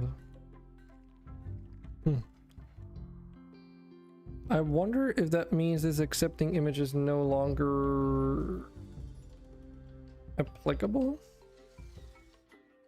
I guess you would say. Because it's still called what it was before. Does that mean I have to make a new one?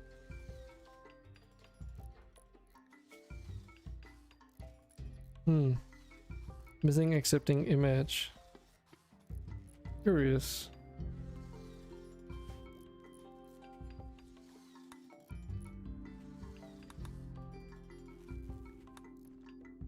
Forsaken travelers. Damn it, I didn't want to fucking...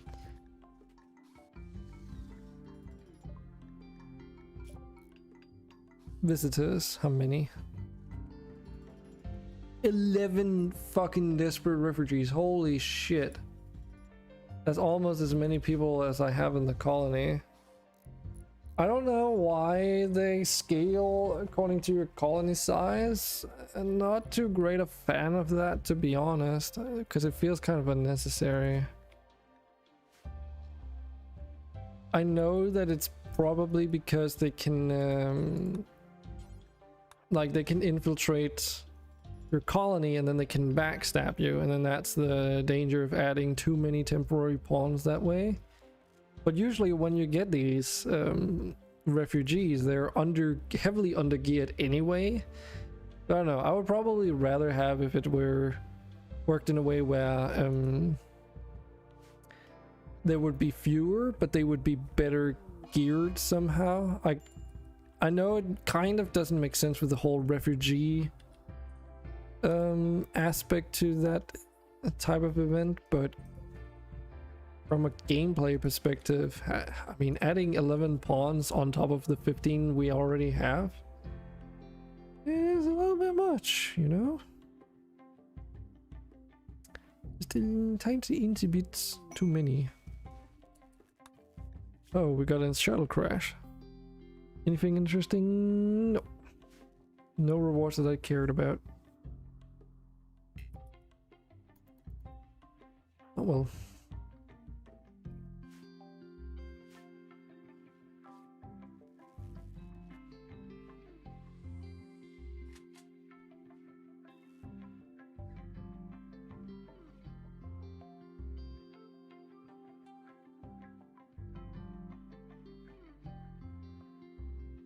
Still have a couple walls that need smoothing down here.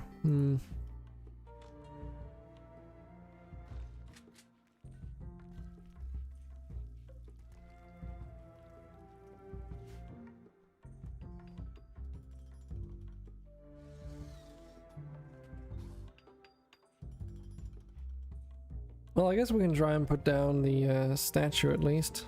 See what happens.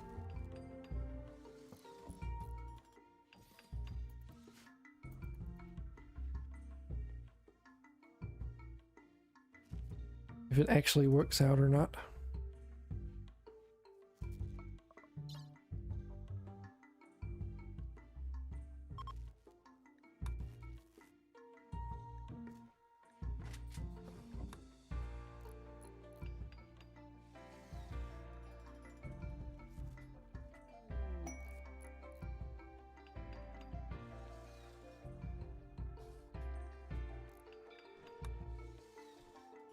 Okay, so advanced fabrication is what you need to make a hexagel core reactor.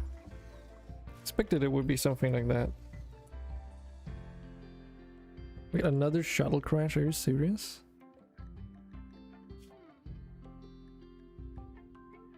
Got another tabaxi here, and also named half. I really need to get that road building stuff going, don't I?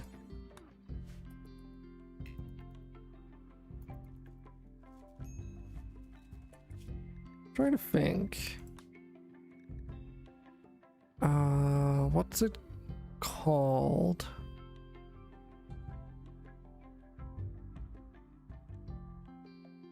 What is it called? It's a mod that allows you to adjust colony sizes. Is it called dynamic something? Dynamic population, there it is. I want to see here.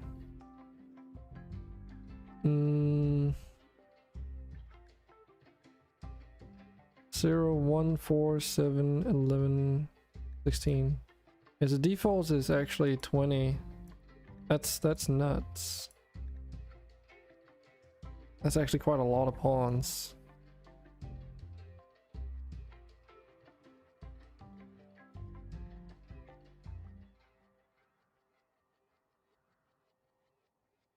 Yeah, so it's like as soon as you have 11 pawns right now, and by default it should be like a critical, like a very rare chance of getting events that generate more of them. The thing is though, Not really seeing that, considering there's literally 3 shuttle wrecks just sitting here already, still.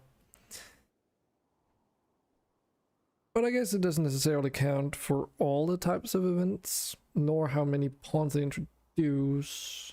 Don't know. I don't know.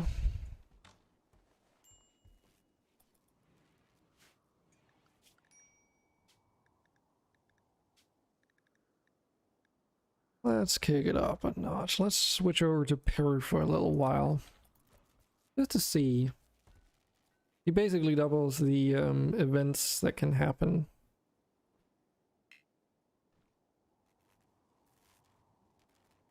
So his schedule is generate a shit ton of events.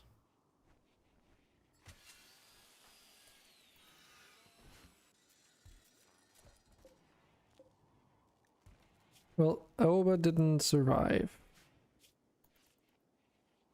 Torospen does.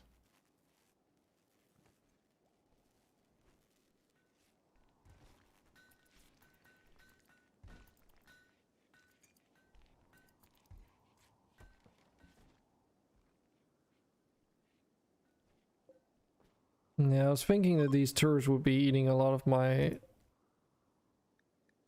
power that I don't have. We'll just be disabling them until we actually need them. I think that's going to be okay.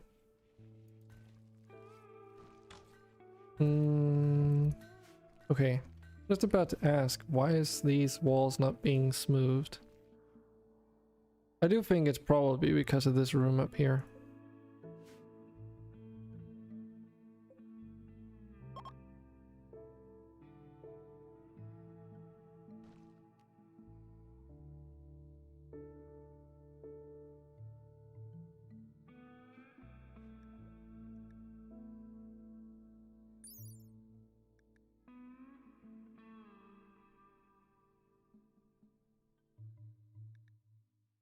Why are there 4 different listed room requirements? Is that because it's just like... No, it doesn't make any sense. What?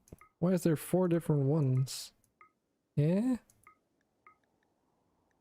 One has columns in it, one only has the tiles and what's not allowed. The other one has a impressiveness requirement. Yeah? But why? This is also 700 beauty. I think it's made out of what, marble? Yeah, marble, so...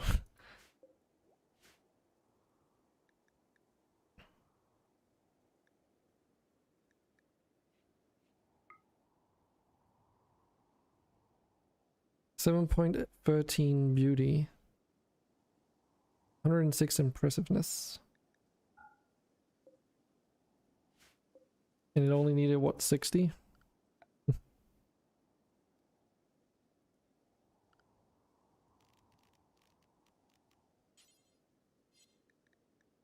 Okay, how are we doing on this leather situation? Again, the air fleet is what we've got most of, but we've got, I think we've got more than enough armored dinosaur hide. Got like a yellow color to it, might look nice in here.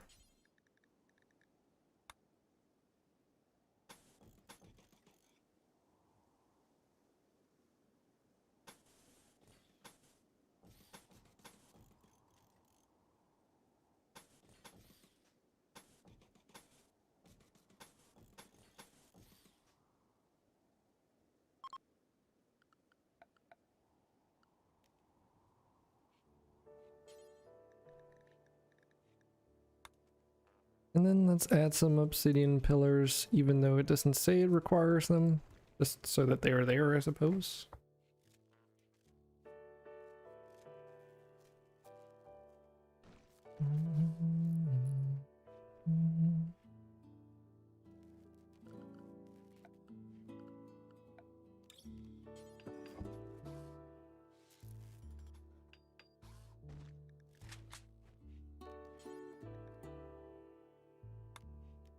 Let's try adding some spring green lighting to this room.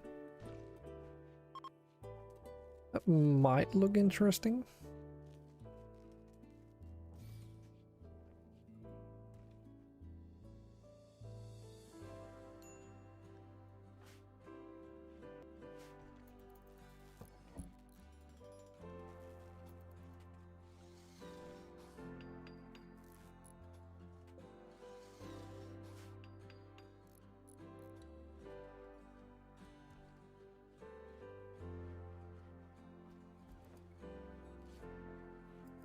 Making decent progress down here. Can at least start putting some wall lights in instead of using this torch. That's just been going ever since I built this. Or dug it out, I guess. So how's it, the dimensions of this? So this is 9 wide. 1, 2, 3, 4, 5, 6, 7, 8, 9, 10. Okay. That means if we do something like this. Yeah, I think that should be fine.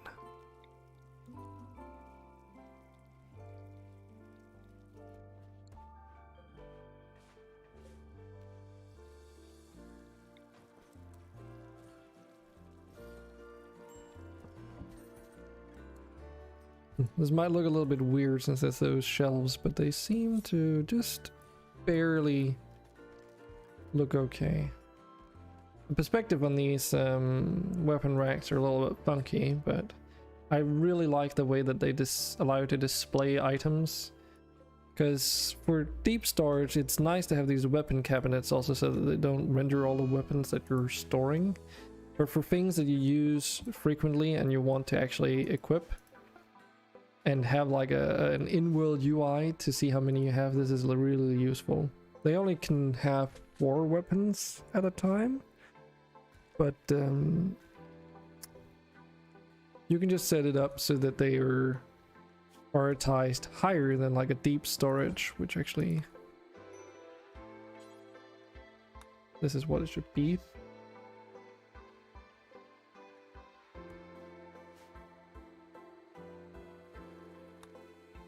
So they'll always restock the shelves then, even if there's something in storage.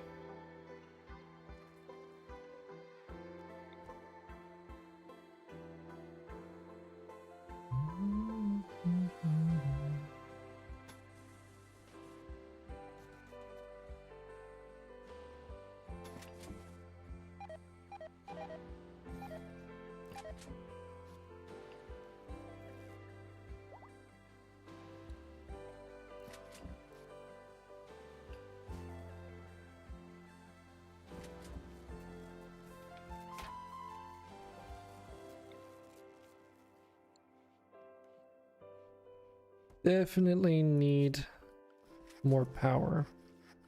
Shall we get started on that maybe? Here.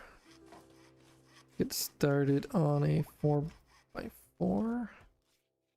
And also start digging out an area up here.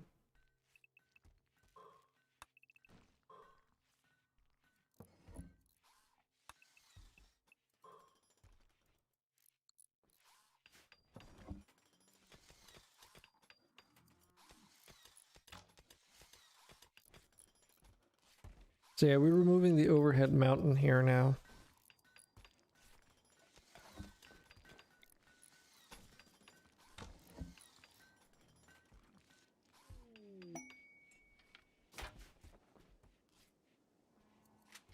Another Boomaloo self-tamed, okay.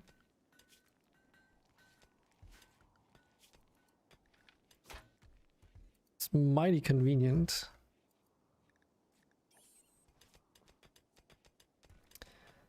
Don't remember if... nope, I have not. Okay, I'll probably do that just as a contingency plan, because we have 3 Boomaloos now.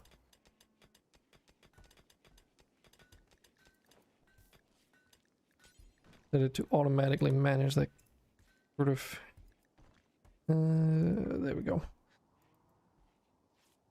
Makes it less annoying to have a lot of animals.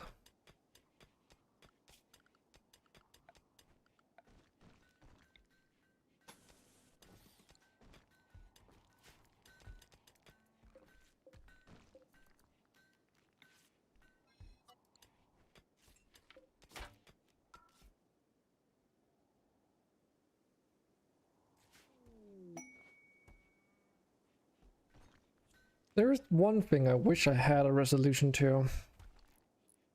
Actually. Because right now, like one thing that I am experiencing is that you'll notice that even though I've got deep storage for a lot of stuff, there's still like things lying all over the floors in here. And the reason I've found for that is that if you have a deep storage like this, or should we say it, and I was actually aware of this ahead of time, but this one, for instance, is set to store a bunch, like all the types of regular metals, if you will, like iron, steel, copper, that kind of stuff. And if one pawn is already delivering stuff to this storage device, it unfortunately prevents any other pawn from delivering stuff to this one as well. I don't know if there's like a mod that addresses that, or if, like, it might even be something that I'm running. But it is definitely annoying, I can tell you that much. Because it basically makes it so that if you're having 5 pawns transport one type of material at the same time, the other 4 will just put it in another stockpile in like an empty cell. That's also why they don't merge stacks together, like this for instance. And then they'll only move it from there into the other one under certain conditions. So the only way to really address it is to have a permanent, like, high priority hauler to just haul all the time, and that's literally all they get to do as well. Actually, we could use Silserwin for that, I suppose. We just change their priorities around a little bit. That doesn't need to change. And then do not do refueling as high a priority anyway. Or rearming. Delivering is good, so just hauling. That's literally what this pawn gets to do now. But, I mean, one pawn is not going to be able to keep up with all this stuff though. Because I also think they prioritize hauling specific things that are not in a storage over things that are in storage that need to be moved around. So yeah.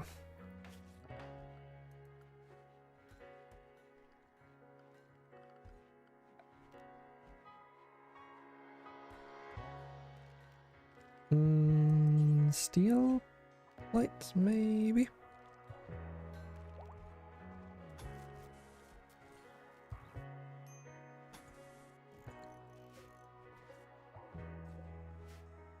So you might also notice that the bug cracks that almost sounded wrong, but bug cracks that appear around here that show you whether or not it's overhead mountain or not without opening the overlay. They don't go away immediately. It's like when you're removing overhead mountain. I do know that I think it's a reload will do it, like it'll refresh the map in that regard, but it's just like a visual like thing that is not taking into account that you can potentially remove the overhead mountain. Okay, so I think it's these tiles, is that what they're called? Siltstone tiles. Get some of those. Improve the walk speed.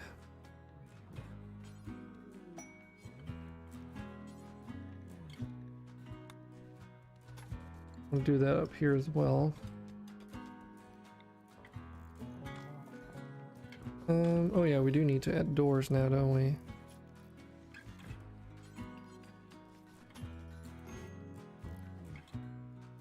Yeah, we can have some solar power right here.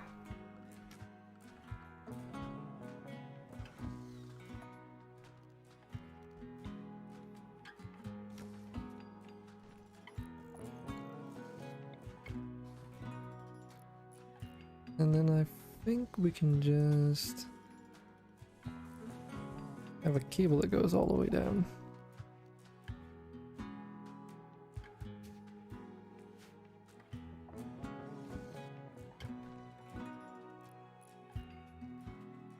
Definitely have more than enough components. I've been stripping so many crashed ships and stuff. Actually, let's do the shuttles too. And there's been like a couple space battles too. Every time one of those happens, you get almost like 100 components sometimes. Or something to the sound of that, because it's more like 60 probably. Because you usually have like somewhere between 10 and 14 ship chunks that generate without being destroyed, that get to stick around. So, pretty good source of components. Poor little black. Still no interesting rewards. No interesting rewards.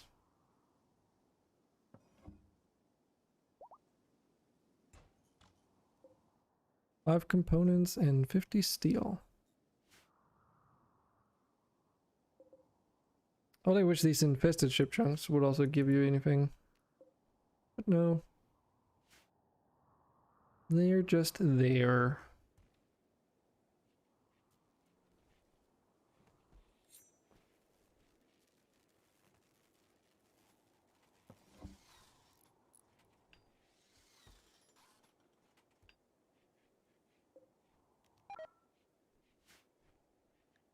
Virtue end.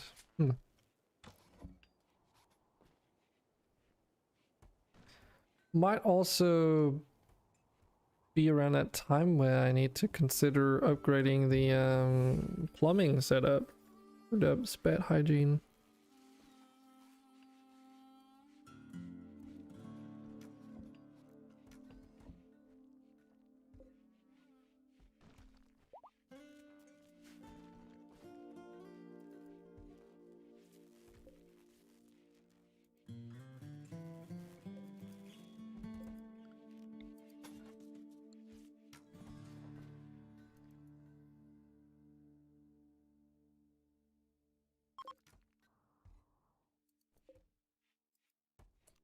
We can do a conversion ritual.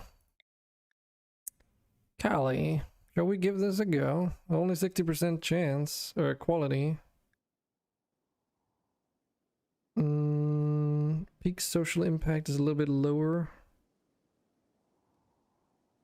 Or is probably the main factor. Yeah, so it's just because of her expectations. And also the room impressiveness could be better. Yeah, we could add some artwork, I suppose. Let's see here.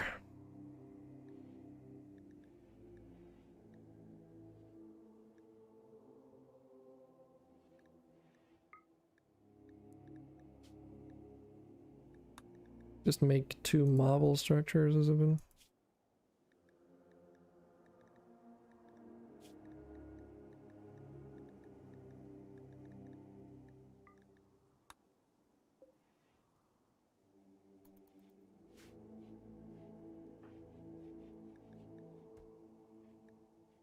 So her percent is right now 43.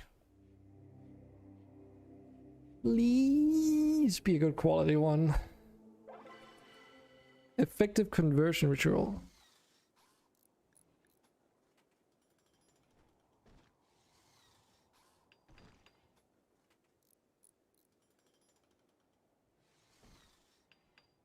%59 quality, but she's okay, so she's down to 13% now. So yeah, I did about that 30% that I mentioned earlier today. Cool, but we can also convert with Peak's abilities on top of that, so brings us just a little bit closer. Oh, that is so close. 2.6. Come on. Well, hopefully next conversion is going to be like the nail in the coffin on that one. It's only taking me like way too much in-game days. Time, whatever you want to call it. Hey, we got another danger cluster available. Let's see. Altec's helmet and refreshing Altec's robe. You can get honor or you can get goodwill. Considering that we don't exactly have explosive weapons, firearms, smoke grenades, anything, I'm not too keen on doing this yet. Even get a high shield, like, dude. I guess there are... This is like really tempting to though. Unstable power cells. And they only have 2 slugger turrets.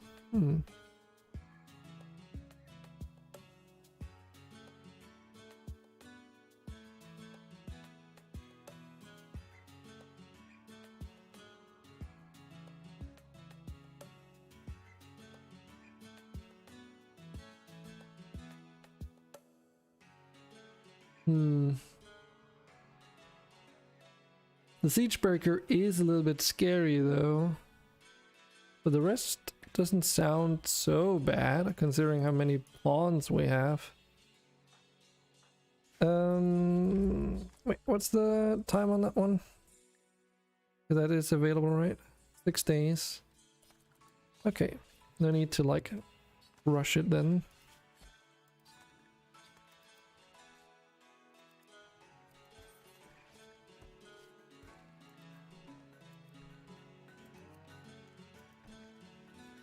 Wait, what? Where did all those, don't tell me all those weapons out there deteriorated. Because no one went and got them. They're nowhere to be seen, huh? Well, that's disappointing. What are these guys? They're just traders? Okay. Let's see what they've got for sale. Not really much. Could buy some higher quality medicine at least.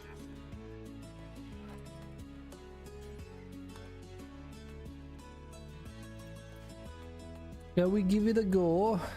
See if we can take out that danger cluster bullshit.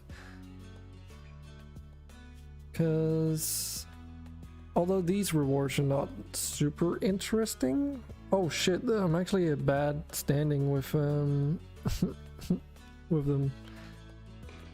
Just do it for the goodwill. Maybe they'll give me some better quests in the future then.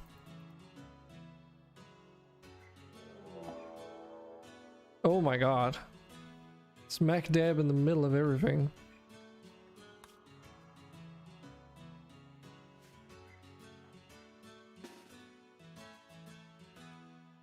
Let's see, where is it? Do not fire at will. Oh, I hope these guys are not going to trigger that.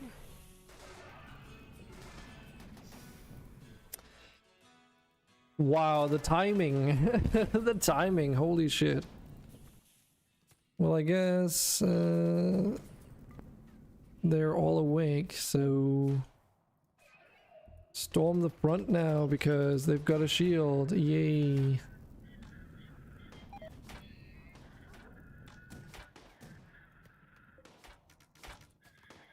Huh, that's interesting. Wait, do arrows pass through the high shield? Or no, high shield's against mortar, isn't it? Fuck, I should have thought about that. The biggest scary thing is the siege breaker though, because it's like dangerous.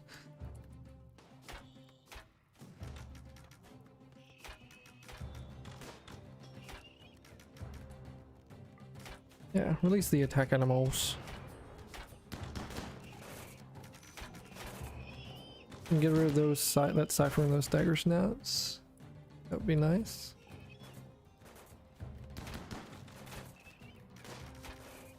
They do have some flaming and armored unit.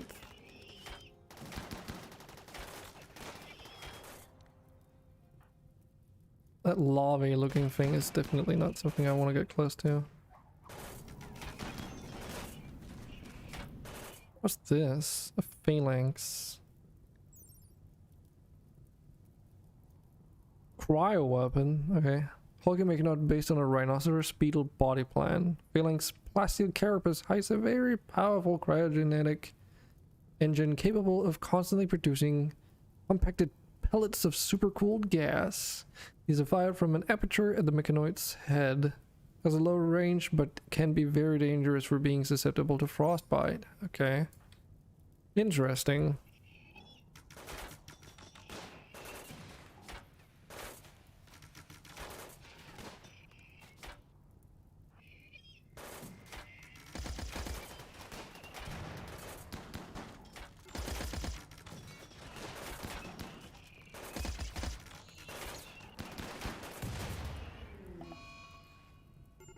I should have seen that coming.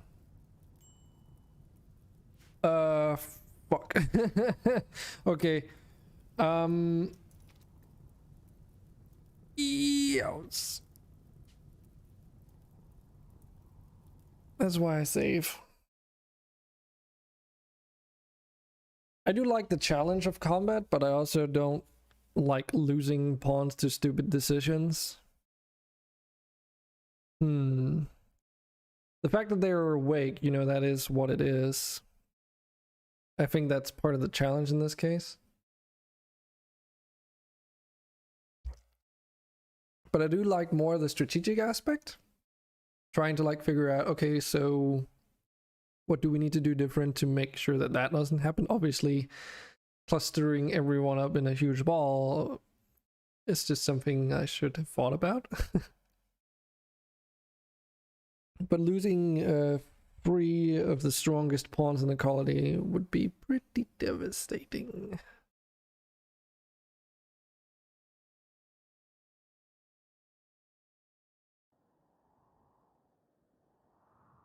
Especially because I think getting a Resurrector Mech Serum, just one would already be like a pretty big challenge.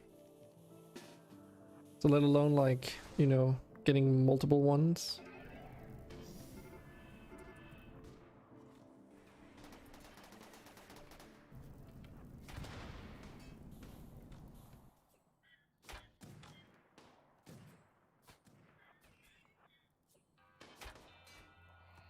But I can actually use this EMI dynamo in order to block that siege breaker.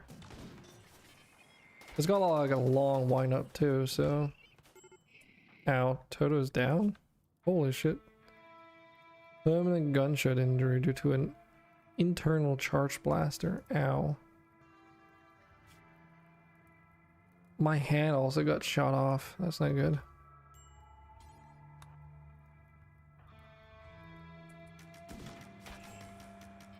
Probably because of that charge lancer up there.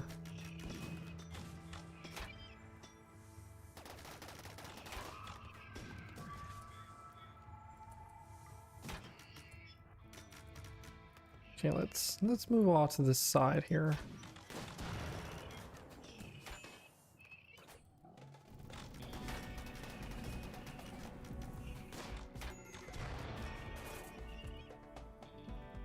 This is not going as well as it was the first time around. Might be because I pulled 2 of our people like in too fast. Oh shit.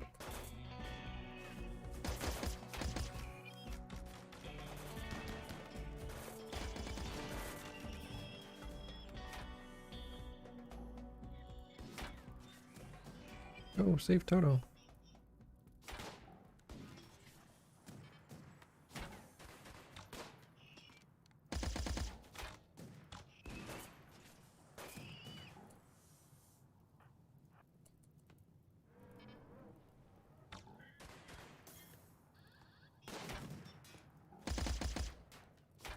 These pikemen have like ridiculous range, don't they?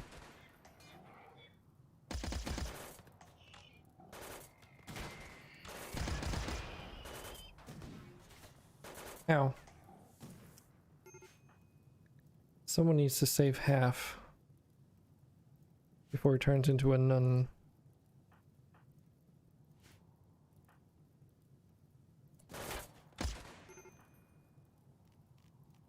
Eris, you gotta save half here.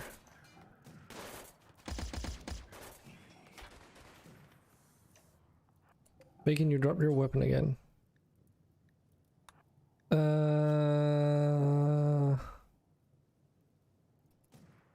What?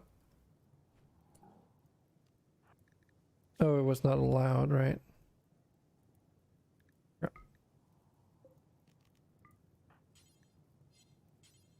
Cannot equip incapable? What?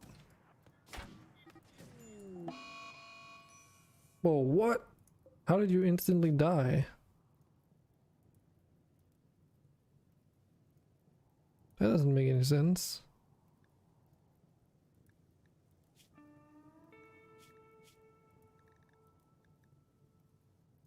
What? That's bullshit. I thought I had a mod that should do something about that. Is it not working or am I misunderstanding? Because there's like a system in RimWorld which I wasn't actually 100% aware of existed, where if your pawn gets just a certain amount of pain threshold, they just die. No matter how many hit points they have left on their body parts, no matter if they're even bleeding, they just die. So if they get enough pain, they don't just go into a coma or something. No. They just die. It's something that's always sort of pissed me off a little bit.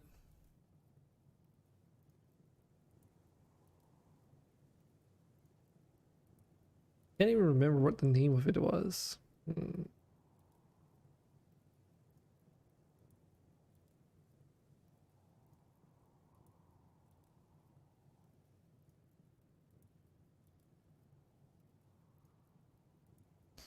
Of course, it might not even have settings.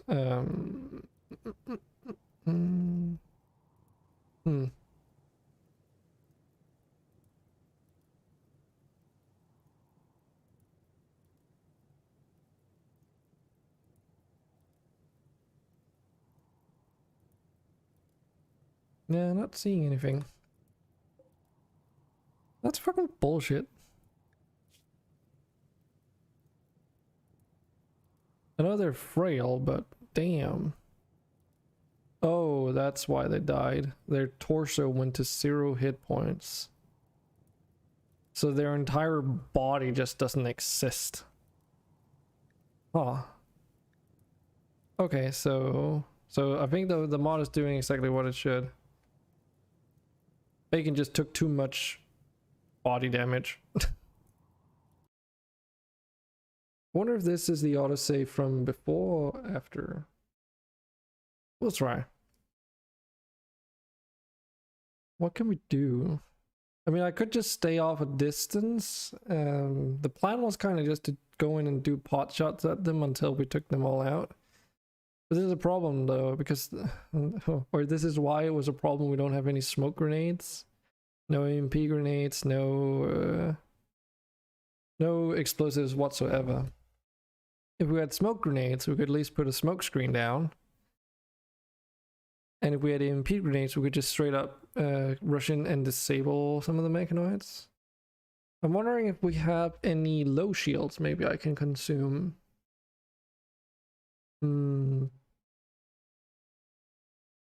That would require me to be a bit lucky, I guess. And we can't even make smoke grenades, so could try and go back to the colony and then just like rush craft some smoke grenades, like rush research and craft smoke grenades. What would that require? So smoke pop packs, which would unlock the smoke grenades. Okay, let's try this strat, see what happens.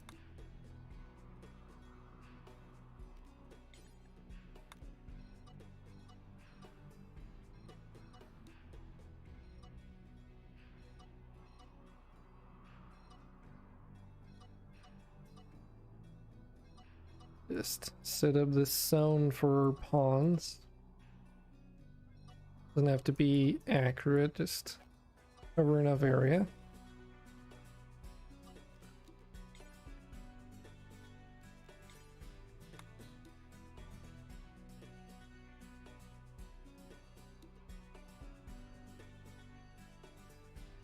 The most crucial parts of the base anyway.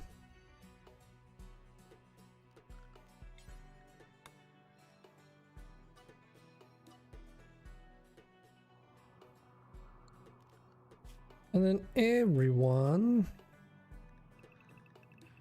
you're now restricted to this area.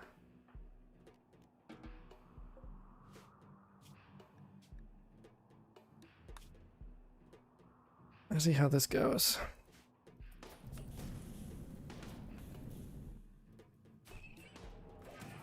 Because if they're awake but they don't attack me, then that might be fine. It does mean that I need to set some of these animals to restricted as well.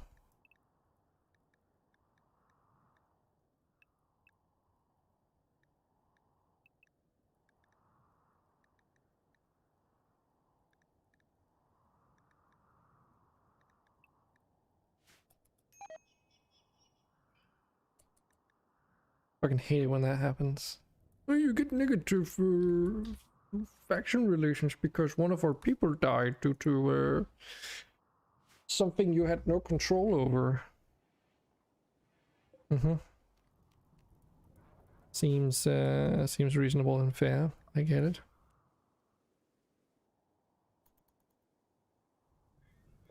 I'm a bit worried about what this siege breaker is gonna do. You can't see the range of the turret it has.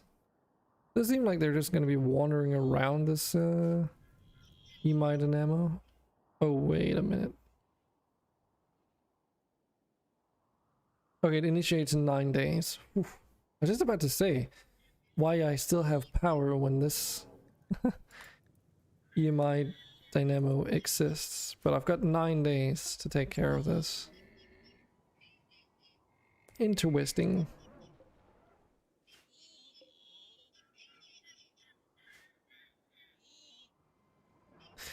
Oh, that's probably why. I don't think there was a Lancer before because of the mech drop beacon.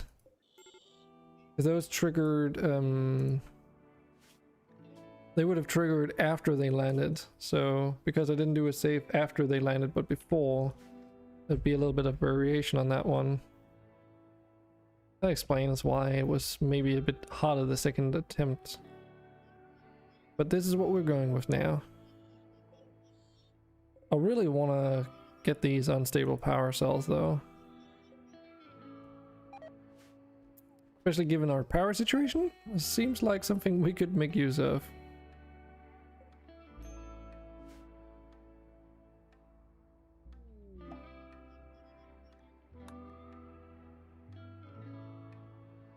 Whoa.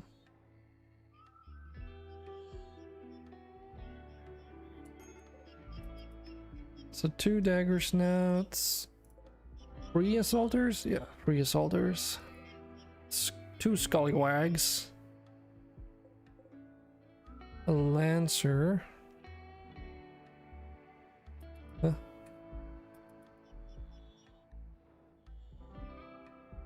We in combat or something? Oh shit.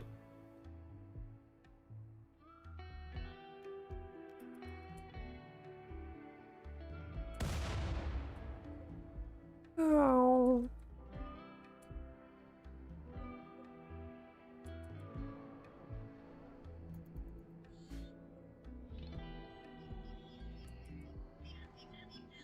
Okay, so it will occasionally take pot shots at my base, apparently.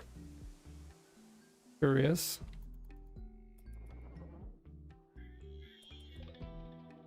But yeah, I don't think we're in range of any of these guys. Because the pikeman's the longest range unit they have. Which is still pretty damn far, but there's only one of them. And our border goes just to about the shooting range of that one, so should be okay. Galatros Wanderers. Oh, it would be fucking glorious if they decided to attack that one. That would be amazing. But that won't happen.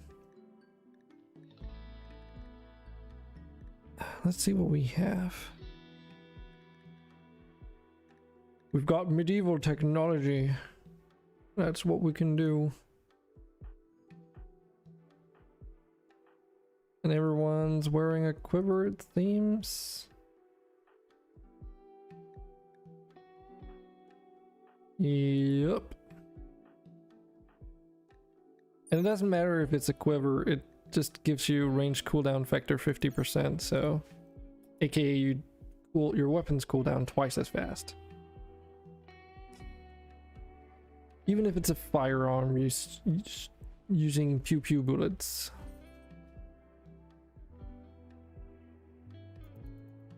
Keo doing the MVP thing of doing research. What's everyone else doing?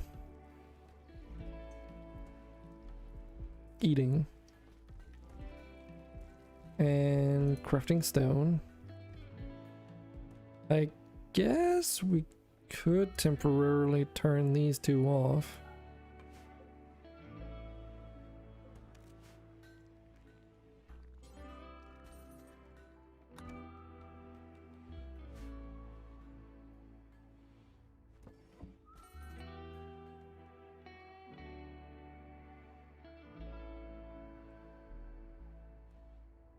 So there's a bit more of a motivation to do the research.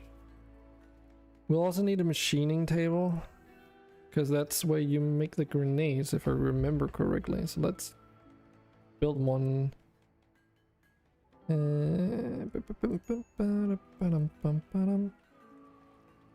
Somewhere here.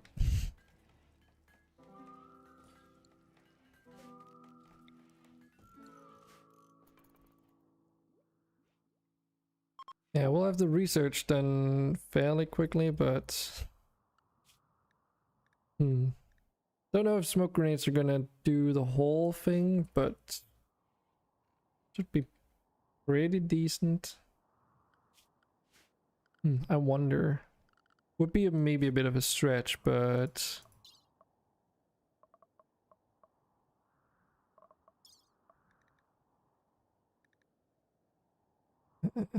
because there is mortars, right? Research, which is pretty expensive. Research wise, it's gonna take a while. But I can also do siege engines, which would allow me to make trebuchets and catapults. And I believe I could use those on the mechanoid structures over here. But then again, like, you know, it's a bit of a process getting that done. There's also the vanilla expanded stuff, of course. Oh, right. Wait a minute. I mean, I don't know how good a ballista is gonna be, but that was also a siege weapon, right? 40 damage. 300% damage against buildings. Because what I'm thinking is then could at least get rid of the building, but I don't know if that's actually a good strat or not. After all, it did provide cover for our pawns, so and it doesn't, I mean, if they took the fight to us, we could at least hide indoors and use our corridors here as like a fighting zone, just so that the lancers and stuff don't get like free shots at us. But then we need to somehow attract them. That's what I was thinking, like, I wonder how good this ballista is. I mean, it doesn't show a range, so we can try building one right in front of the main door and see what happens. Not that expensive after all, so it might be worth a shot.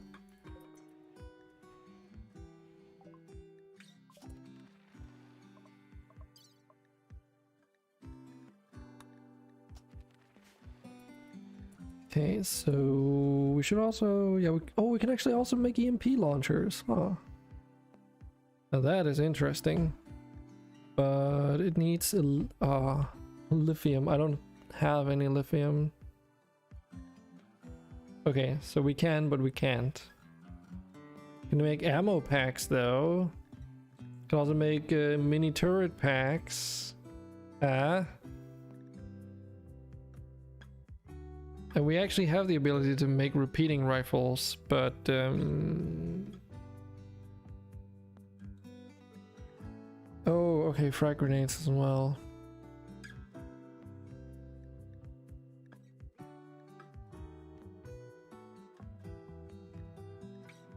Where's the smoke grenades? There they are. Good thing we get chem fuel.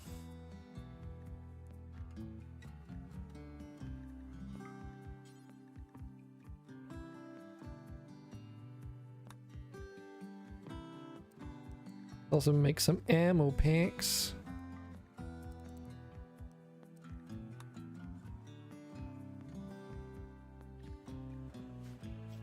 Okay, so if we go up here and say craftable and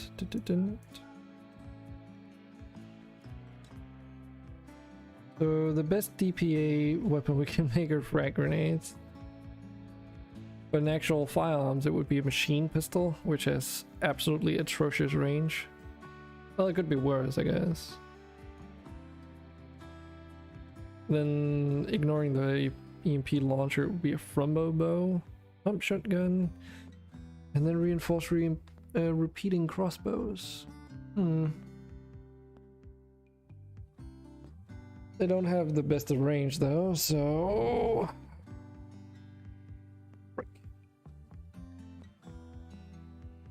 Then there's the bolt action rifles, which do have decent range. It might be worth giving everyone who's wielding a repeating crossbow a bolt action rifle, I think. Should be able to get away with that at least.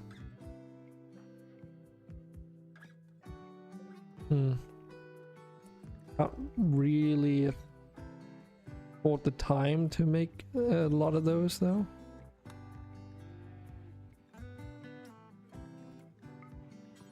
But you know, we can at least make a couple.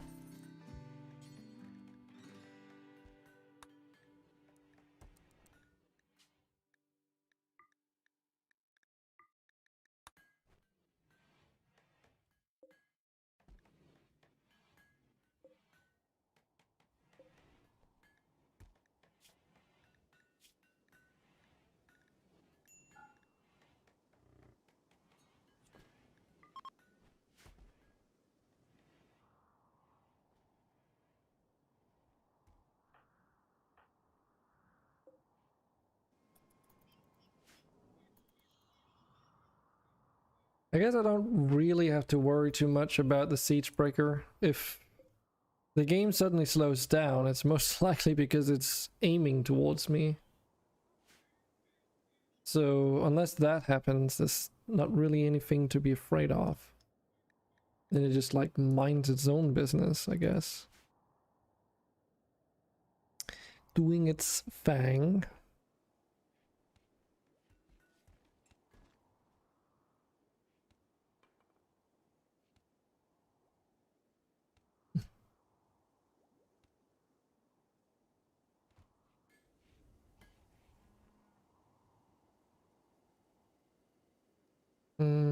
Okay. We getting a quest or are we getting raided? Oh fuck.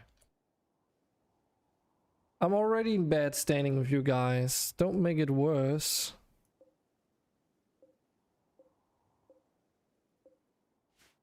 Shit.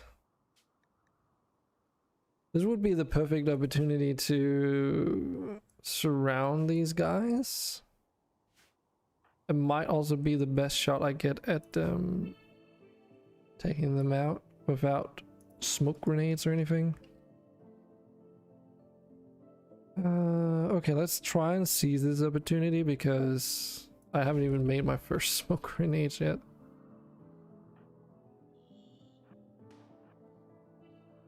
At least assemble our dudes. It's also likely that these guys just see these mechanizers and they're like, nope, get them the fuck out of here.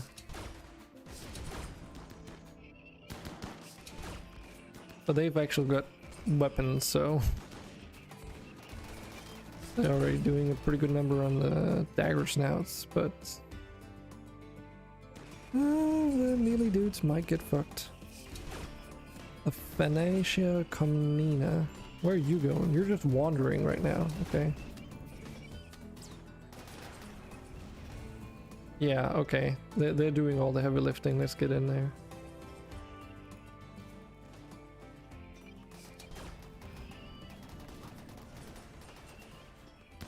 Hopefully none of them dies.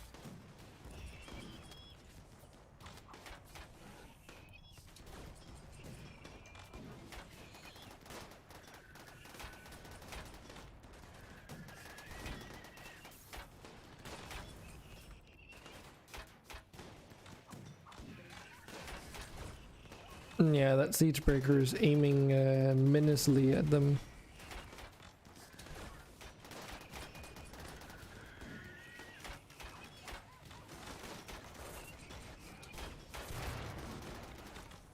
Yeah, let's try and focus fire on that one, can we? No. Standing in a forest full of trees, and then there's like a fucking flame slug just shooting fire at you.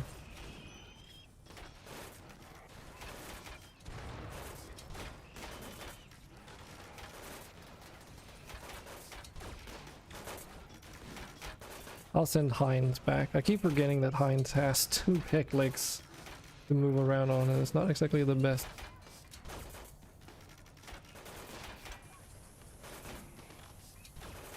Okay, that's a slugger turret up there.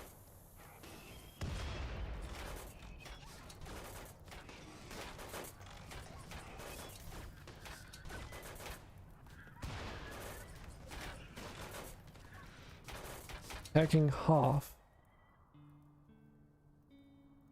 That's down here. Shit.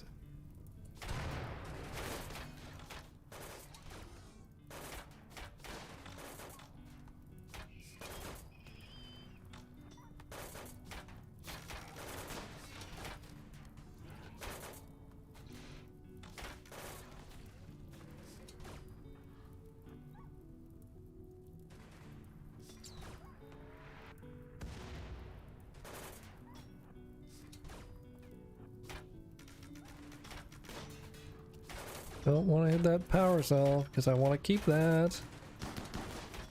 Get fucked. Siege breaker.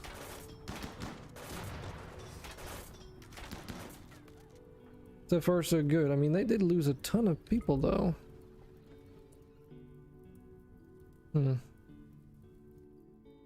What's done is done, I suppose. I have no idea what my faction relations to them are though. Okay, oh yeah, you can't do anything with those until you break the bloody structure, can you?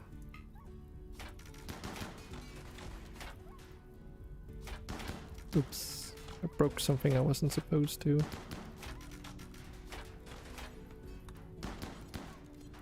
Or wasn't intending on, at least.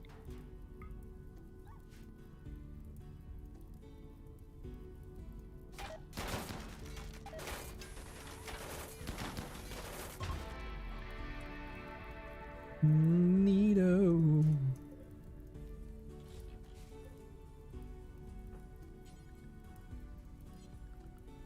And that means that we can set everyone on to unrestricted. Oh, right. I forgot. Should probably have done that for the animals when we went in. Oh well. This happens.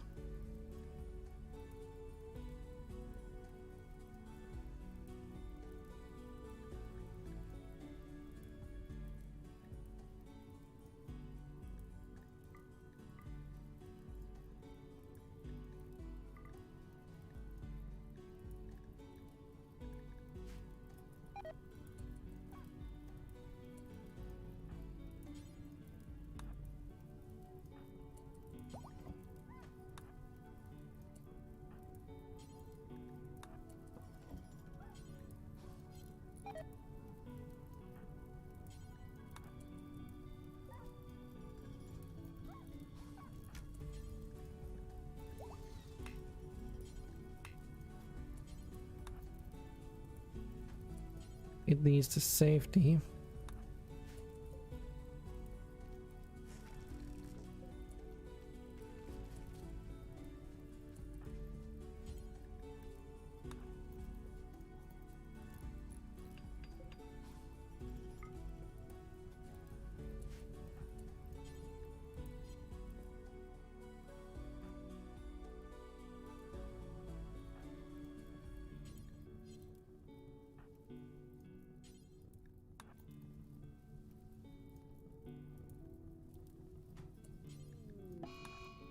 A drought, okay. I think we can manage a drought.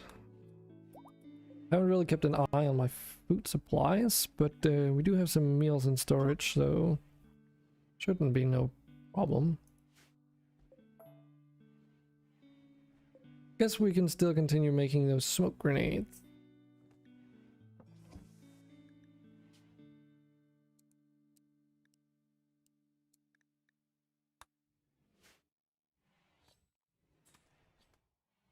What do we do about the power cells at the moment? Don't really have any good place to put those suckers. But we can make one. Let's actually plan out a space for them. Why don't we? There's a good empty room or place for it here, maybe.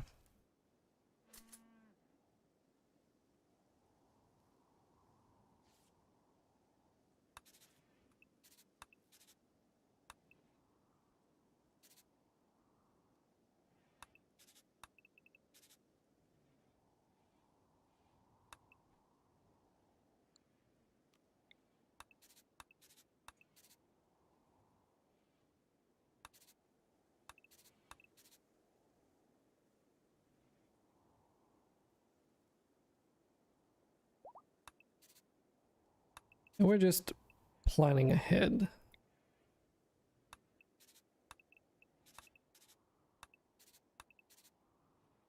Because you never know how many of these you're gonna get. So might as well make enough room for a couple of them.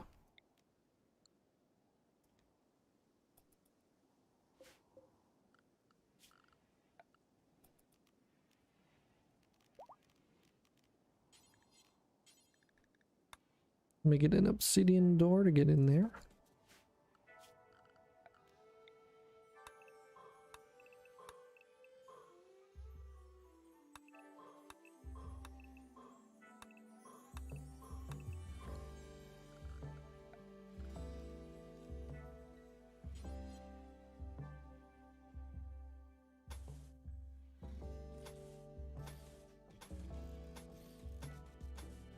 It doesn't seem like there's any obsidian in here, so we might as well just queue up the fake obsidian stone walls already.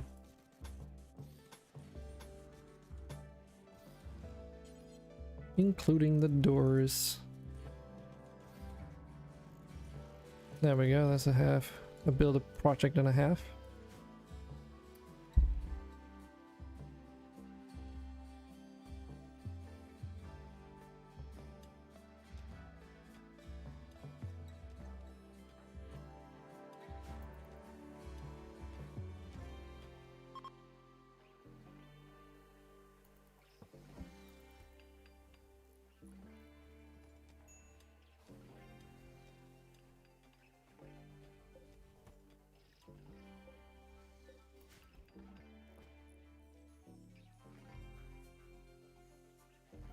You need a lot of blue gel to make hexagel out of it.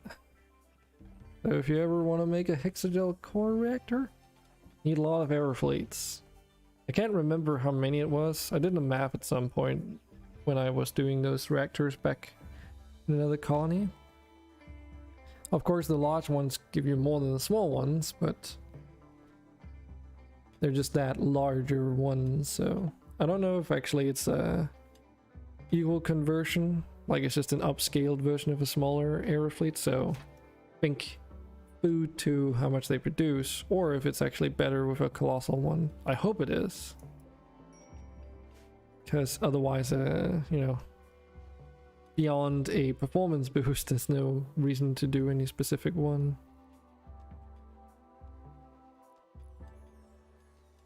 Oh yeah. Activate those.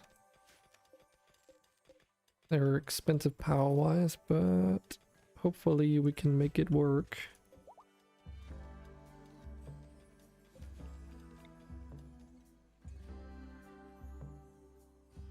Seems to be okay regarding the battery, at least.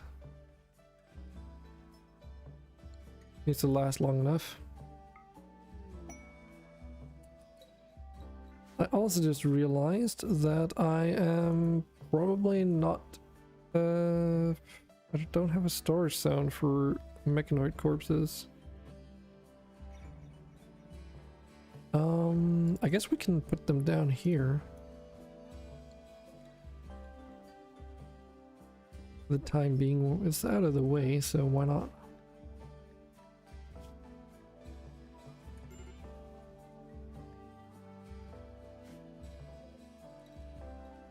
Also make sure to get these components back to safety. Oh wait, they are putting the oh shoot. I have a feeling, yeah, this is not configured as I wanted it to. That's a bit of an oversight. This one is the same, huh? Same. That explains why they've been putting corpses along with the stone chunks all this time. I configured all these wrong. Or rather, I think I must have configured one wrong and then copied the settings across. Fuck. I should really have checked that a long ass time ago.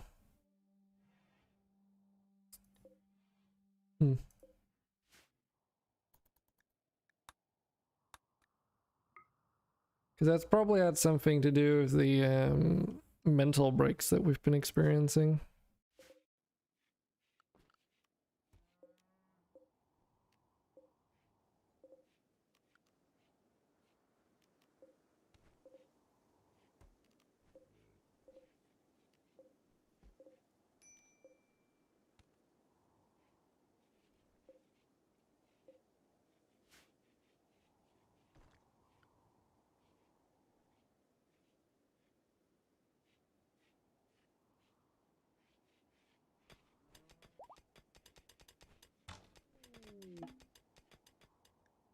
Ooh, an animal transport pod. What do we have?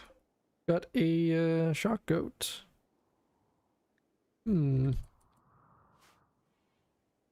not give it a go? See if we can rescue it. See if it actually wants to stay in the colony too.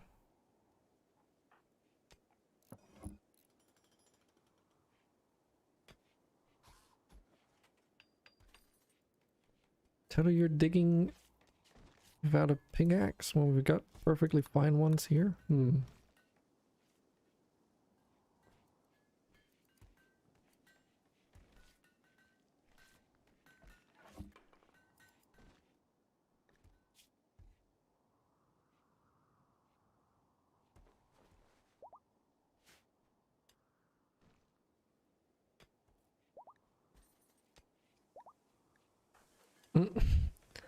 What? That? What? Toto, you bonded with a shock goat that's not even in the colony? What the fuck? Okay. Seems a little bit premature if you ask me.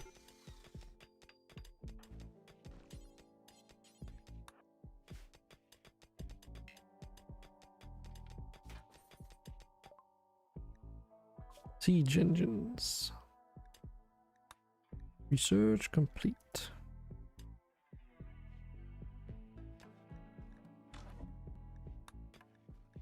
Should we do geothermal?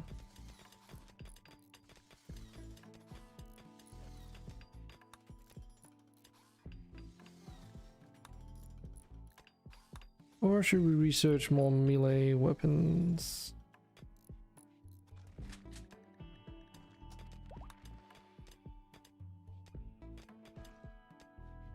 Shields would actually be kind of useful. All right, actually, let's continue on the multi-analyzer. I forgot. That is what we were doing.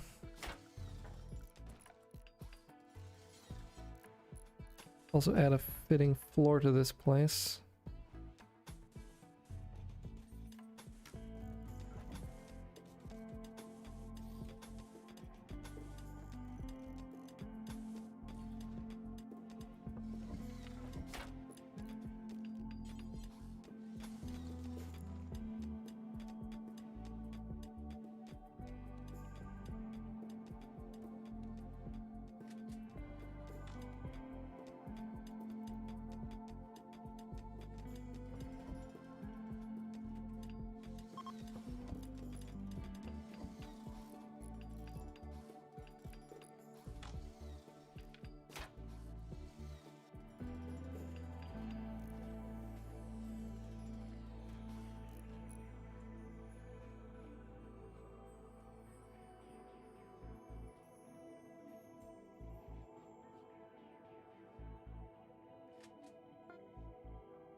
Hey, we got our first smoke grenade. What do we give them? I'm just to give one to Toto. Actually, Keo. Let's see here. Let's sort out this.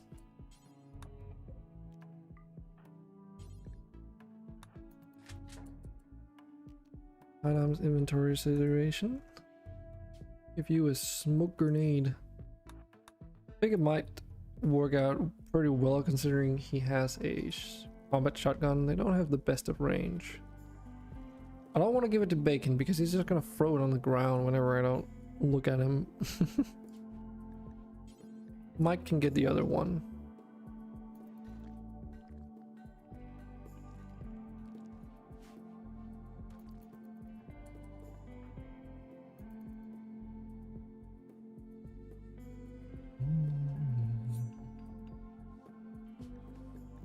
When he gets up.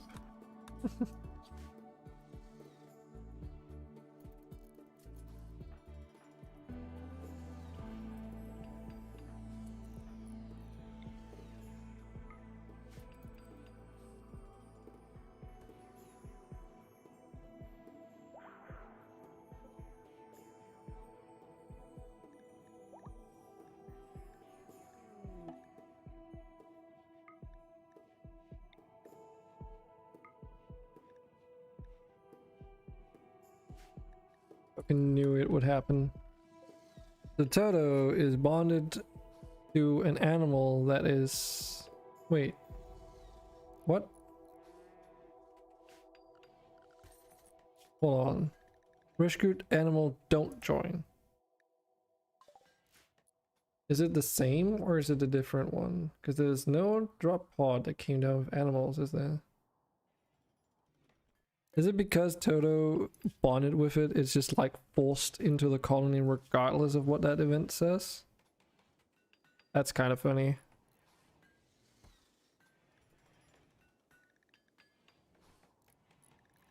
Sure enough, there it is.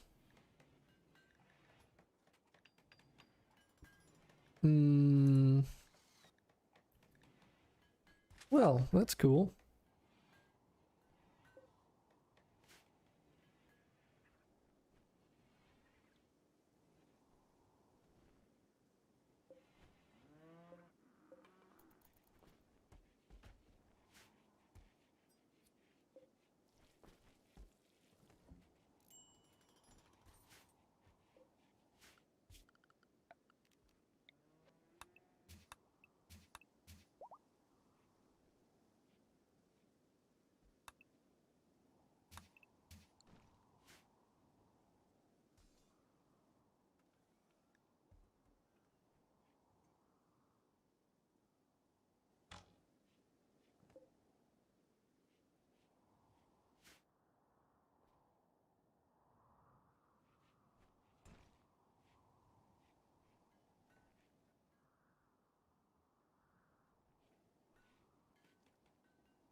Add some lighting to this hallway.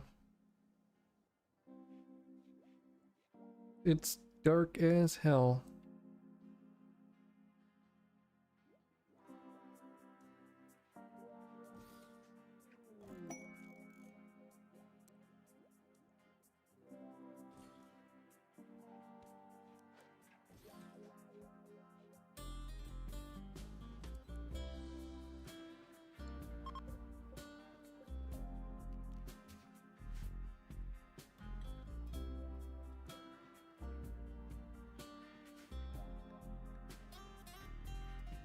M fuel.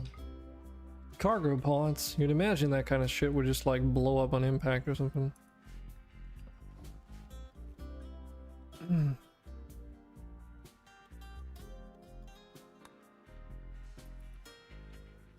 Okay, let's get some marble statues into this place.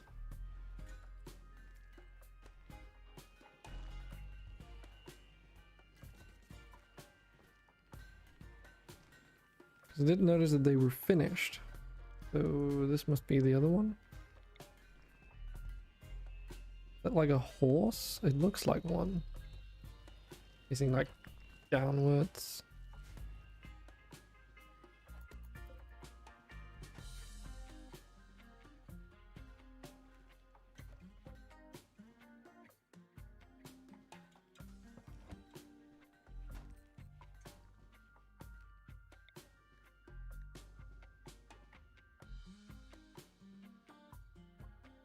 Oh, I actually need 2 more Neil sheets in there?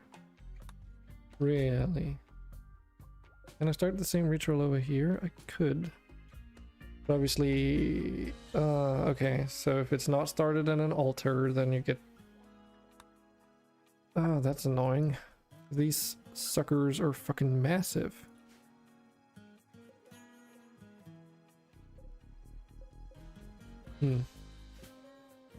Oh well, we'll just deconstruct some benches. Actually, a better idea. Move them up there. And down there. There's like benches on the side of the room. Heck, I could even like make this like an L shape going all over connecting to it.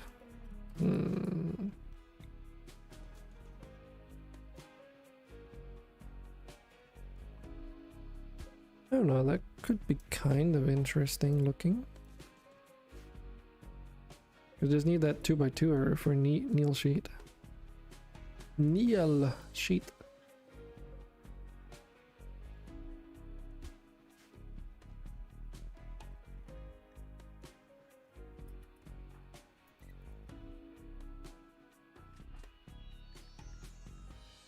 Oh my god, I missed it, but Callie is finally belonging to this ideologian. Even though it's only a certainty of 51% at the moment. They're so hard to place.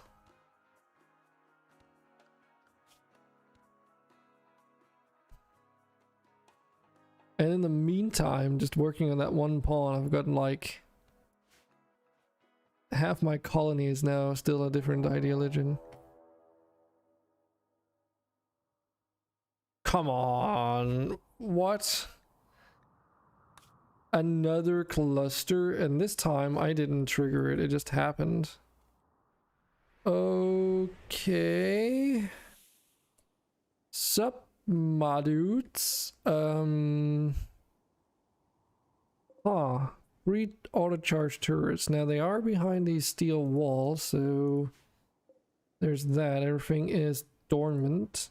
There's a single mega assembler that's gonna assemble 4 enemies, so there's only gonna be 4 moving enemies from that one at least. But there are 2 drop beacons, so they're also gonna drop down with additional ones. 3 unstable power cells. Those would be delicious. There's a single mini slugger turret. Okay. Well, would you look at that?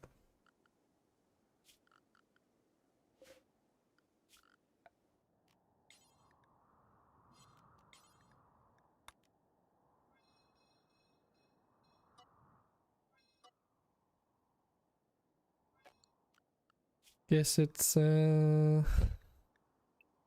danger time again.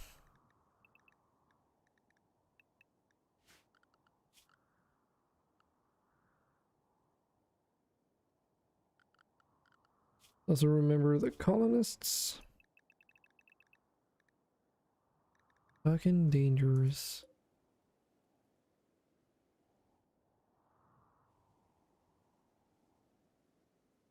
Well, we do have the smoke grenades, so there's at least that. Okay, let's check out this hammer because I want to see what its trait is. Weapons persona is neurotic and unstable. It mutters mad thoughts to whoever it is spawned of reducing their mood.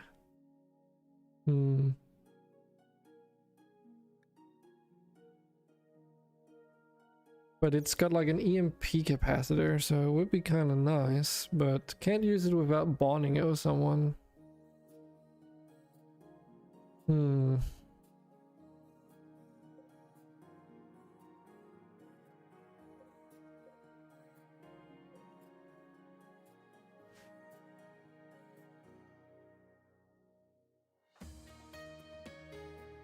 Well, Mike, can you go and pick up those smoke grenades because you never did that?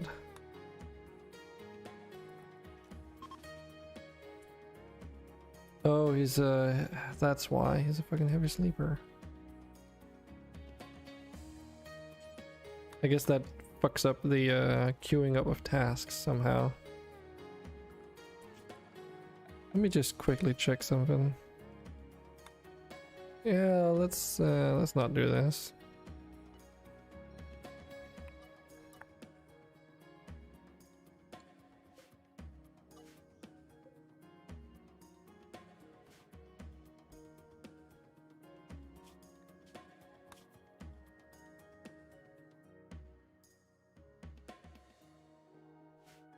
Okay, Mike, did you pick up the smoke nades? Yes, you did.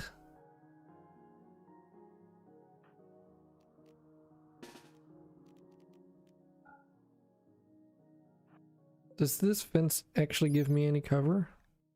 It does. Not an awful lot.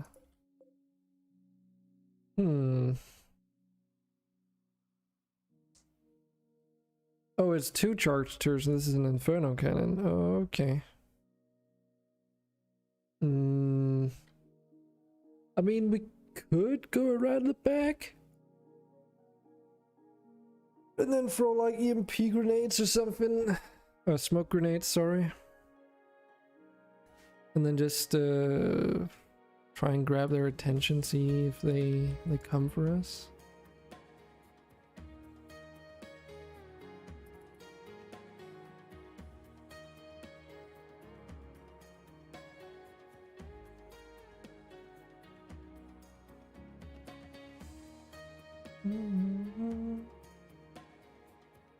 This would be a nightmare to get through due to all the stone chunks slowing you down, so I think the best call is definitely to go around the back.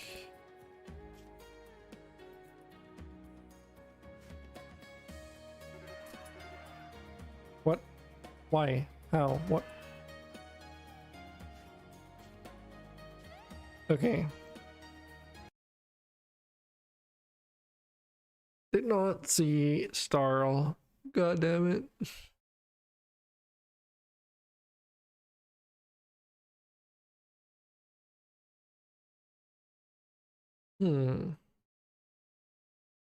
Now that I think about it, there might actually be a... I wonder how that would work. Because I do have that mod that allows you to nudge the pathfinding. I haven't really used it yet, but I wonder if I can use that to say like, oh, don't go into this area because it's dangerous, without setting up a zone for it. Because it is a little bit annoying having to constantly, or to do it for every single pawn that you don't want to move there. Meaning everything that's unrestricted and all your pawn lists, of course. So if that works a little bit the same way, then that would actually be more convenient. Because then you can just define an area and say like, just don't go here, period. Hmm. That's this thing here. Strong map settings.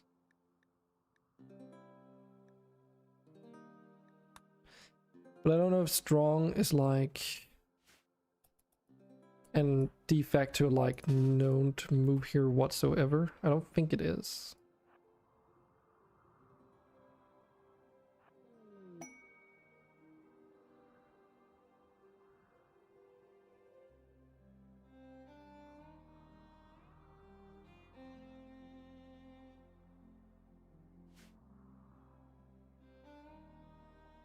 Oh, and just as we get a bunch of error fleets in.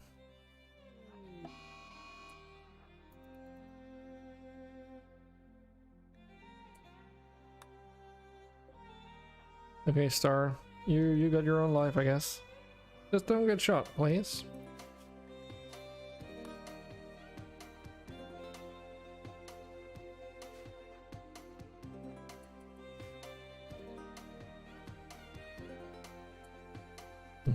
Really wish we had that grenade launcher right now that I had on the test colony.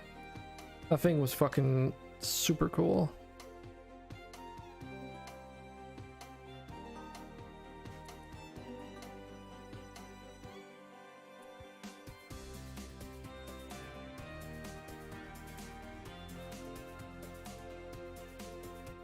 I wonder what's the best approach. Throw smoke nades here and then take out the incoming enemies, I suppose, is probably the best.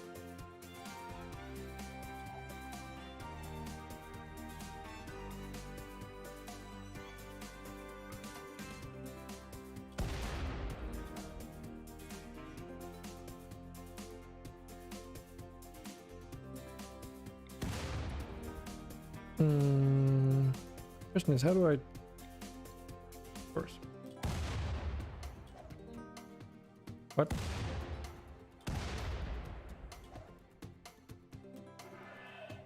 Okay, I was just about to say. Oh fuck. They're shooting at my animals.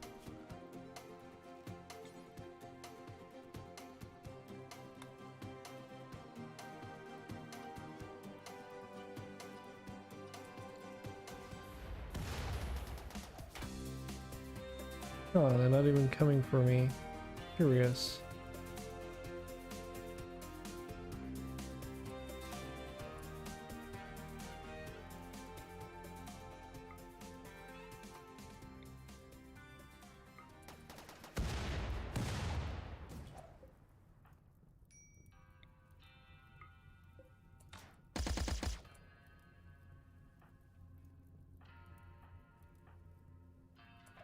Oh, there's a pikeman over there.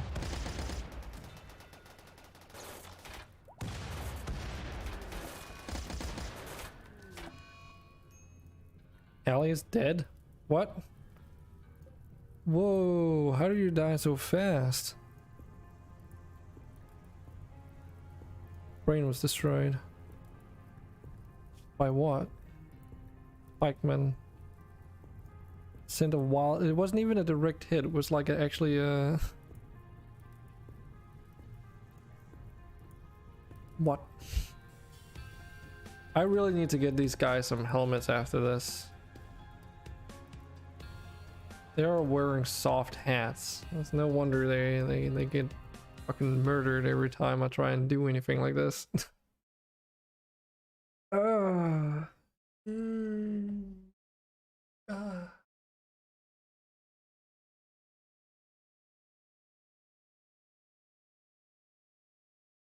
I don't know what's more annoying, the fact that I keep fucking up and not considering things, or the loading times.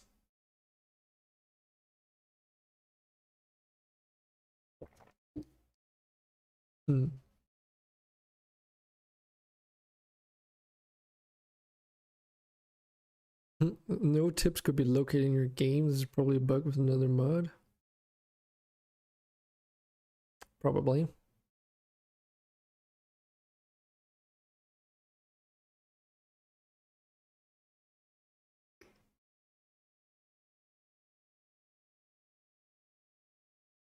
Booby doop. Boop boo boo doo boop boo boo doop boop.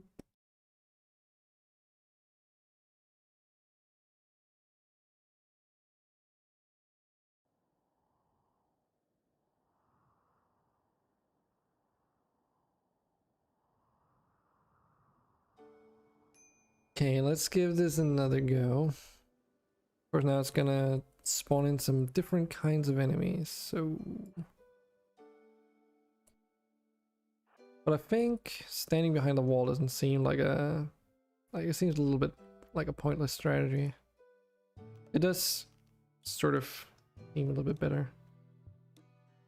Hello there. Hello.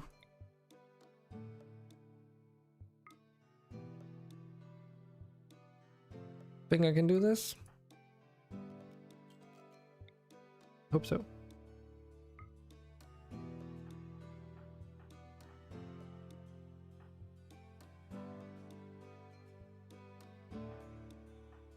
Oh shit. The shift button. Okay, let's try.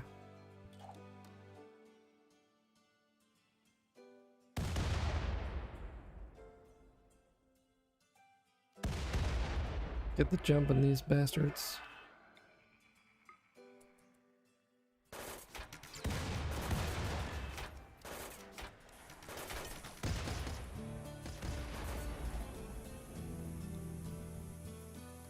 Oh shit. Fucking destroyed those. You guys are a little bit exposed there, my friends. Oh shit. Okay, they dropped behind us.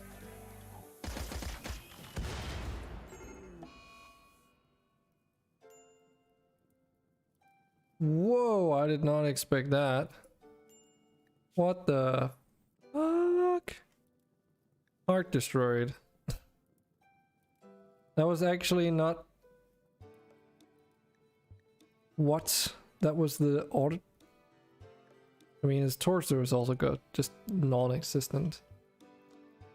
It was the explosion of the turret? Are you serious? I actually thought it would have been the fucking power cell, but no, it's the turret. Okay. My guess is that it could also be the pikeman that's got something to do with it. And they've got a frail torso too. He's almost dead too. For fuck's sake. Come on, this has to, like, this shouldn't be this hard. I need better armor. Actually, I think it's because the only armor they are wearing is like bone armor. I've just been neglecting it for too long. Yeah, after this fight, we're making armor. Fuck this shit. I'm just so used to having pawns with like all kinds of crazy gear and then having ones that are falling apart like tissue paper is not a great experience.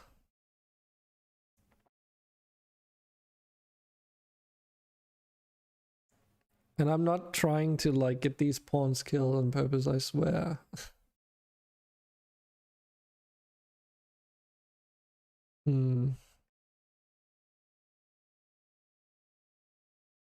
That was like a fucking massive explosion though.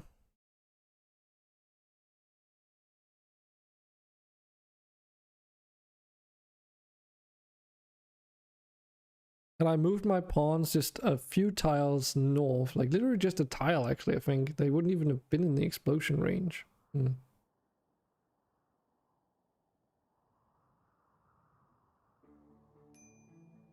Third time's the charm, right? Isn't that how this is supposed to work?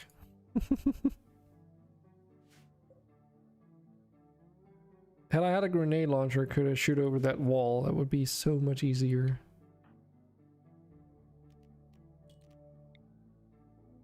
Smoke grenades do help massively though.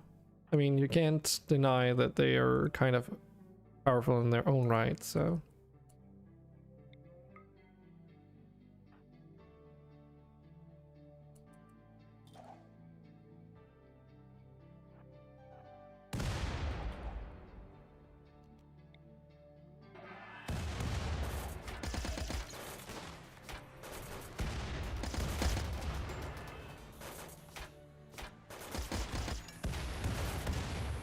Okay, fall back.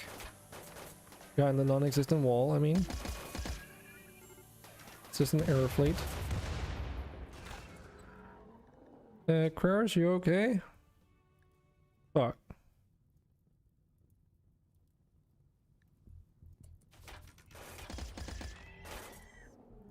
How long do I have?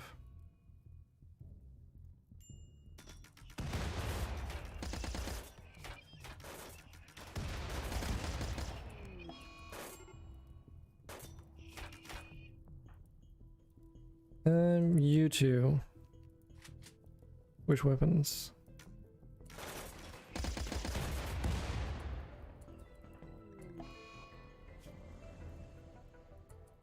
Because we can save Kraris, but because I do have a replacement heart. The only thing left they have is that turret. Is that it?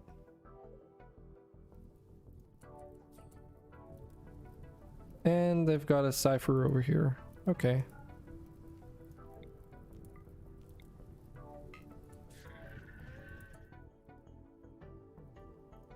Let's see here. Who's the best surgeon? Of course it's my pawn or Toto. Okay, we're both equally well equipped. Let's rescue Kraris and then try and do emergency surgery on him.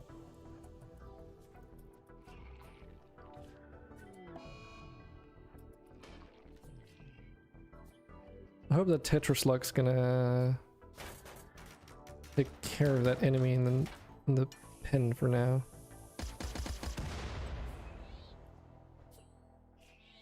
Seems to be keeping it preoccupied.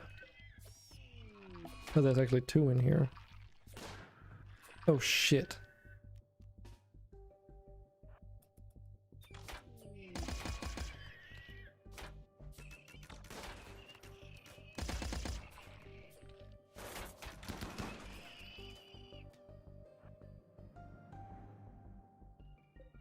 So much diff.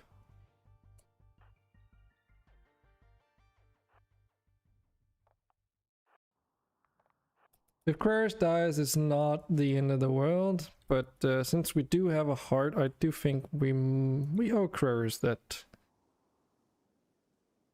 chance, at least. It's not a personally owned, like it's not a viewer-owned pawn, but, you know.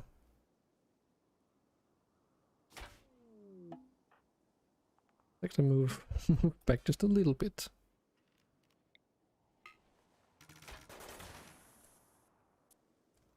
Okay, Toto.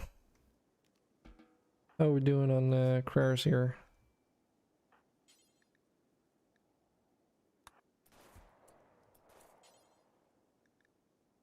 Prioritize operating on Kraris.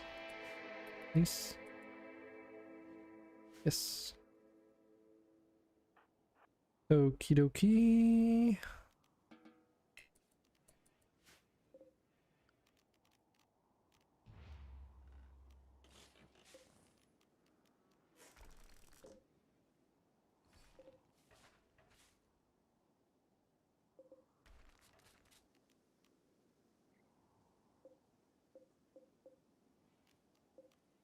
So this is a place to get architect fragments from.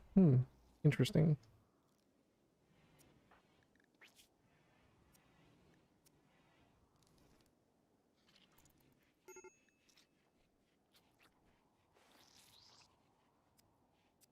Clinical death.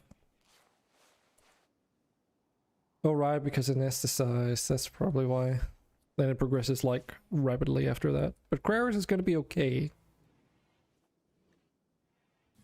As okay as you can be when you've literally just had to have a heart transplant as an emergency.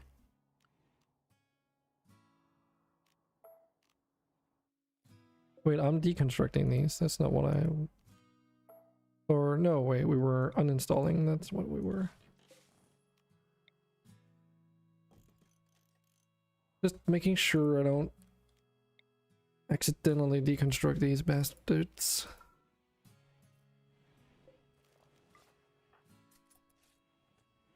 Mike, how are you doing? You also got a bit injured. Not as badly though.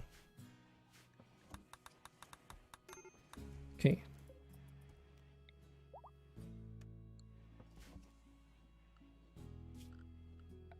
Yeah, in order to get like a wire connection down to all these power cells, I do need to smoothen those walls.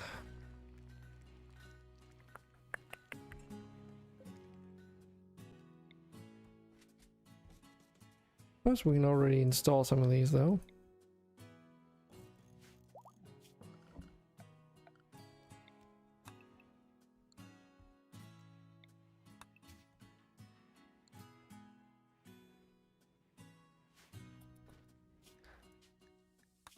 Not gonna lie, that was a little bit sketchy though.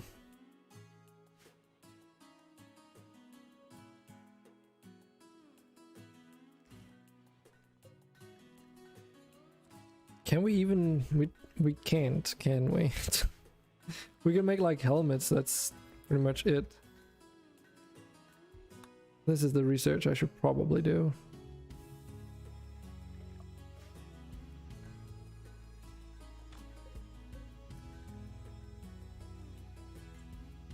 Otherwise, the only thing we can make are simple helmets. Now, they would be an improvement, but not a massive one, at least.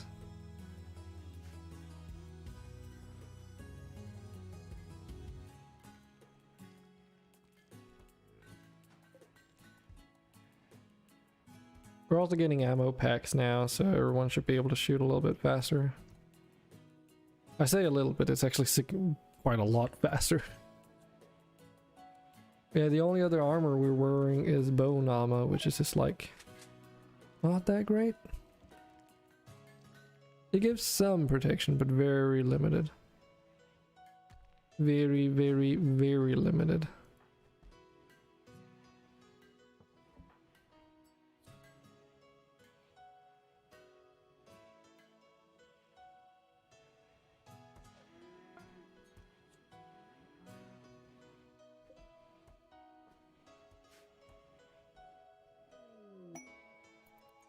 New lovers? Some high structure remains still Sir-Win.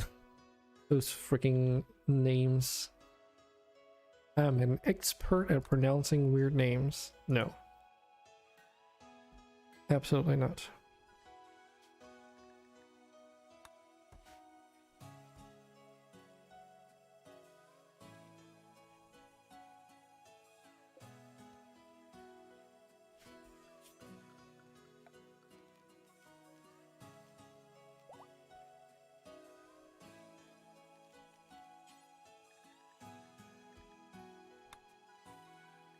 Do we have enough sauropod leather for this? Yes.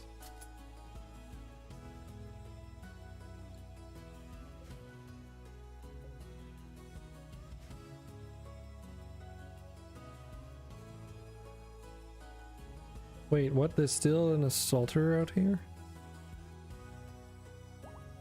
Oh, okay. It's got like no hit points left. I wonder if it was like a tobacco addiction. God damn it.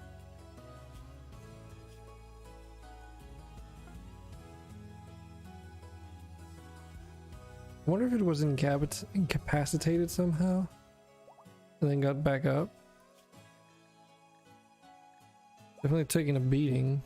But I mean, they don't bleed, so... Oh,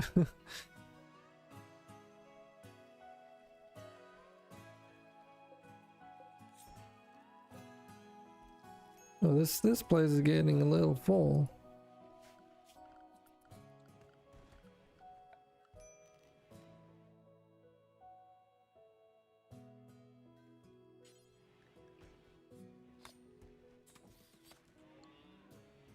Bin, what's that for? Storing a lot of one type of thing. On the plus side, it's faster to store things than a skip since you don't need to arrange anything. Huh. Interesting. What does the organ fridge say? Deep insulated old box. Cold box for storing organs, prosthetics, and other body parts. Yeah, so it's just like a flavor text. Body parts do not rot, so doesn't use power. Except there are some body parts that do rot. The ones from the teratogenetic originator, which is like a weird ass slime kind of creature that has body parts sticking out of it all over the place. I'm pretty sure those mutated limbs, they do deteriorate.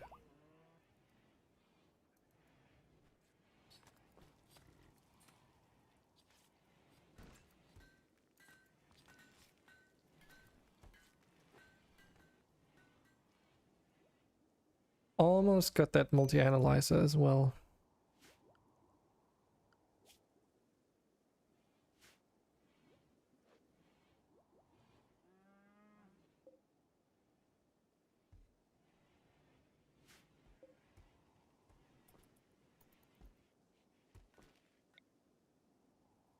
Yeah, so now the quality here is much better. Oh, I actually only needed, well, I only needed 3, but that would look silly.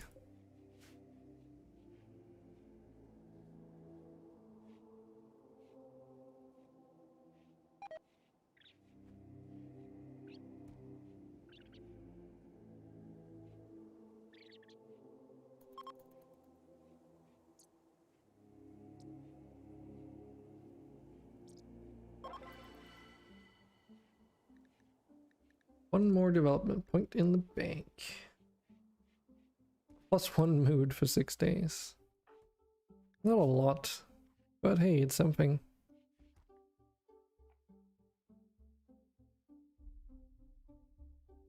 What is elite expectations? That's probably because his room is not satisfactory. Yeah. I think that is what it is. Ooh, this is good. This is good. Nearby broadcasting station as a base of operations. The site is controlled by the Grenade Compact. Guaranteed to contain some still functioning supercomputer units. I want some of those. Those are like one of my favorite items. From the mechanoid, vanilla factions expanded mechanoids. But what about the other rewards here? Could get some goodwill. Then there's this thing which is a one-time use thing. Can I see how much? Building damage factor 5,000? What? It does 4 damage, but then it gets multiplied by 50. Okay, that's an interesting way of doing it. 100% armor penetration. Huh, that's interesting. So it's just gonna delete a building, maybe? I wonder, wait, hold on. Actually. Okay, so it shoots only 2 rounds. So it's 2 times 4 times 50. I mean, that's basically 4 times 100, so that's 400 damage to any structure. And then potentially in a range of 63, that's just the range of the weapon, but... I have a feeling that it's gonna do AoE damage too. Of course there's the armor penetration, but... Nah, I think I'm just gonna do it for goodwill. It's not the main prize anyway. Where is it? We're down here. Do have to go through a mountain range and across a river, but I think it's doable. What season are we in? We in winter. Okay, how long do we have to do this? 15 days. How far into winter are we? On the 11th of December? Okay. I think it makes most sense to wait until spring then. I just have to not forget that that's a thing we have to do. Knowing myself, I'm probably gonna fail at that. But we'll see.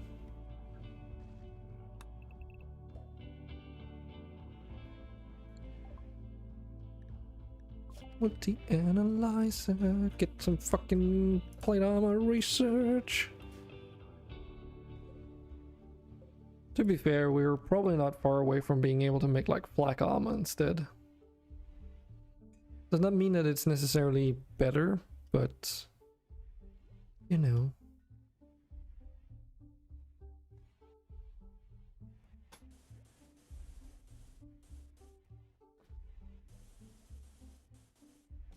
So,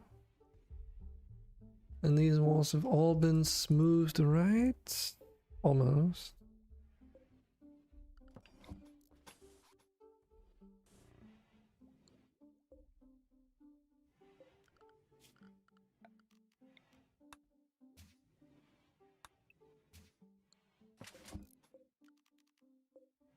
For the most part.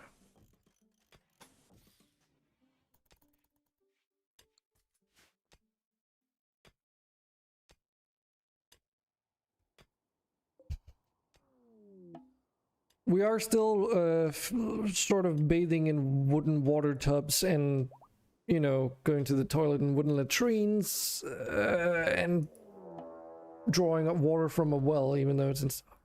What? Have I...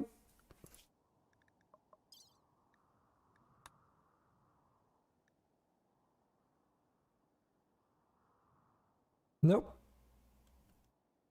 Okay, Perry, take it fucking easy. Easy, Perry. I think we need to take some Riot relaxed after this. A third mechanoid raid. Or, well, technically a second. First one was self-inflicted, but this... 1600 points. Okay, so it shouldn't be too bad, right? No. Auto Inferno Cannon, Auto Charge, and then 2 sealed capsules. Countdown activated, no drop downs. Okay, I think the game is like throwing me a bone because we've been attacked so many times. Notice there's also no unstable power cells on this, so... This should be fairly straightforward. Still... Was not expecting another one so soon.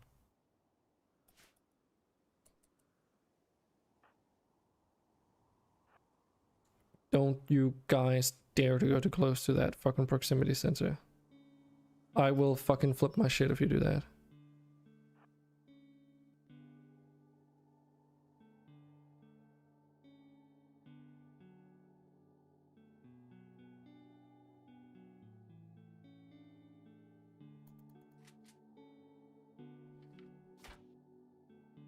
I'm watching you. God damn. Like, living on the freaking edge much.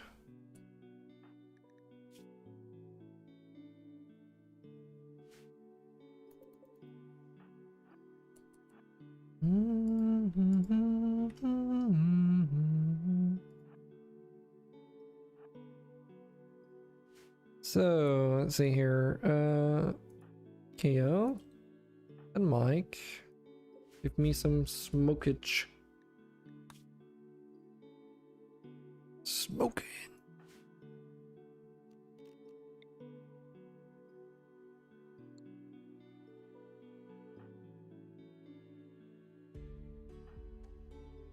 Wait, where is Mike? Why is he not drafted? What happened? What are you doing all the way over there for? I thought he was with us. What? What? This prisoner slaughterer, okay. Because of hyper... Oh, we're too many people. I just cannot stand it. I need to slaughter someone. Something. Also, wait, I'm shirtless. Still. I have a feeling we might have run out of clothes.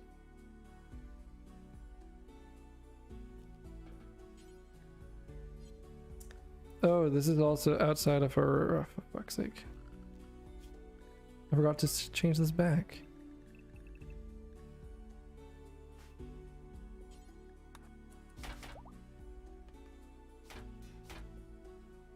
Ook. Wait, that means it's same for some of our animals. Danger zone.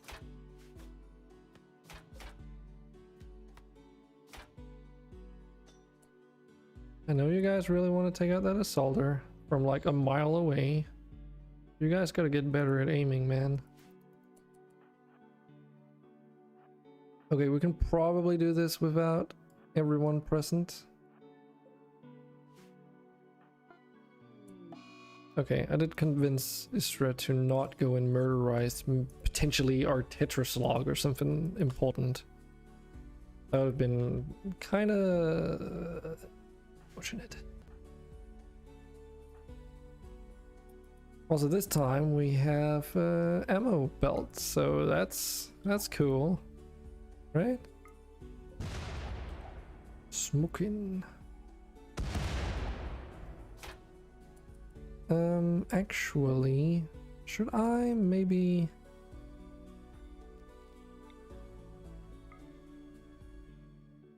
Let me rethink that smoke cover here.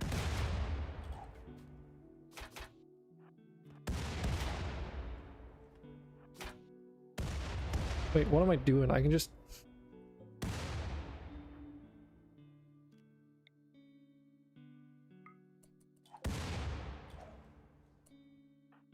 We can just bloody shoot the turrets, can't we?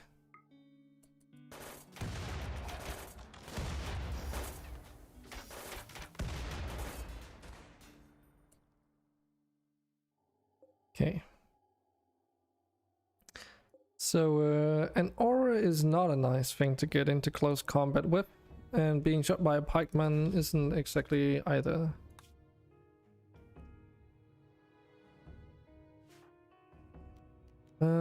Can we get away by just telling our animals to force attack?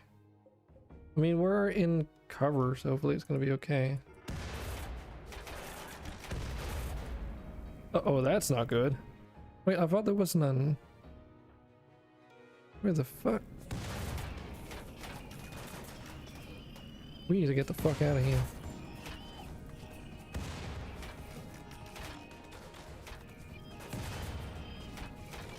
What happened here? Oh, a lot of things.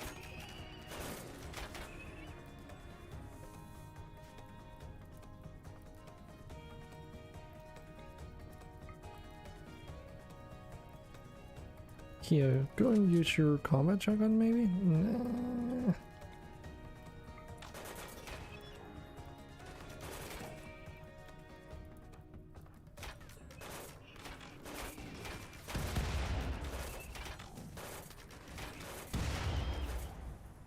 Hey, you guys, can we like shoot this lancer?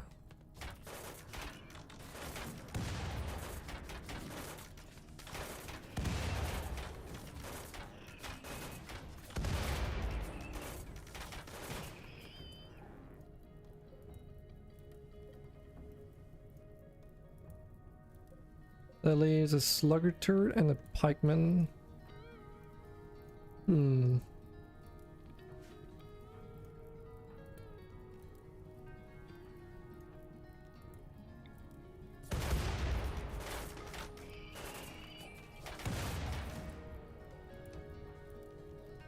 Swap Kyo into weapons. It's just that we've been sort of attacked by a couple of mechanoid hive thingies.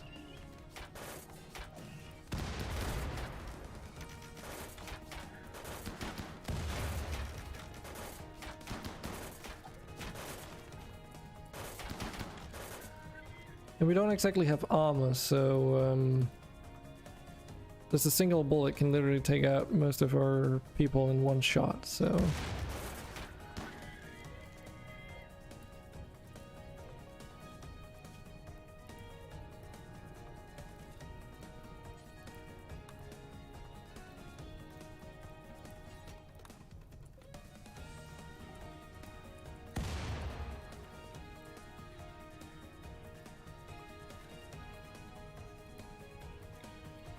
But I think we're gonna do just fine.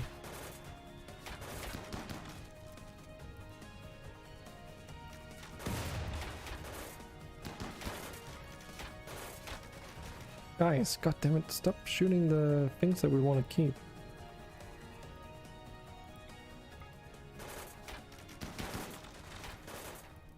It's probably because there's that smoke cloud. I guess I kind of messed that up for myself. Oh well. We're still alive. Still alive. We got 4 unlimited power, not power, light sources, so that's cool, right?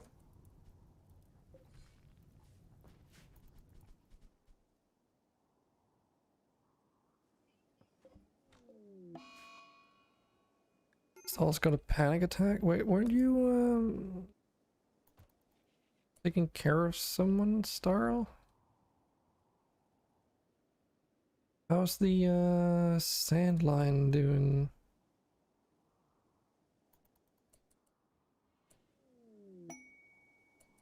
Or is it already up on its feet again?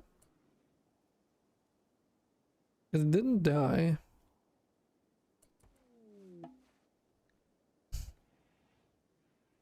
Thanks for the food?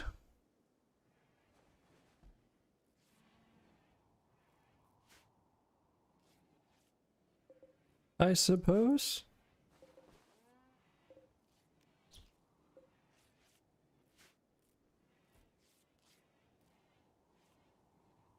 I don't really plan on making a wild pawn setup that works. I'll slaughter them for food.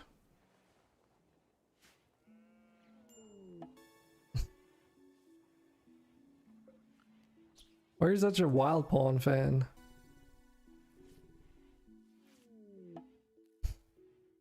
Fuck's sake.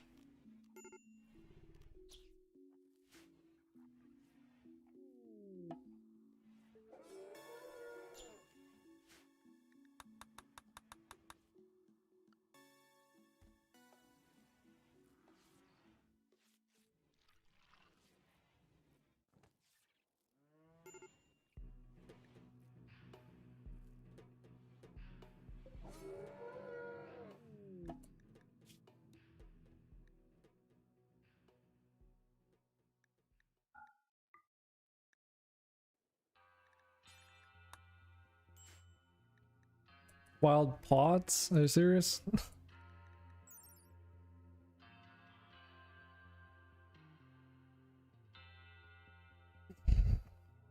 Like, if I don't butcher all these, they'll just procreate like crazy.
How's our Frumbo doing? Oh shit, it's almost dying. It's almost dead, actually. Fuck. Okay. Querus, how good are you at this?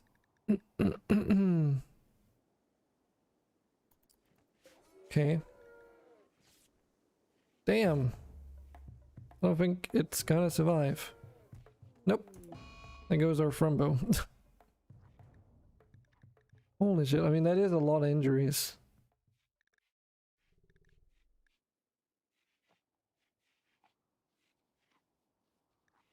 Then again, it did go up against some dagger snouts.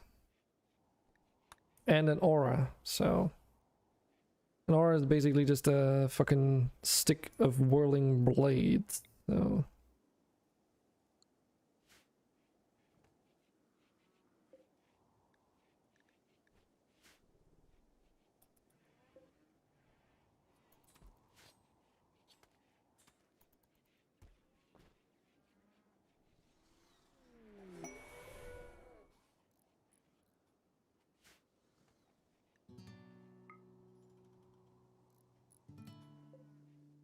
polymer plastic pellets. Okay, let's make some plastic shit. If we wanted to.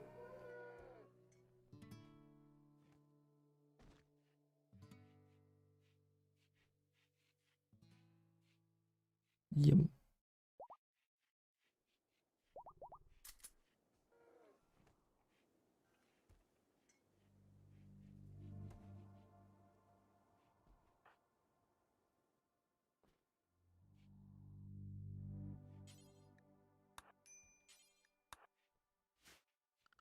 Hmm.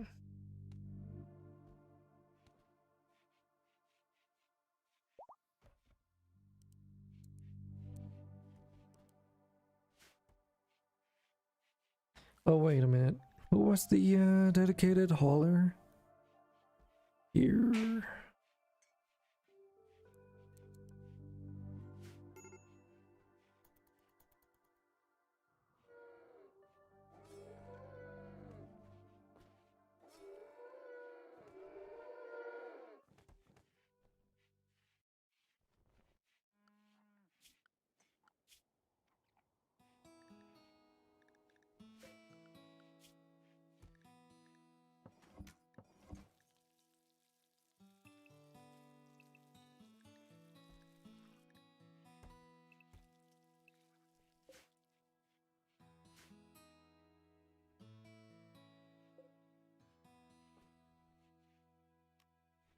Oh, I can also get points by doing these rituals.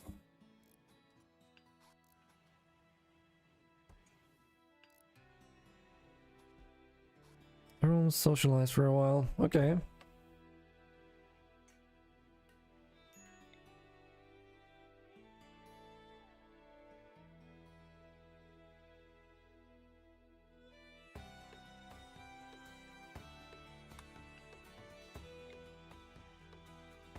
We also have this ritual here. That's curious, it doesn't say, or what?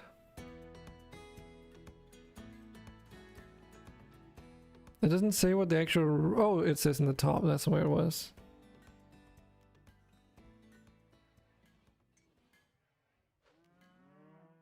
Yeah, this can cure disease, but...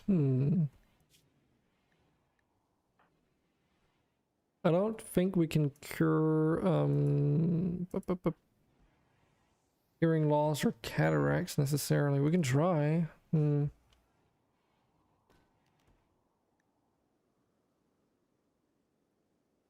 a bit curious to see if that actually works.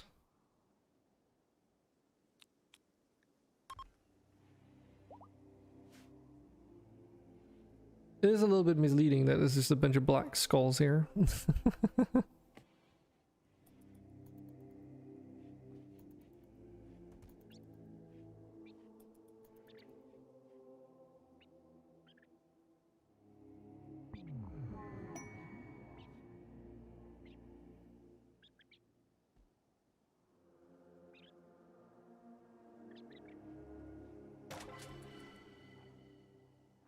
I mean, we completed the ritual, but...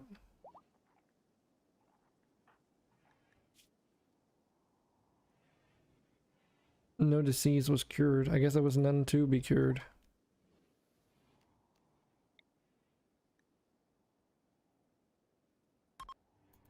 Let's also do the other ritual while we're at it. Get those tasty development points.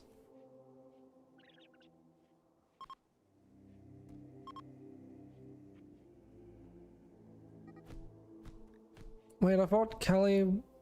Oh, right. Kyo is a different Idea Legend. I forgot. you. I've worked so hard to get Callie onto this, the right ideology.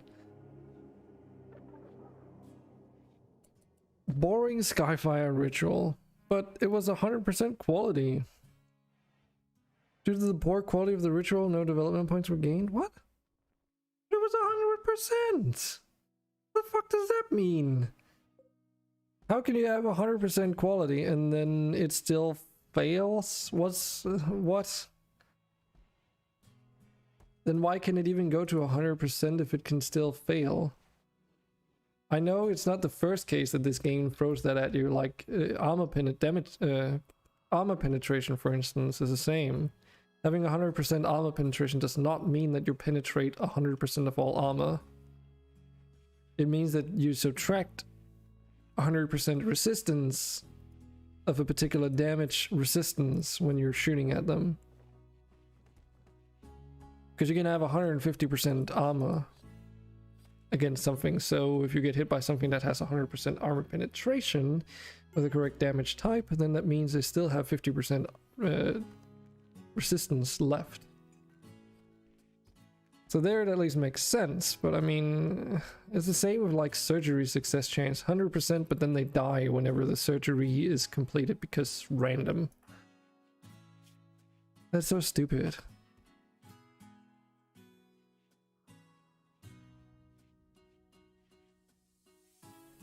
Just hate it when games they throw things at you that then like they lie to you. The worst. Well, not the worst, but it's pretty bad.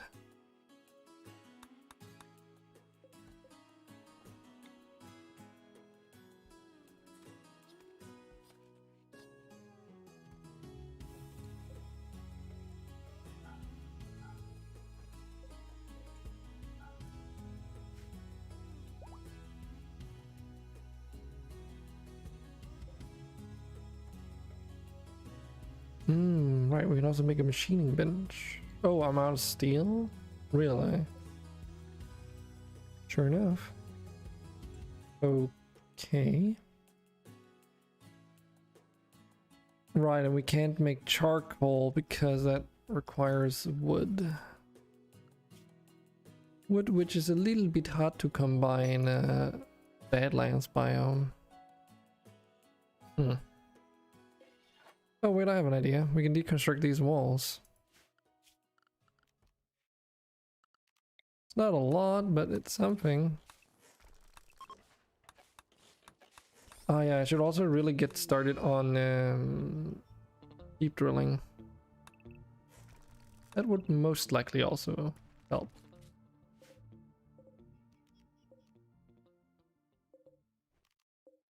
"15 Archotech fragments. Wow. Actually kind of nice.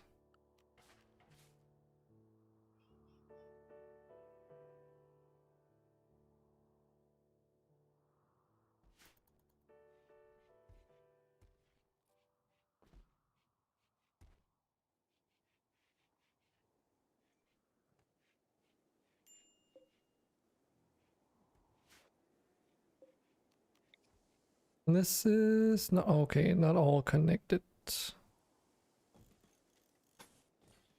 Or short one.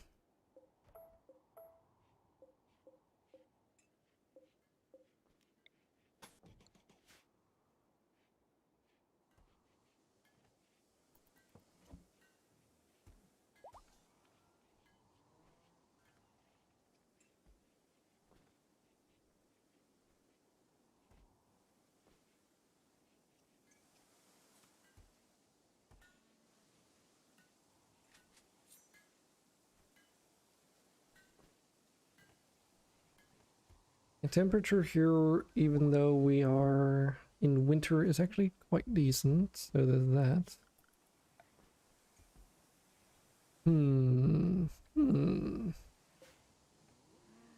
There's a bit of space here for that, actually.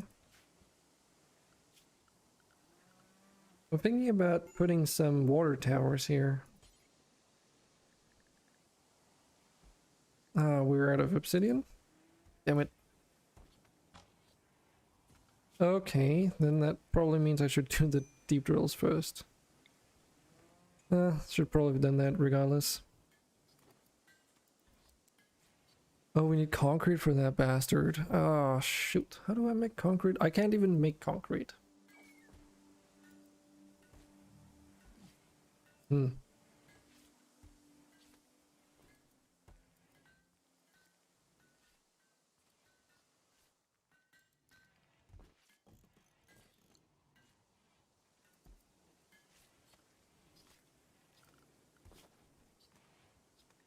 That's in here. Concrete making.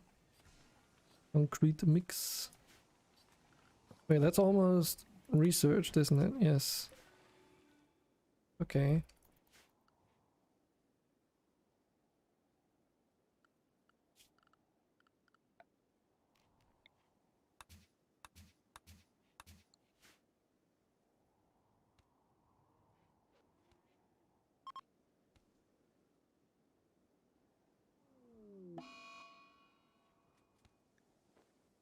High population. They really don't want to be around because we're too many people. Well, okay.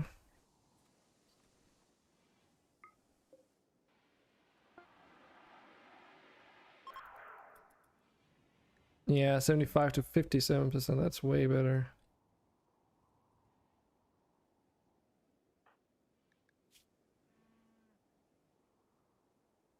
Unconvincing. Never won a debate in his life. Wow. He's also bemused. Endless. Life to kill a cure is an endless, boring joke that he just can't get away from. Wait, what?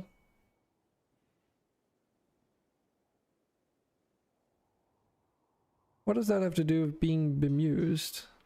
Because if I understood correctly, bemused has nothing to do with being amused. Being bemused is like constantly being constantly bemused, I suppose, is what's, how do you put it in words? Like it's a little bit more closer to being confused than amused.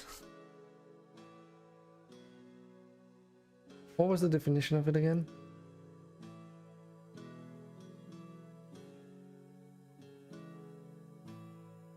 Yeah, puzzled, confused, or bewildered.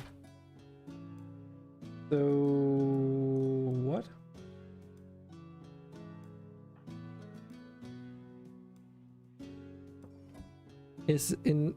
Life is an endless, boring joke that he just can't get away from.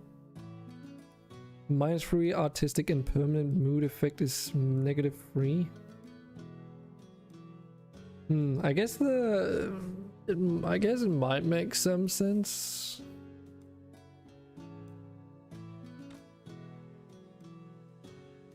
But why artistic? And why mood?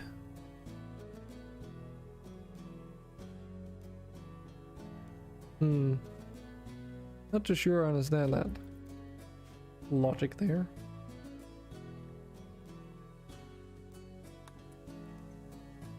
A dark heart. Let's see. Do these guys actually sell anything worth? The Siva Factions mod also adds a bunch of trader version variants to the game. Yeah. See how little they sell. One of them being a dark heart, for instance. I don't know why it's called dark heart. It's probably just a translation situation. But they tend to only sell like Siva Faction and vanilla things, so their stockpile is rather limited. And as a result, because they don't consider modded stuff in return much, there's not a lot of things that they're willing to buy either. So this is mainly for getting Siva Faction related things. Whether that be equipment, weapons, or the specific resources from the mod, which are very expensive and rare. Oh yeah, and then there's stuff like this in the mod too. Some things just aren't translated either. Tara says that She couldn't read it due to it being too small, but I'm curious as to what language this is, if it's Chinese or Korean.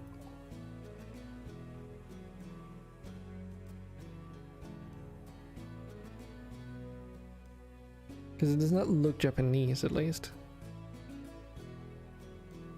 Even though there's not really like, I guess you can't really put it that way, but you know, just for simplicity's sake.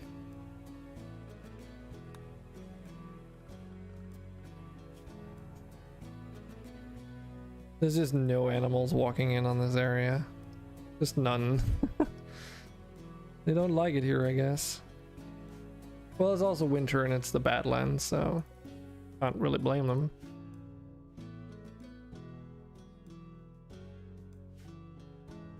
Oh, fuck. I didn't even notice this. Huh.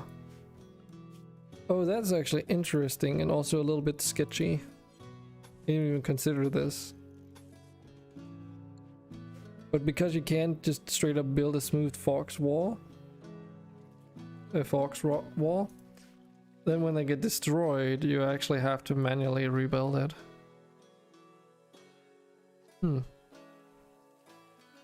That's a little bit annoying, but I understand the reason why. To be fair, I should probably build castle walls because they're more durable anyway. So just like have an obsidian castle wall on the outskirts here. The thing is, I've used up all the obsidian stone chunks, so we just don't get any more obsidian until we make a drill. We don't get a drill until we do the research, so... That's all I have to say about that.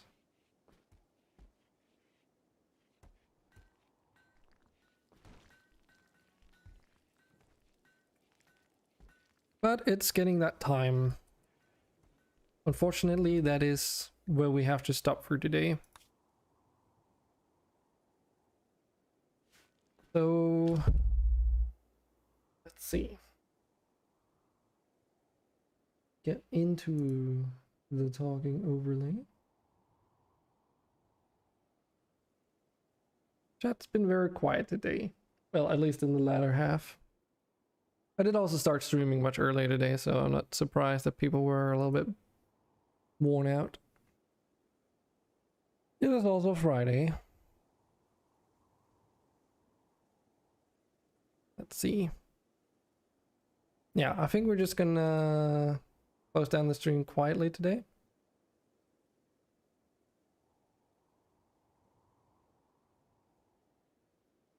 Since there's not really much going anyway. And hope to see some of you guys tomorrow. Haven't quite decided I want to play. It might be Vintage Story. Taking a look at that. I know that Todio was kind of suggesting it, at least when I talked to her at some point. So we might do Vintage Story. Otherwise, there's also a selection of RTS games that we could check out, just like last weekend. But at any rate, that is it for today. I hope you've at least got something out of it, and I will see you all hopefully on either tomorrow or sometime next week from Tuesday and forward. Anyways, that's it for today. Hope you have a continued good rest of your day, and I will see you all on the next one. Bye for now.